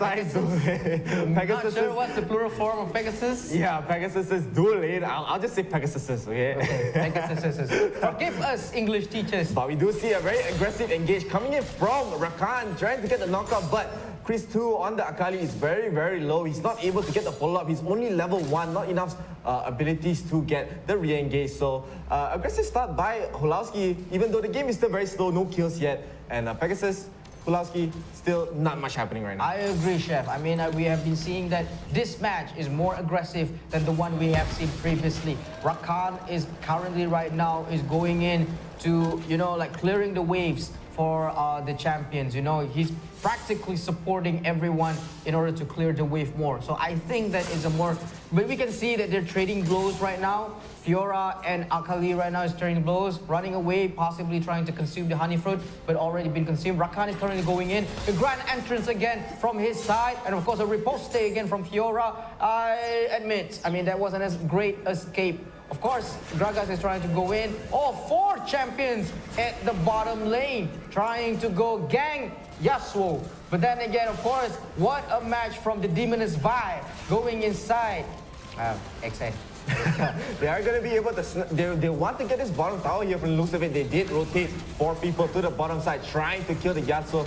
I don't think they're going to be able to get this turret. There's not enough minions left to push this tower here, but they will get a lot of playthings from the side. But 𝐒𝐈𝐍𝐊, they are going to be trying to trade it out for the mid lane. They haven't even gotten to a single plate for their side. So Pegasus, they are going to be able to be more aggressive here. But on the top as well, we do see 𝐒𝐈𝐍𝐊. They're going to trade it right back. They're going to be able to maybe try to get the last plating before backing off here. Fiora is showing herself. She will be got body slammed by the Gragas. She'll nicely repose the cascade here, but 𝐑𝐄𝐈𝐍𝐊 will fall to Fiora. First blood, probably tanking too much towers here. And on the other side, Kai'Sa does get the kill on Yasuo too. Fiora now alone against 3 people. She will just dash away, dodges all the skills coming from 𝐒𝐈𝐍𝐊 right there. Really well played by Pegasus, and they'll get a 2-0 start in this game. That was amazing. While they were trying to, but again, another body slam from Gragas. Of course, an electrocute from Gragas' skill. Of course, we can see Braum is using the ghost in order to slow down them. Marcane is going away from the recall scene in order to escape, possibly not wanting to be assassinated by Pegasus. And as you have mentioned, while they are trying to secure the top lane's turret, but then again, they're losing 1 turret from Pegasus, and also they get 1 kill. Is it 2 kills Pegasus claimed from 𝐒𝐈𝐍𝐊? And now we can see that right now they're contesting with one another, trading blows, but then again it's just another slow momentum from both teams. And oh wow, it's 30 seconds left from the Cloud Dragon. The Cloud Dragon, right? Yes. Cloud Dragon to spawn. I keep missing out the logos. I don't know why. And Pegasus right now, they're probably just trying, they have a very good recall timer here. They will be grouping out just in time for the dragon to spawn. The dragon spawning in just 10 seconds right there. You do see Braum, Kai'Sa, Fiora already in position to start this dragon. 𝐑𝐄𝐈𝐍𝐊, the only one there really prepared. As it looks like 𝐒𝐈𝐍𝐊 is just content with losing this dragon here. They want to get this top turret. They just want to leave it up. They're okay with giving up the Cloud Dragon, as the Cloud Dragon is not one of the more important dragons in this game compared to maybe the mountain or the ocean right itself. But they will claim it, and it doesn't look like they're going to have many engages. Maybe, I don't know until when, maybe for the Rift Herald fight. Yeah, well, I can see that possibly this might not be a good trade from both sides. I mean, it's a good trade for 𝐒𝐈𝐍𝐊 because they already get 1 objective for themselves, making it an equal basis. I mean, you know, 1 tower for each team. Even though they already secured the dragon, as you have mentioned, you know, it's just the Cloud Dragon, so it might not. It's possibly less important than the other dragons. But then again, what we can see over here right now, they're possibly taking a different stance, and possibly we're just waiting for the Rift Herald to spawn. So we need to know, is this going to be another contest from both of the teams? Yeah, we do see already by going in position, maybe trying to catch up the 𝐸𝐸 here. 𝐸𝐸 will be supported by Marcane in the back, Braum, and by in the bushes. The Twin Shadows are coming out. They are going to try to go in, maybe, but not in range to get the Superwoman slam by Vi here. So no kills, going to be up for both teams. 𝐷𝐿 will be devoting this war here, and it looks like teams are just going to reset. They're just going to not try to re-engage here, but The Rift Herald will be spawning in about 30 seconds. Yes, 30 seconds right here. Pegasus, they're probably not going to try to get any more engages. So we can see that right now, as we are speaking, they are currently possibly trying to contest for the Rift Herald. It's just about 15 seconds left for the Rift Herald to spawn. And I can see that, you know, the reason why they may not want to go inside the tower is because of 𝐒𝐓𝐑𝐀𝐄𝐓𝐈𝐎𝐍 has tried to go inside the tower to take Fiora, but then again, it's no avail. So now we see the Rift Herald has already spawned. The Rift Scuttle is being damaged by 𝐕, so possibly another smite. So this leaves, I think there's no smite left for 𝐕, so he needs to go. I think there's a possibility that is going to be a steal from Pegasus. But who knows? What happens right now is that there's no contest, and so blue team has slain the Rift Herald. And so they're going in with, of course, Aurelion Sol with the stun, and going in with the ult. 𝐻𝐈𝐍𝐿 claims Gragas, and of course a double kill from 𝐻𝐈𝐍𝐿 claiming Marcane. And what happens right now, 𝐷𝐄𝐄𝐓𝐈𝐎𝐍 is damaging them while escaping from the root. And of course we can see, oh, Rihanna is going inside. 𝐕 is currently taking the damage from the tower, but not leaving before get a kill. And of course we can see right now another double kill from red team by Fiora Rampage, and it has been ace. Yes, and a great fight by them. They got so many kills in that fight. They even got the Rift Herald too. So Pegasus, they're up 5,000 gold here. But we do see a re-engage from the Rakan and the Yasuo, but they're going to miss everything. He's going to try to get a charm here. He does get the charm onto the Fiora. Fiora, one hit away, will fall to Yasuo too. And Yasuo will get the nice ultimate onto the Brown, but will die to the turret shots. And the damage coming from the stars of Aurelion Sol. So a very overly aggressive play coming from Yasuo, trying to get maybe just one more kill here. And Pegasus, tactical, who will be able to snag the top turret. But look at the bottom side. They're trying to chase him out. They're trying to cut him out here. He'll just run away, as they won't really make it just in time for his escape attempt. Yes, there was an unfortunate event for Yasuo, because he was trying his best, trying to secure a kill, but then again, he was dead. But then we can see that right now it's 30 seconds left for the Ocean Dragon to spawn. So possibly, if any of the team wants to contest for this, if Pegasus decided to get this dragon, it will be 2 buffs ahead from 𝐒𝐿𝐓𝐑𝐀𝐄𝐓𝐈𝐎𝐍. So we will see that it might cost, you know, I'm thinking that will it be another annihilation for 𝐒𝐿𝐓𝐑𝐀𝐄𝐓𝐿. Yeah, it looks like 𝐒𝐿𝐓𝐑𝐀𝐄𝐓𝐿, they are trying to group up, maybe trying to catch up the Fiora here in the top side, but it doesn't look like they're going to be successful. Fiora being very safe, just farming the Crocs here. The Drake has spawned for their side. Pegasus, they have the initiative. No one there to even try to contest. 𝐒𝐿𝐓𝐑𝐀𝐄𝐓𝐿 just looks like they want to get the top turret, but I don't think this is worth it, as Yasuo almost get caught in the bushes. This barely escapes with the recall, as Pegasus, they will be claiming the second dragon for their side. But 𝐒𝐿𝐓𝐑𝐀𝐄𝐓𝐿, no, they actually got the Rift Herald. I thought Pegasus got the Rift Herald here. They will use it for this top turret. They'll trade it for the dragon once again. So I'm not really sure this is worth it. Maybe they just feel like they're not confident in the dragon fight. So they will get the top turret. The top turret is totally clean, maybe waiting for Yasuo to split push the lanes. Yes, 𝐒𝐿𝐓𝐑𝐀𝐄𝐓𝐿 made a brilliant decision, because they knew that they already lost the kills. So right now they're going for a more objective gaming. So they decided to push the lanes on a different scale while they are actually going for the dragons. So I can see that 𝐒𝐿𝐓𝐑𝐀𝐄𝐓𝐿 has a chance to finally grab the money back right now without going for the third match. So we can see right now they're going over there. If just there's no face checks, and of course goes for Yasuo. Yasuo is going in, another turret hit on 𝐕, and of course we can see that what is happening over there. A stun, and of course 𝐻𝐈𝐍𝐿 managed to kill Rakan, and Fiora managed to kill Yasuo and Gragas at the same time. What is happening? Of course, what they're going in. There's 3 kills already on 𝐒𝐿𝐓𝐑𝐀𝐄𝐓𝐿's side. Pegasus is unscathed from this feat. What a match. Pegasus right there, they had 𝐒𝐿𝐓𝐑𝐀𝐄𝐓𝐿, they had a really nice engage with the multi-man charm right there. So I thought it was going really good for them, but Pegasus, with the amount of damage that they're able to do with the 𝐻𝐈𝐍𝐿, with the Fiora, Aurelion Sol, they were just so dominant in this fight, as we see 𝐻𝐈𝐍𝐿 4-0 and 5, and Fiora 6-1 and 4 with the nice items right there. Gets 𝐻𝐈𝐍𝐿 with the Blade of the Ruined King, with the Executioner's Calling right there, and Death Dance Triforce already for the Fiora. She's so farm in this game. But on the other side, we also have 𝐷𝐄𝐄𝐓𝐿 having the Triforce, but he only has 1 item really completed here for his side. So 𝐒𝐿𝐓𝐑𝐀𝐄𝐓𝐿, they are very underfarmed compared to Pegasus. and it looks like Pegasus, they're just winning with just sheer brute force. Yes, that is true. So of course right now, I think they're trying to gain the momentum.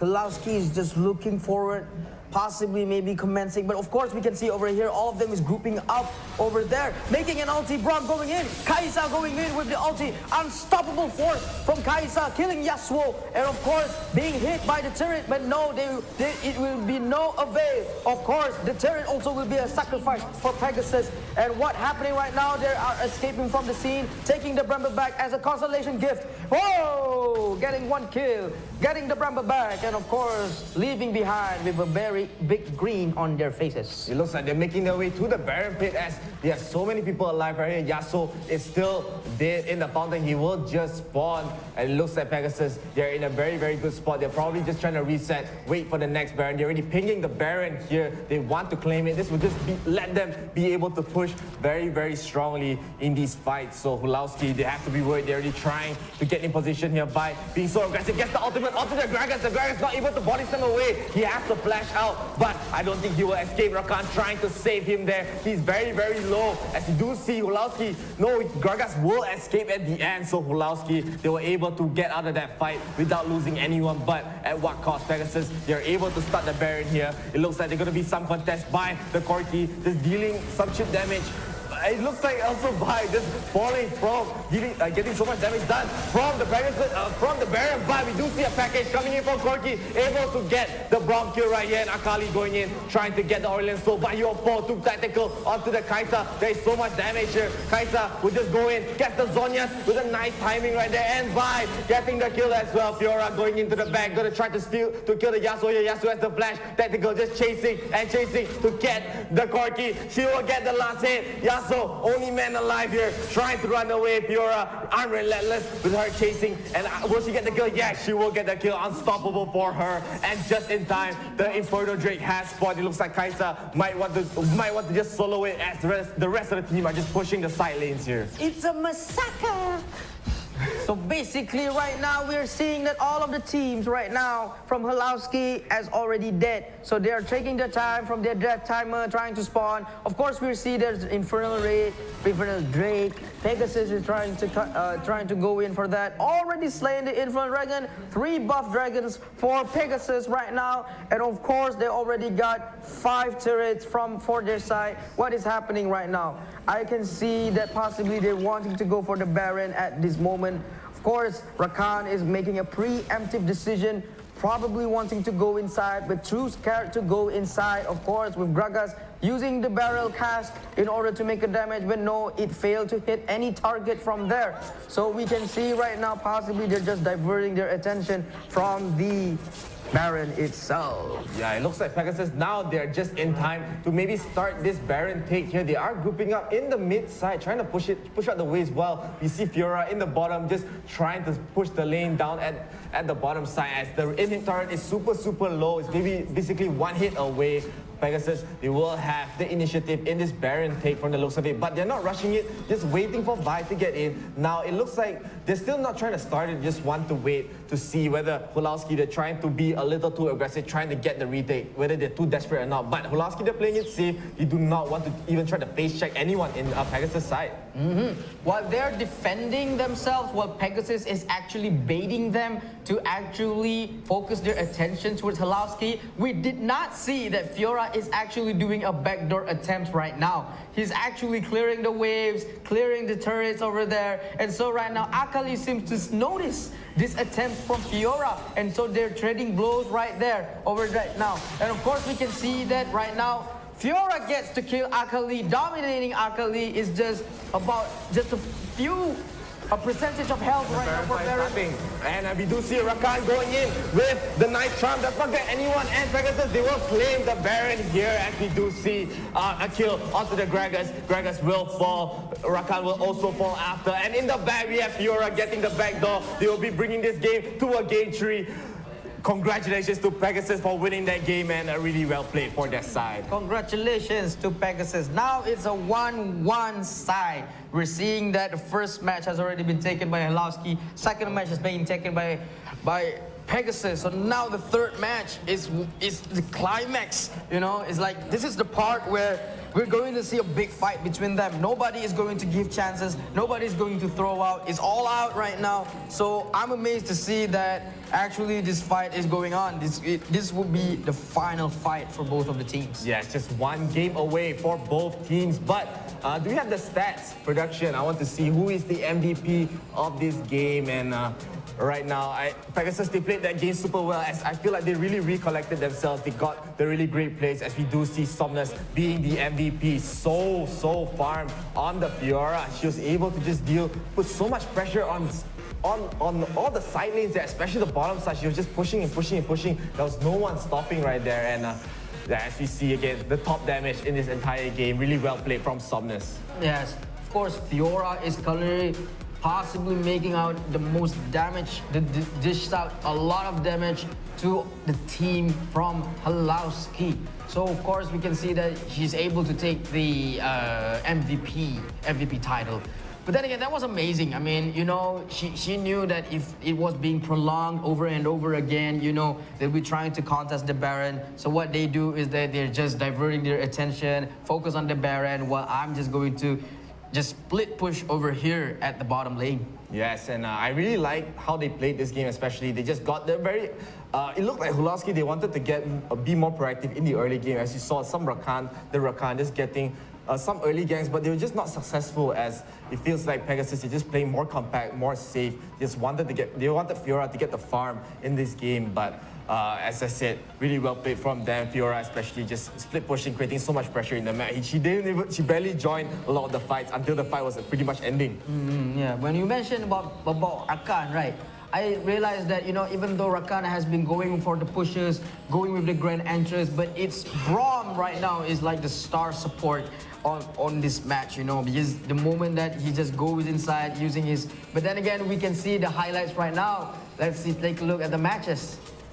Yeah, so this is where I thought 𝐿𝐿𝐿, they had a great start. They tried to get the attempt kill onto the Fiora, but 𝐼𝐒𝐈𝐿 was just tanking too much damage from the turret there, as Fiora just playing it super solid. 𝐑𝐿𝐿 was not, she didn't even die in this fight. So we do see 𝐿𝐿𝐿, they were able to claim the Rift Herald for this fight, but Pegasus playing this fight super solidly. We do see Tactical in the back just going in, trying to deal so much damage.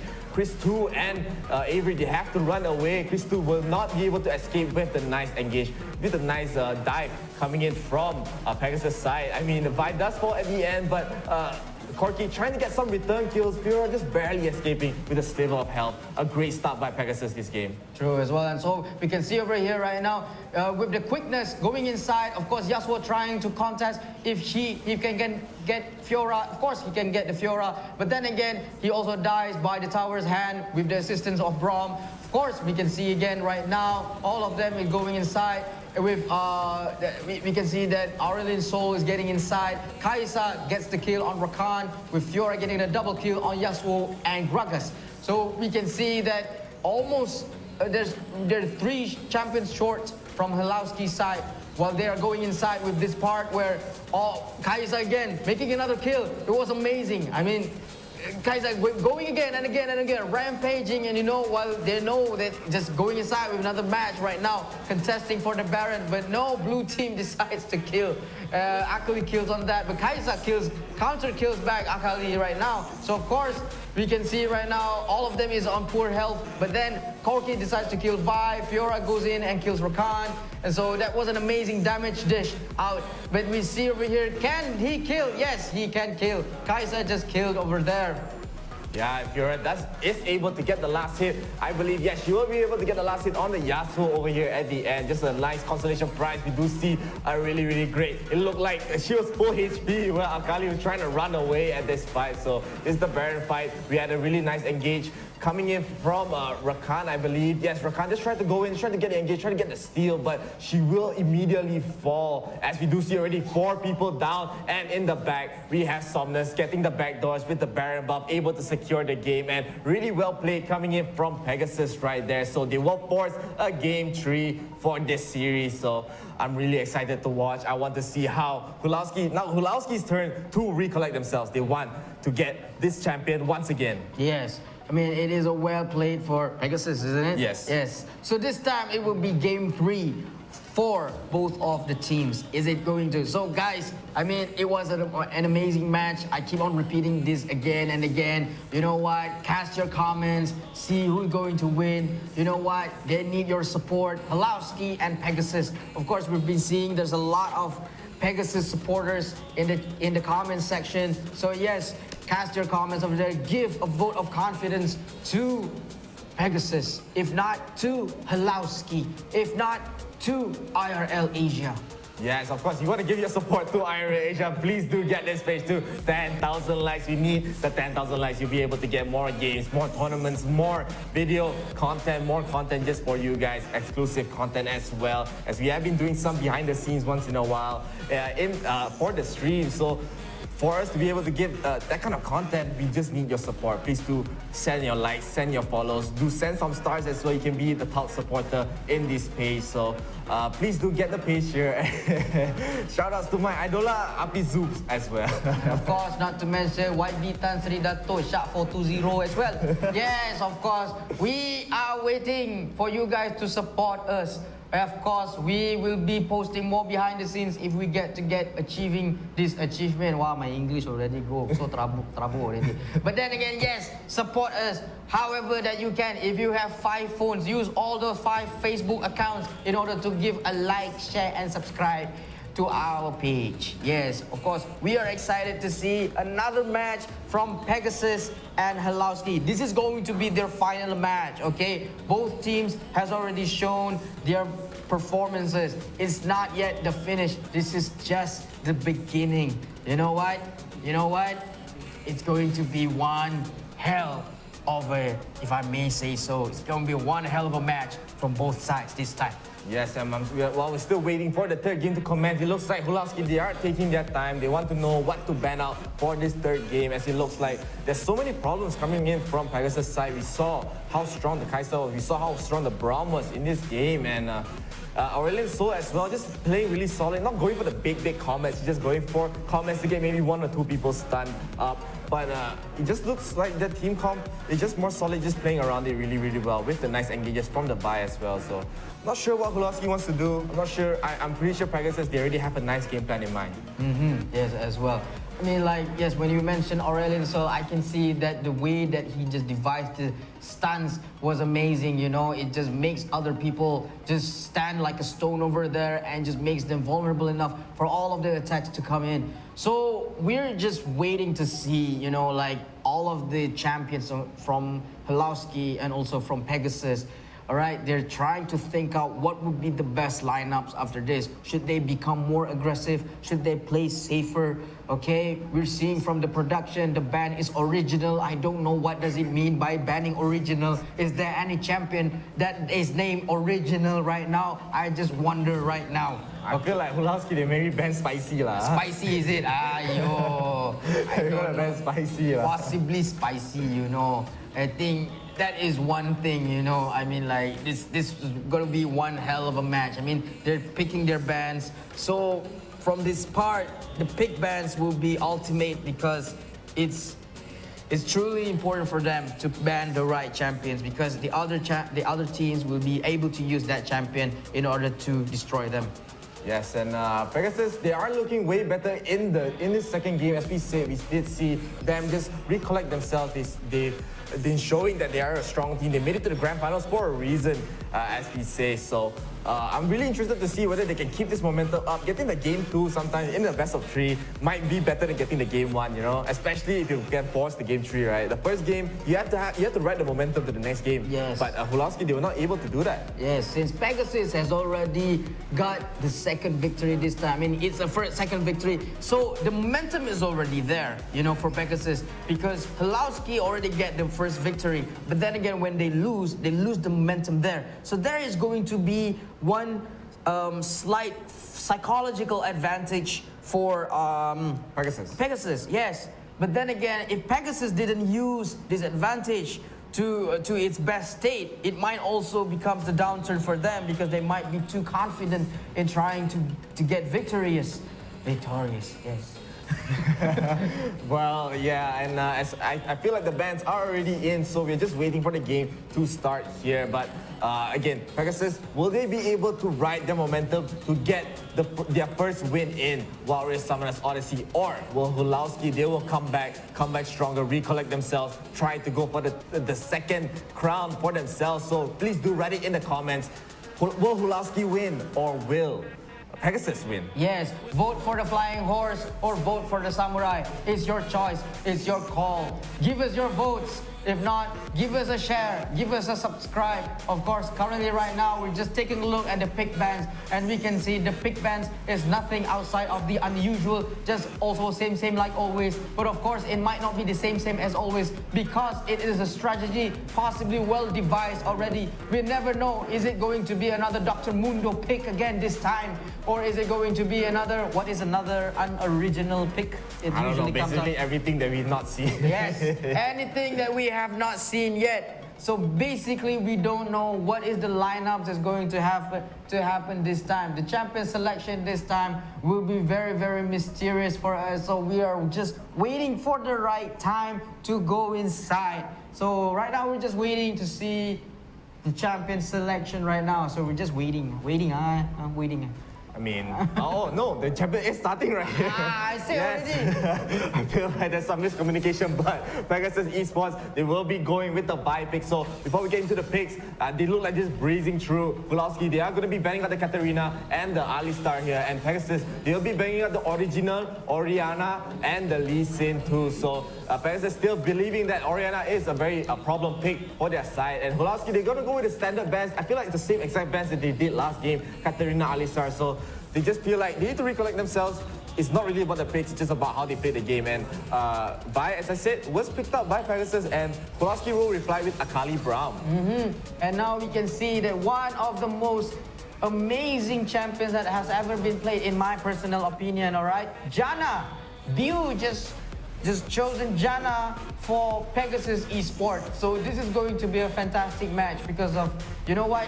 You know, the way that is going on right now, there will be a lot of support. So we're waiting to see, is Somnus going to take another Fiora, or is it going to be Darius?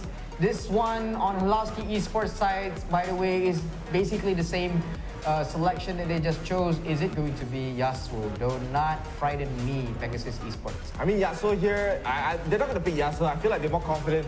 I feel more confident that they want to go for the Origin, so yes, they will. And Somnus will finally go with the Darius here. A really great pick for his side. We have been seeing Darius being picked more and more in this game, especially where 𝐒𝐓𝐑𝐄𝐓𝐈𝐎𝐍, the only main frontline is Braum. So Darius can somehow act like a tank as well, but you do see him go more of a bruiser build for his side. True. I mean, like for Darius this time, you know, when I see his build, I think he's more toward, you know, he should build like 80% tank and 20% damage, because he has a very slow sustain with his Q, with his first skill. So if he's not able to time his skills correctly, he may not be able to sustain his health bars in time. But then again, if we are able to see, you know what, this match will be super, because Darius' ult is frightening. Yeah, and of course, 𝐷𝐿 will be rounding off their team with the Olaf jungle. We have been seeing Olaf jungle as well. Olaf jungle, kind of a rare occurrence for the most part, but we have been seeing him. He has been showing that he can be very strong in the jungle. He's able to just solo objectives and get a lot of split push going for their side. So I'm liking both teams' draft once again. Both teams having a more balanced draft. It feels like with the Olaf pick at the end, 𝐒𝐓𝐑𝐄𝐓𝐈𝐎𝐍 just want to run in. Just want to go in, get the tower dice, and get the objectives as well. So very excited to watch this game 3. True as well. I mean, like, we did not see Gragas, but now we can see the match is currently commencing with the blue team is from Pegasus and 𝐒𝐓𝐑𝐄𝐓𝐈𝐎𝐍 on the red team. One side, both of the sides have already gained first victory. So now this is going to be a matchup that we are waiting for. Yes, and another slow start by both teams. They're not going to go for any crazy invades here. They're just going to get the normal start with the carries just leashing here. But Pegasus, once again, they're going to go with their 𝐅𝐻𝐿𝐴 mid as we do, very uncommon in a sense of like many teams right now just favoring the dual lane mid here. But it worked out for them the last game, so they're feeling more and more confident. They will be going for a more standard pick, standard lanes in this situation. So 𝐼𝐻𝐿𝐴, they will be having the Ahri in the bottom side going up against the dual lane. So I'm not really sure how she'll fare there. In the top, we will have Darius going up against the 𝐼𝐻𝐿𝐴 here. Yes, of course, this is going to be an interesting match, being that 𝐼𝐻𝐿𝐴 is one high damager, and also not just high damager, but also very, very quick. While Darius, of course, being a very good high damager. As we can see over here, they are trading blows for the bottom lane, of course, for Kai'Sa and Janna. A nice skin, by the way, for Janna and Darius, I have to say that.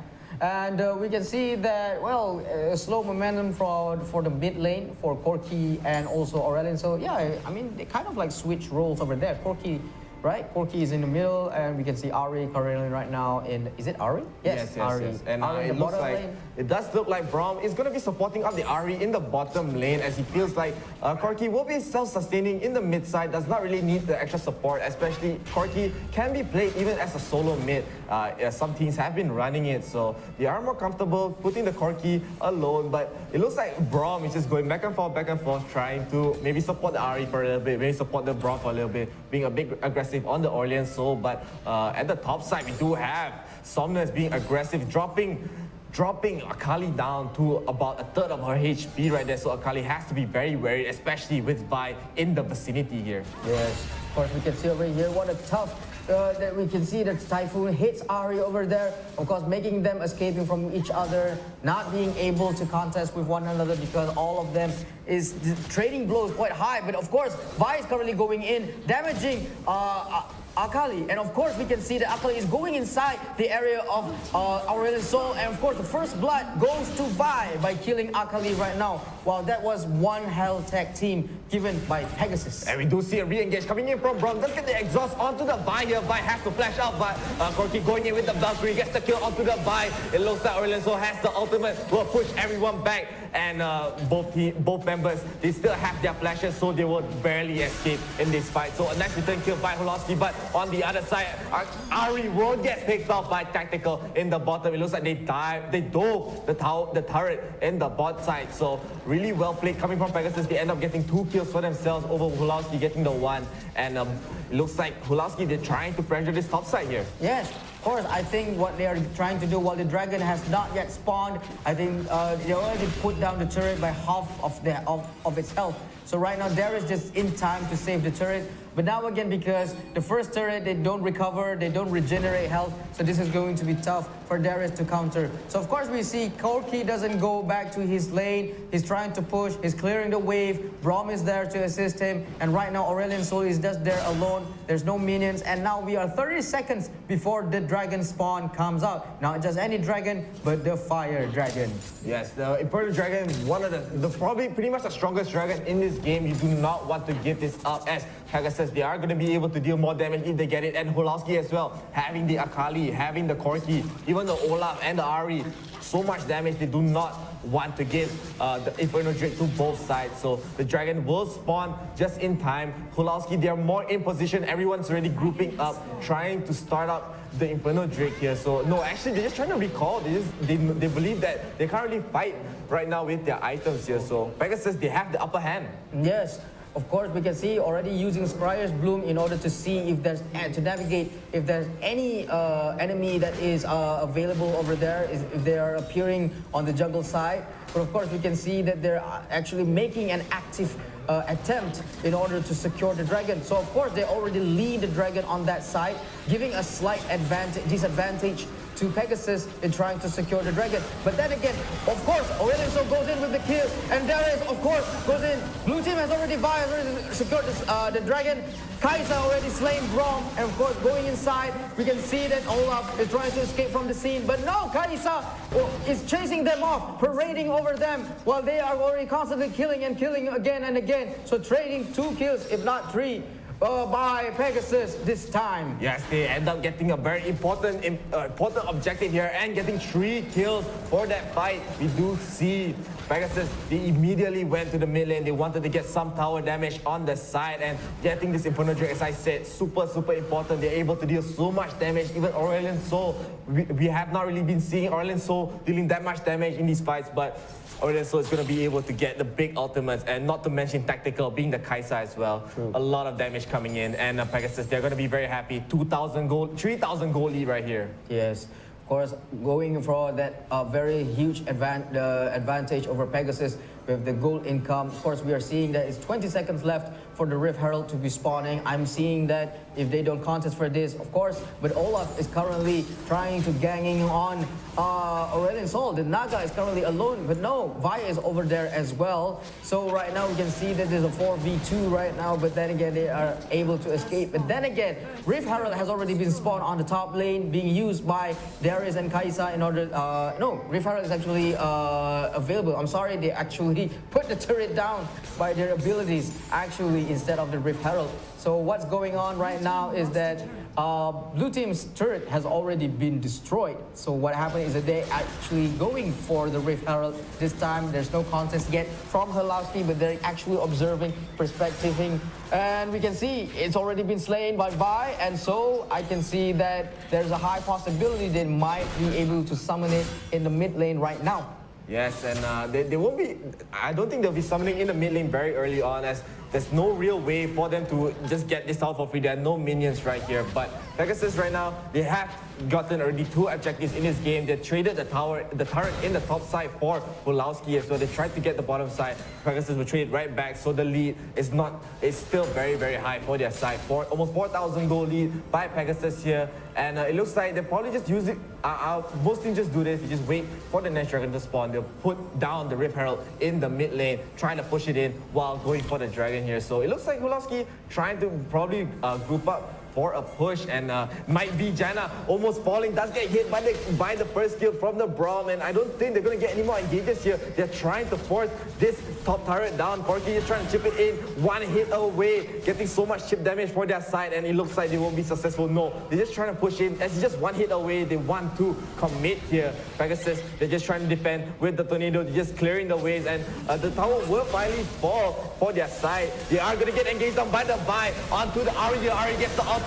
We do see Aurelion Sol trying to go in, deal some damage, and in the back we have Somnus on the Darius trying to get some flanks here, but he will be spotted by 𝐿𝐿's side. He has to flash away. It looks very scrappy here as 𝐼𝐸 tries to go in, and he does get the kill onto the Aurelion Sol for their escape, and 𝐿𝐿, they will end up getting the turret, and they end up getting the kill. I have to say, I mean, like, 𝐋𝐈𝐍𝐊 was actually poking Braum. If it wasn't because of his shield, he would have already been dead. So that would be a kill for 𝐋𝐈𝐍𝐊, but no, instead they are able, 𝐼𝐸 managed to secure a kill from Pegasus' side. So in this case, we're seeing that they already secured the mid lane right now for Pegasus. So we're seeing that it's already two towers being given, and Braum and the team, the 3 champions already right now, is in the middle. So I think they're trying to put on a fight for this tower. But no, again, we can see 𝐿𝐿 is going in for the dragon, and of course, it's being pushed out over there by Pegasus going inside. I can see 40%, 30%, 20% already on health. But then again, yes, Olaf has already finalized. 𝐒𝐈 is making an ult over there on 𝐼𝐸, I think. But then 𝐒𝐈 is going inside. There's a lot of damage going in. 𝐼𝐸 is going to killing it. 𝐋𝐈𝐍𝐊 gets the kill for right now. Darius gets the kill for right now. That is already 2 kills for Pegasus at this moment, traded with 1 kill from Tactical. Yes, and they are not able to steal the dragon here. A very nice attempt by the 𝐒𝐈 there, trying to get a steal. He does have to spend the GA here, but Tactical did fall at the end of that fight. They do, however, get the kill onto the Braum, onto the 𝐼𝐸, but the damage has been done. They are able to get the Cloud Dragon for 𝐿𝐿's side, but 𝐿𝐿's side, they're still down 4,000 gold here. So Pegasus, they're still looking very good. The Baron will be spawning in about 20 seconds here, and 𝐿𝐿, it looks like the fights are very 50-50. It really depends on whether 𝐼𝐸 can get the engages or not. Yes, it's true. I mean, like, the way that things are going on right now, Baron is currently right now going to spawn in just less than 5 seconds from now on. If they're able to secure this Baron, is going to be a game changer for both of the teams. So even though we might be seeing that 𝐒𝐓𝐑𝐀𝐄𝐓𝐈𝐎𝐍 is falling short of kills from Pegasus, but we can really see, and also gold income, but we can see that they're actually providing a very tough fight for Pegasus right now. So I'm astonished to see that even though usually most of the teams doesn't go this far, but 𝐒𝐒𝐓𝐑𝐃 is going on with a very strong defense at this moment. So now the Baron has already spawned. We are seeing Olaf and 𝐅𝐎𝐍 is currently just going inside, throwing his eggs, possibly trying to wake up the Baron. I'm not sure if she's sleeping right now. But then again, of course, Braum and 𝐸𝐸𝐾 is trying to push the wave, but then again being counter pushed by Darius.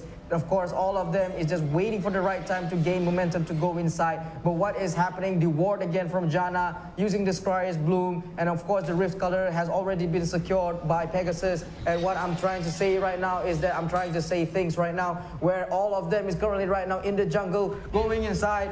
And of course, yes, we can see that all of them is going to do a slow momentum. Yes, and Pegasus right now, they were almost caught out by the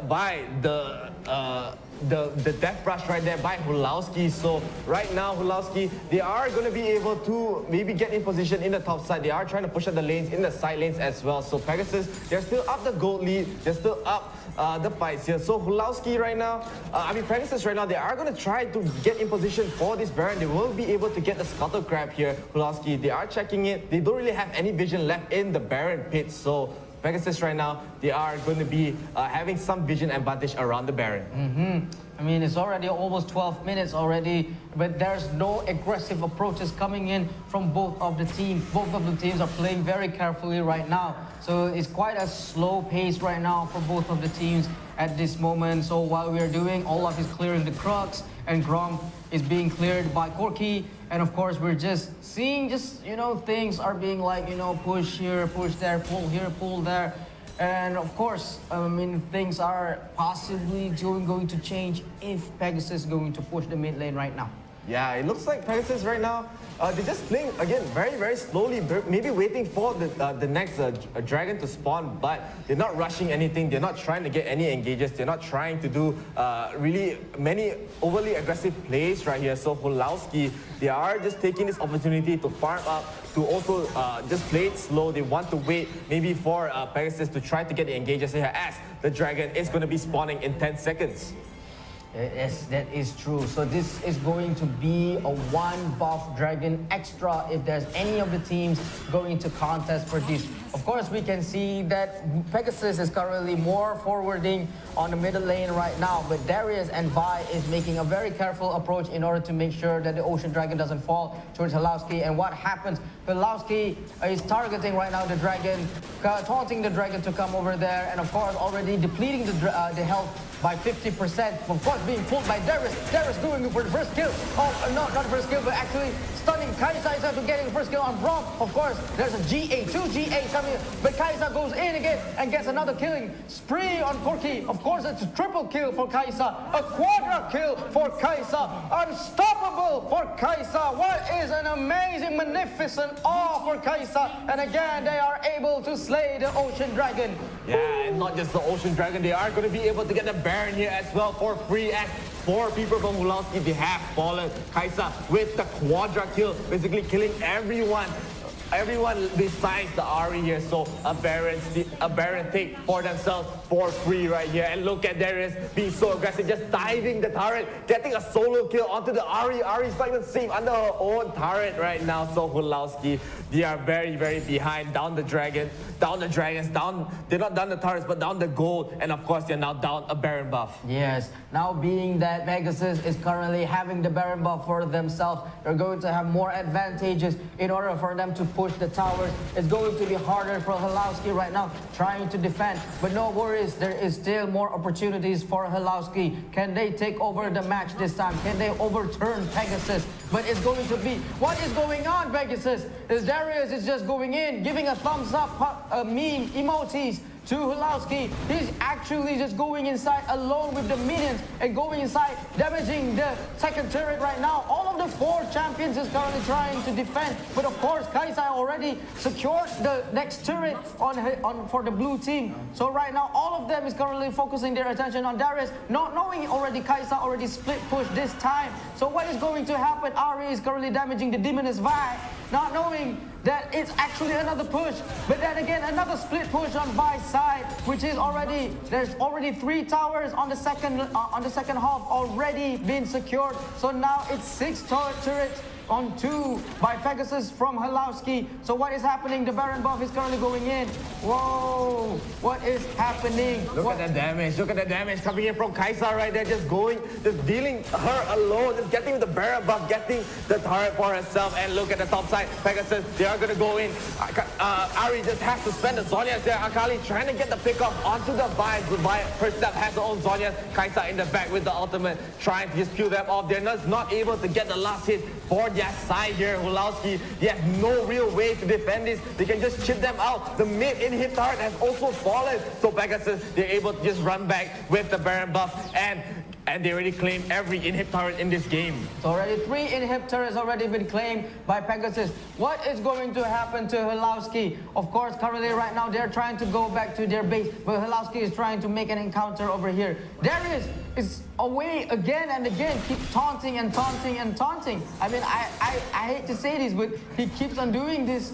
So I think this is just, you know, like Pegasus is just like flexing over here, flexing over here. I mean, the Darius is very, very strong in this game. I want to see the items for this game as well. I want to see what kind of build the Darius went. See, he did go for the Undying Grasp. Yes, he went for a very bruiser build with the first item, Black Cleaver, and rounded off with mainly tanky items, the Steras Gauge, the Force of Nature, the Spirit Visage. So he's very, very tanky. And 𝐒𝐓𝐶, they have so much ability, power damage, so AP damage right there. So they're not able to really deal with the Darius in this stage.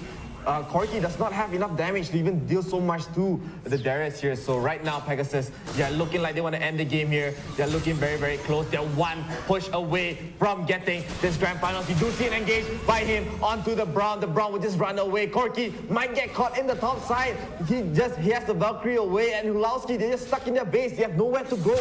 Yes, and of course, currently right now, Darius is helping to clear the waves again for Pegasus minions to go inside. Of course, Baron buff is got down by 50% at this moment, being claimed by Pegasus. It's just a matter of time until they get the second Baron buff for Pegasus. So for right now, they're just dropping the redemption from 𝐒𝐓𝐶's side. They already knew that it's not going to be anything, while Darius is currently going inside over there, just being a very pro macho man and being slain by Olaf. But then again, 4 champions from Pegasus is currently right now is going in for the kill for the Elder Dragon, the Elder Mountain Dragon, an increased Dragon buff, and going inside with all of the kills from 𝐻𝐈𝐍𝐿. 𝐻𝐈𝐍𝐿 just goes in, stasis from both sides of the champion. Oh my God, Vi just killed Ahri again, and then a double kill from 𝐻𝐈𝐍𝐿, a godlike title for 𝐻𝐈𝐍𝐿. And of course, yes, that is a teleport.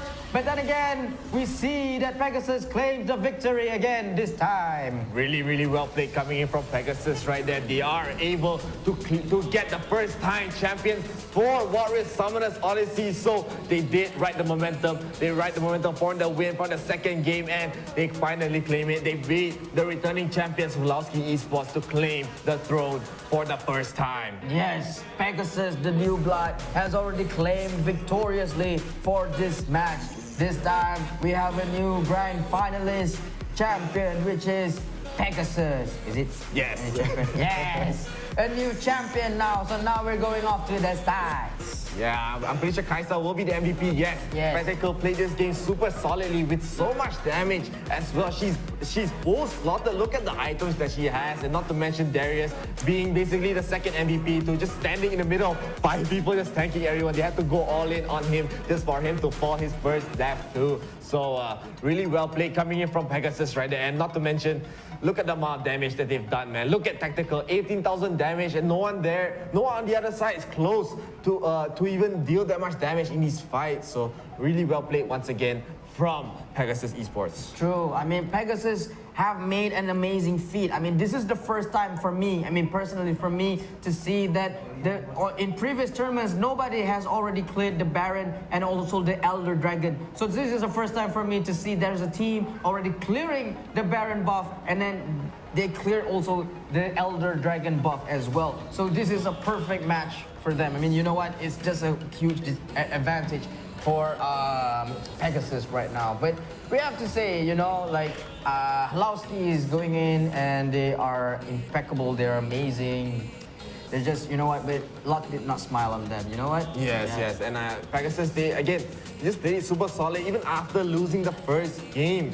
Like, they just recollected themselves. They found a way to win with the nice drafts as well. So they played around their drafts really solidly. I feel like just really well played from their side. Like, even the early games just changed in both the games. Yes, that's why the momentum is important. I already see that, you know, 𝐒𝐓𝐑𝐀𝐄𝐓𝐈𝐎𝐍 is kind of like giving a second chance to Pegasus in the second match, you know. Somewhat like that, you know. It's just my instincts over there. Maybe it's a close call, maybe it's a contest, I'm not sure.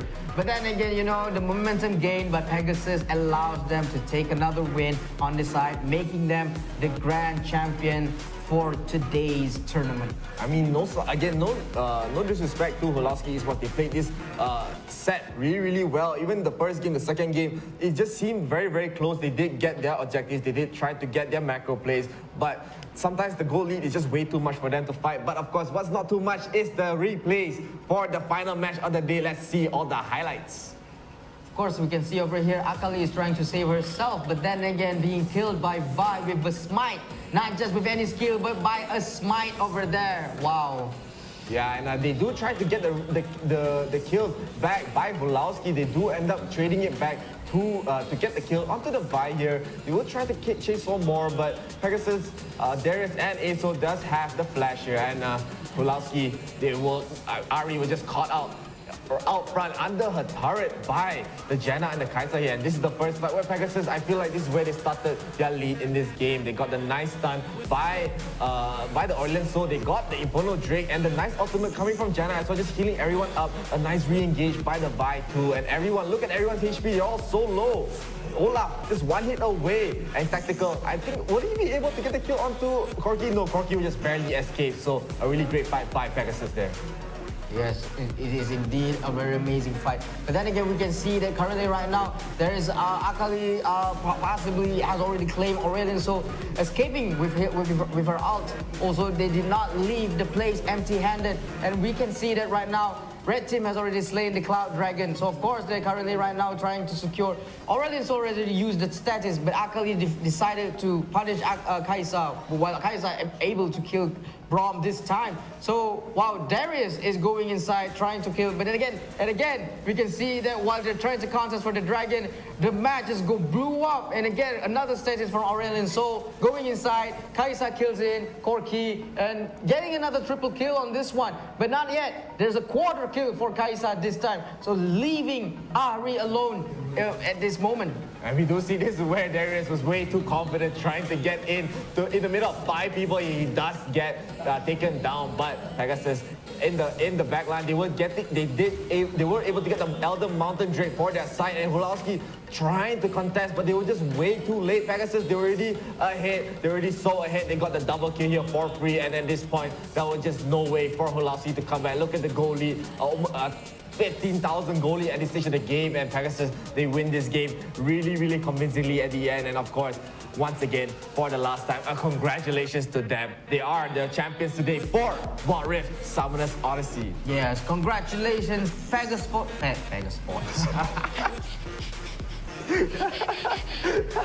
Congratulations, Pegasus Esports from the Philippines on winning this tournament for 𝐷 Summoners Odyssey. Thanks again.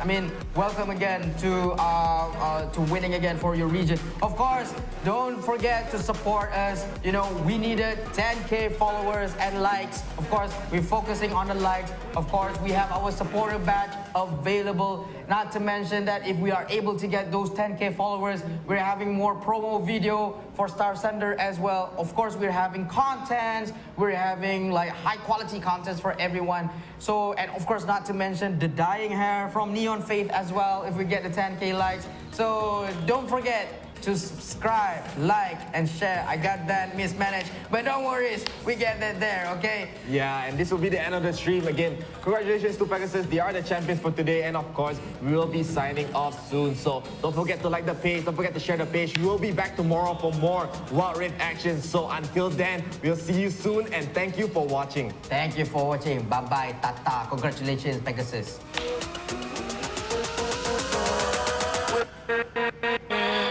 With